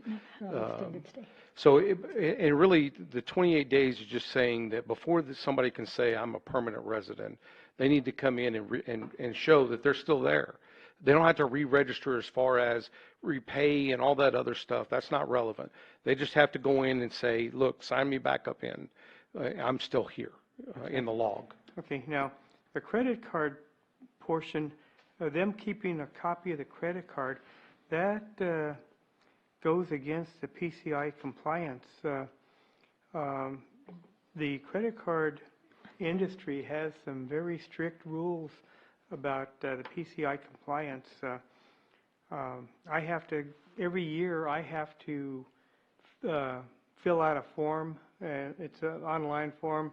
The first time I had it was like 15 pages of junk that didn't apply to me. And then they said, oh, you don't have to do that. There's a short form that's about 3 pages that they have questions about keeping credit cards, no information on file. There's very, very strict rules on that. And we don't, the way we get around it, we don't keep anything on our server or computers. If one of our customers wants to pay by credit card, we log on to the my credit card's processing website. We enter, it's a secure website. We enter the information on that, and that absolves me of any PCI compliance issues. Because, if the motel is going to keep credit card information on their server, they got hacked. Now they're in for a lot of problems reporting issues, and it'll be a major issue. Well, I can tell you that it's already being done for the last 14 years in San Antonio and other places I looked. The Supreme Court did not rule on that aspect, saying that was illegal or improper. So those types of things have already been looked at, and legally, I don't see anything in the record that says that's wrong and they shouldn't be doing that. So it doesn't require them to actually, make a copy of it. It actually requires them to keep track of it, of the whole thing. So, and it also says in whatever format, whatever means that they choose. So it's not like they're having to break out the old ledger book and write it all in there and everything. It can be online, it can be however they choose, as long as it has to be able to be brought back up and shown, this is the person that rented the room, this is their credit card, so yes, this is who that person was. So it's basically almost like a second form of identification. So I'll look into the PCI aspect of it. I didn't see any of that when we did our research, and I'll definitely look at that. But I'd like to go back and ask you, you said you believe this is going to impact economic development. Sir, how would that be, and what are your concerns, so I know how to address that? I don't want to stay in this motel because I've got to go out and get my wife to come in and register, show her driver's license. I'll go someplace else. Okay. San Antonio requires them to already identify everybody in the room as well. And so there's not a whole lot except that they have to show their ID. That's the only difference. So if they're not really willing to identify who's with them in the room, there's probably a reason that you don't want them in Leon Valley. I disagree with that statement 100%. But now, just back to the credit card. Now, I do get, once we process the credit card, we will get an email, and it'll tell the transaction, the person's name and address and stuff, and the credit card number is dotted or starred out, and it'll just have the last 4 digits of the credit card. But and we have that proof that someone paid. But even if I go back into the portal and look at it, I can't see the full credit card information. It's blocked off. Yes, sir. Okay, yes, Councilor Edwards. I don't remember. I've traveled quite a bit. I can't remember a single time when if I proved my identification, credit card, driver's license, I cannot remember a single time when my wife was asked to provide anything. Like 100% of the time. So this is kind of strange. But you're only saying for people that are going to stay there longer than 30 days or more than 28? This is people or just period? Whoever's in the room needs to identify who they're supposed to have in their room. Mm-hmm. Yeah. They have to re-register after 28 days, but they have to register on day 1, right? Right. I guess just listening to the conversation, so these hotels are going to have copies of driver's license and copies of credit card information stored someplace on their premise? Yes, ma'am. But you're just saying the name, the way it reads, the name of the registrant and all occupants, the type of ID presented. So that's only for the one presenting. And then, then you add the registrant and occupant's address. Yeah, I'm just concerned about privacy, and if somebody, hacks in, or, we'll have a problem there, but I don't know. I mean, who was it, Marriott? Hyatt. Or is it Hyatt? Marriott? I thought it was Marriott. 500 million people were hacked. Yeah, and they said they thought it was the Chinese, and I'm like, okay. They're already gathering the information. All hotels are. Maybe not in some hotels the actual rest of the occupants in the room. Mm-hmm. I guess in some places they do, in some places they don't. We're actually just saying that additional information needs to be kept. That information is on file. The first time when you rent your room, all your contact information, your address, your phone numbers, your identifications, your credit cards, that stuff stays on file. And having been traveling for many, many years, both the military and the police department, you go back, they've got all your stuff on file still. If you go back to the same place, it's there. they don't normally have any more than your last 4 of your credit card anymore. And how many times in all the times you registered did you have to give all the information on your wife when she hadn't registered? I've had to do that. How When she many was times? with, I can't tell you how many times. I register half the time, and my husband registers half the time. Neither one of us has ever I've given never had any to have two. information. I've never had to have two either. On the other one, other than there were going to be 2 of us, or we're having 2 kids, but they never ask who they are or their ages occasionally if they're over 18, just So would you because like- they charge more. So would you like to take out that they don't have to identify the occupants in their room? Yes. Well, unless they're going to be, I mean, it depends. I think I would like to actually see it restricted to the extended stay motels, not all the Airbnb and the stuff like that. I mean, how much issue do we have of that in Leon Valley? For All the these- Airbnbs? With all the other things that you had, like guest rooms and. Oh, yeah, lodge. I mean, Let's see, what else like did you we have? have guests constantly at our house. Yeah, it's not meant for a private residence. It's meant for somebody that's making money, renting out rooms, those types of things. Do we have problems? We have had problems with Airbnbs. We've had huge parties at one place. They haven't had anything lately, but right now there's nothing that keeps them from doing that and Aren't renting they those rooms out. restricted under other ordinances? I think our ordinances, we're working on making them better to describe those Airbnbs and those types of things. But right now, it's a catch-22 on some of the stuff. Yeah, I didn't think we had an Airbnb ordinance yet. We don't. Yeah, I mean, I was just But if thinking you we call might it a be- guest room or you call it those are intended to try to capture all the different types of things you could argue. I wouldn't even call it what is a court. Courts is an old name for some of your apartment complexes, your courts. So it really, those are just all the types of names you could try to take away from their ability to say, I'm not that. It's kind of like boarding houses also. Like Airbnbs today are saying, we're not a hotel, therefore we don't have to pay hotel and motel taxes. So this is taking that away from them and saying that we're talking about anybody that rents a room, you've got to keep track of who's in that room and keep a log. That's the goal. So yeah, we might not have anybody that calls themselves a tourist home, but.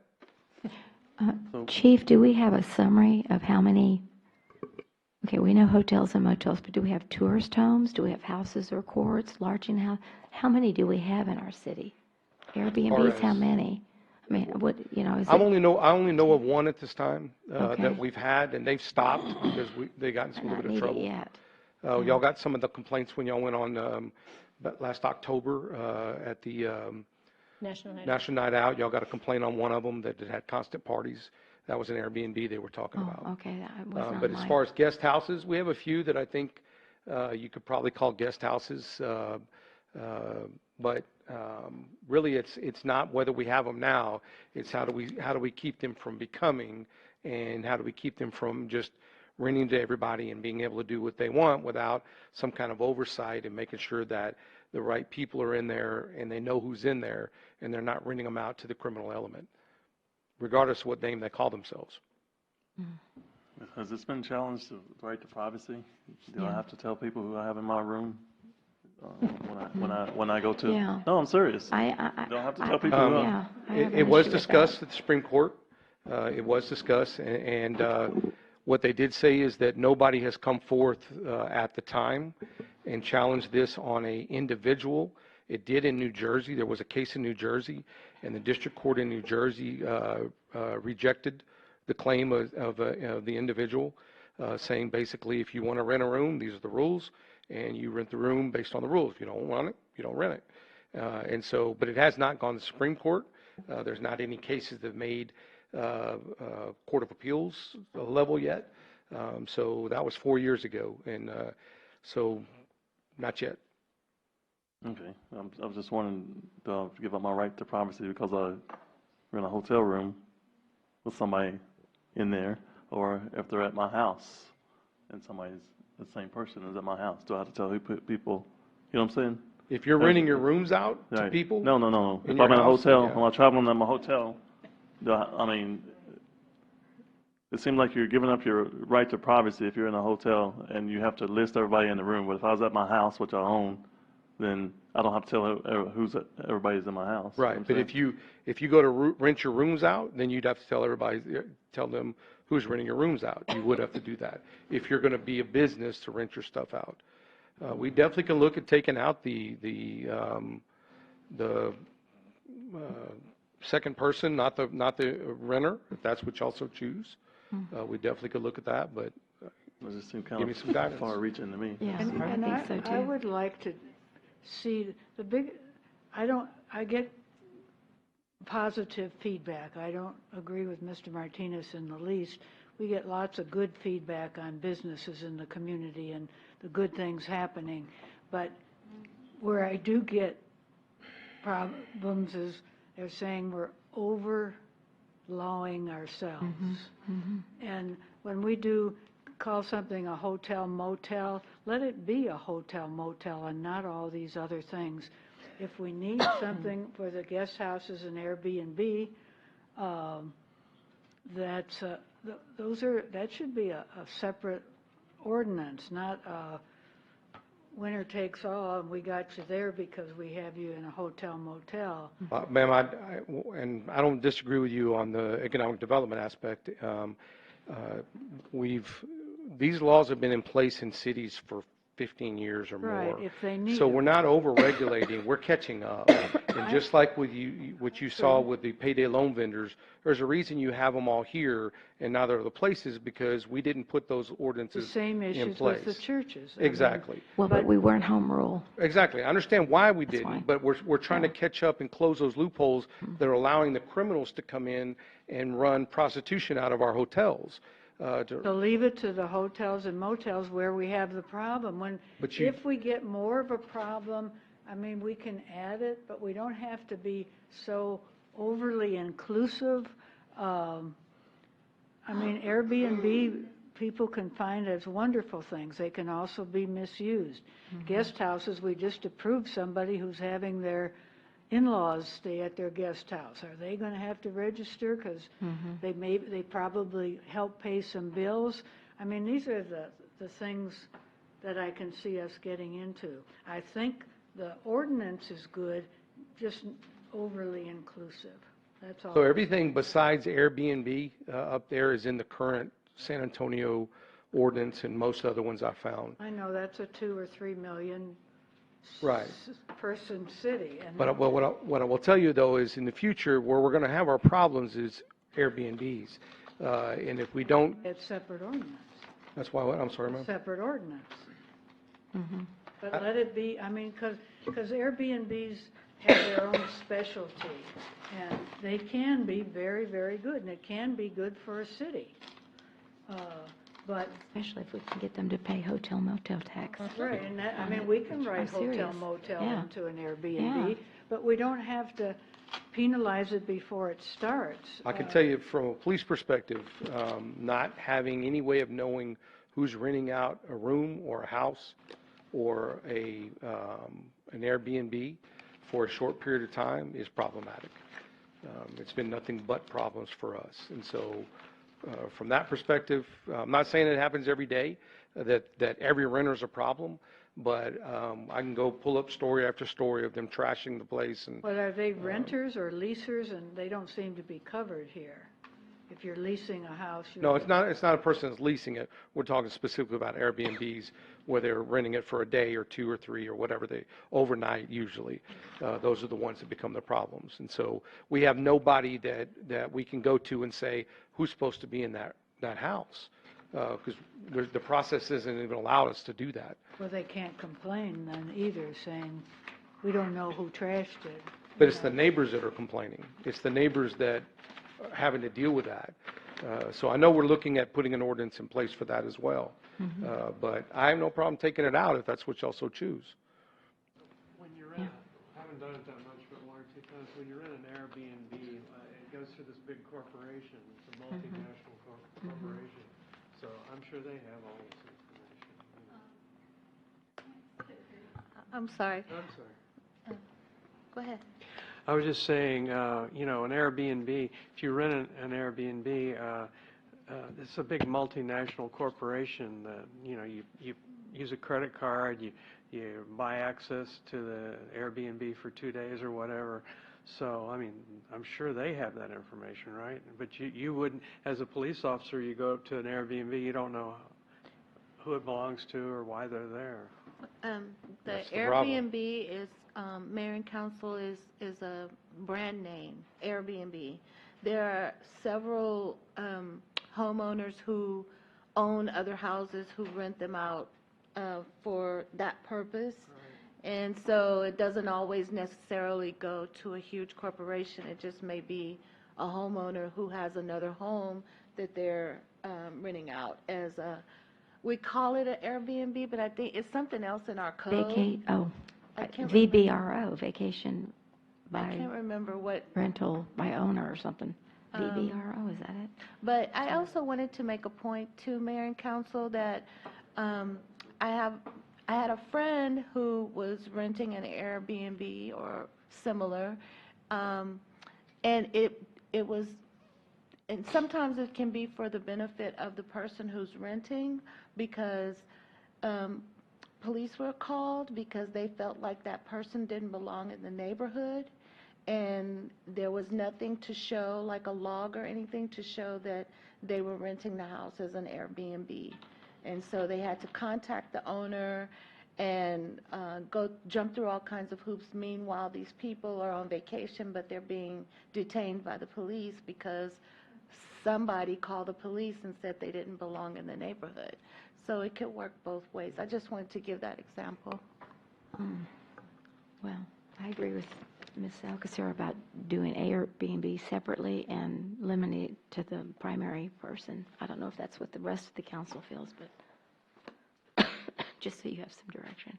But yeah, go ahead.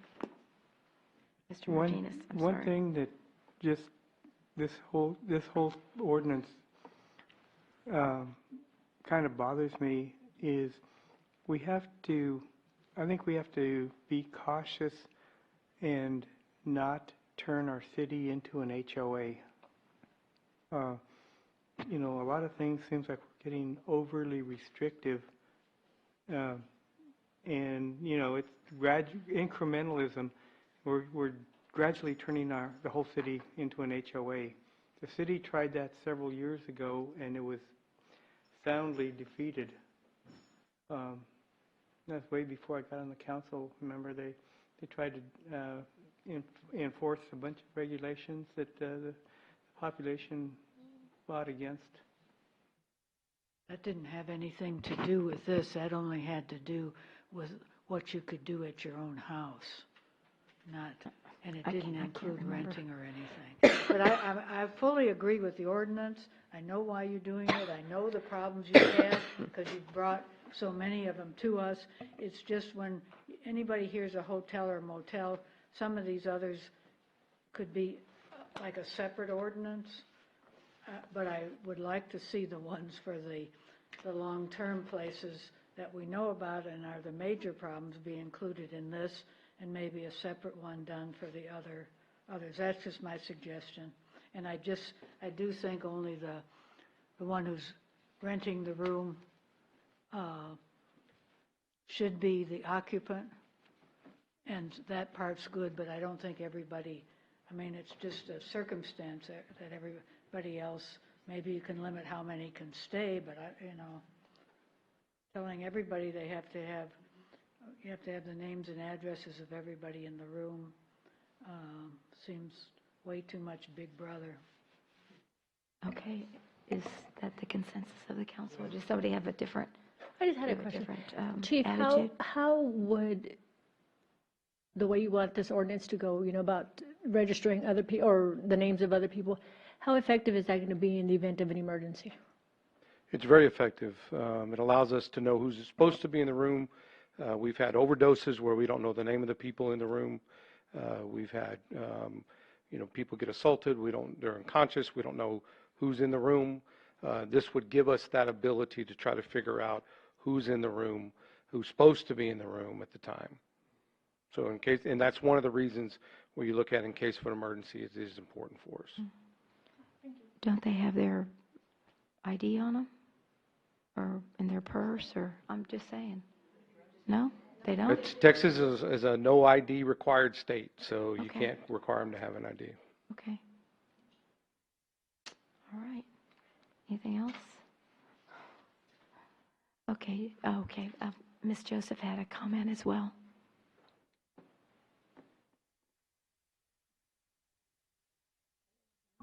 Yes. Just from my perspective, I've stayed out of country. I've stayed all over the United States. I used to always call, say I'm on a reservation and all that stuff, and they still ask me for my name, of course, my ID and all that stuff, and they'd say, how many are traveling with you? 2 children? No. And they would ask, that was about it. But I've never had to show an ID for my husband, because I usually make the arrangements for everything. The only time I've been asked that is, of course, for flights. But I can't think of an incident where I know when we've gotten to the hotel, then they ask Dukes because they want to, it's a matter of hospitality now. They want to cater to you, so it's Mr. Joseph, Mrs. Joseph, stuff like that. But that's when we've had to present. Did I present IDs then? No, just the name. Oh, just the name. But no IDs. Okay. Well, I had to present mine. Yeah, I was right. the one that had done Your the husband. card. And what about people that are coming from out of country? With spring coming up, and a lot of people come up for Easter and all that. And that's when you probably have a lot of people paying cash or different credit cards from other countries, IDs. Credit cards, credit cards. How does that help you with their IDs if they're from Japan or something? In this country, legally. Their passports, they have to have their passports. So you should have that. Okay, thank you. Okay, so again, first read. Chief, you have any other questions on the direction of the council? Okay, very good. Okay, on agenda item number 8.6, I'm going to give everybody an early Christmas gift because I looked at this and I went, Chief and I talked at break. I was requesting a discussion on the wanding policy or the wanding, and it's very encompassing, all-encompassing. So due to the lateness in the hour, if we could just postpone this to the next agenda, January 15th, if that's okay with the rest of the council. And I'll make a motion, we keep table it- this till a future meeting. Keep it, Chief is preferred to do it all encompassing rather than just the wanding. That's what I had requested, so. we'll Right, keep so it'll it- be the entire presentation. It'll is be what the you're saying? entire presentation Okay. instead, and it's very long and it's late, and I don't think there's an emergency, and there's not a first or second read on this, so, if that's okay. Chief, is it going to take a long time for this presentation? Depends how many questions you have. I mean, I'll also try to go through as quick as possible. But it's I mean, up you to stayed here this late. I mean, might as well hear it already. I prefer we wait. Well, I've made a motion, we wait. Okay. So we've got a motion and a second to table. All those in favor say aye. Aye. Any opposed? Unopposed. So were you, Counselor Jordan and Counselor Auguste, were you ayes? I just wanted the entire presentation, so Yeah, we right. can wait. I just, The entire presentation. right, and I just said if it could be the 15th of January. So, but we're not going to change the presentation? No. Just continue on with what we have? Yeah. Yes. Mhm. Right.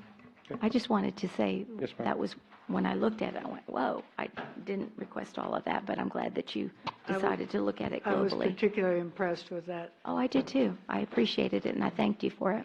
I just, it was a lot of work, and I do appreciate that. Thank you. Thank you. Y'all, take care.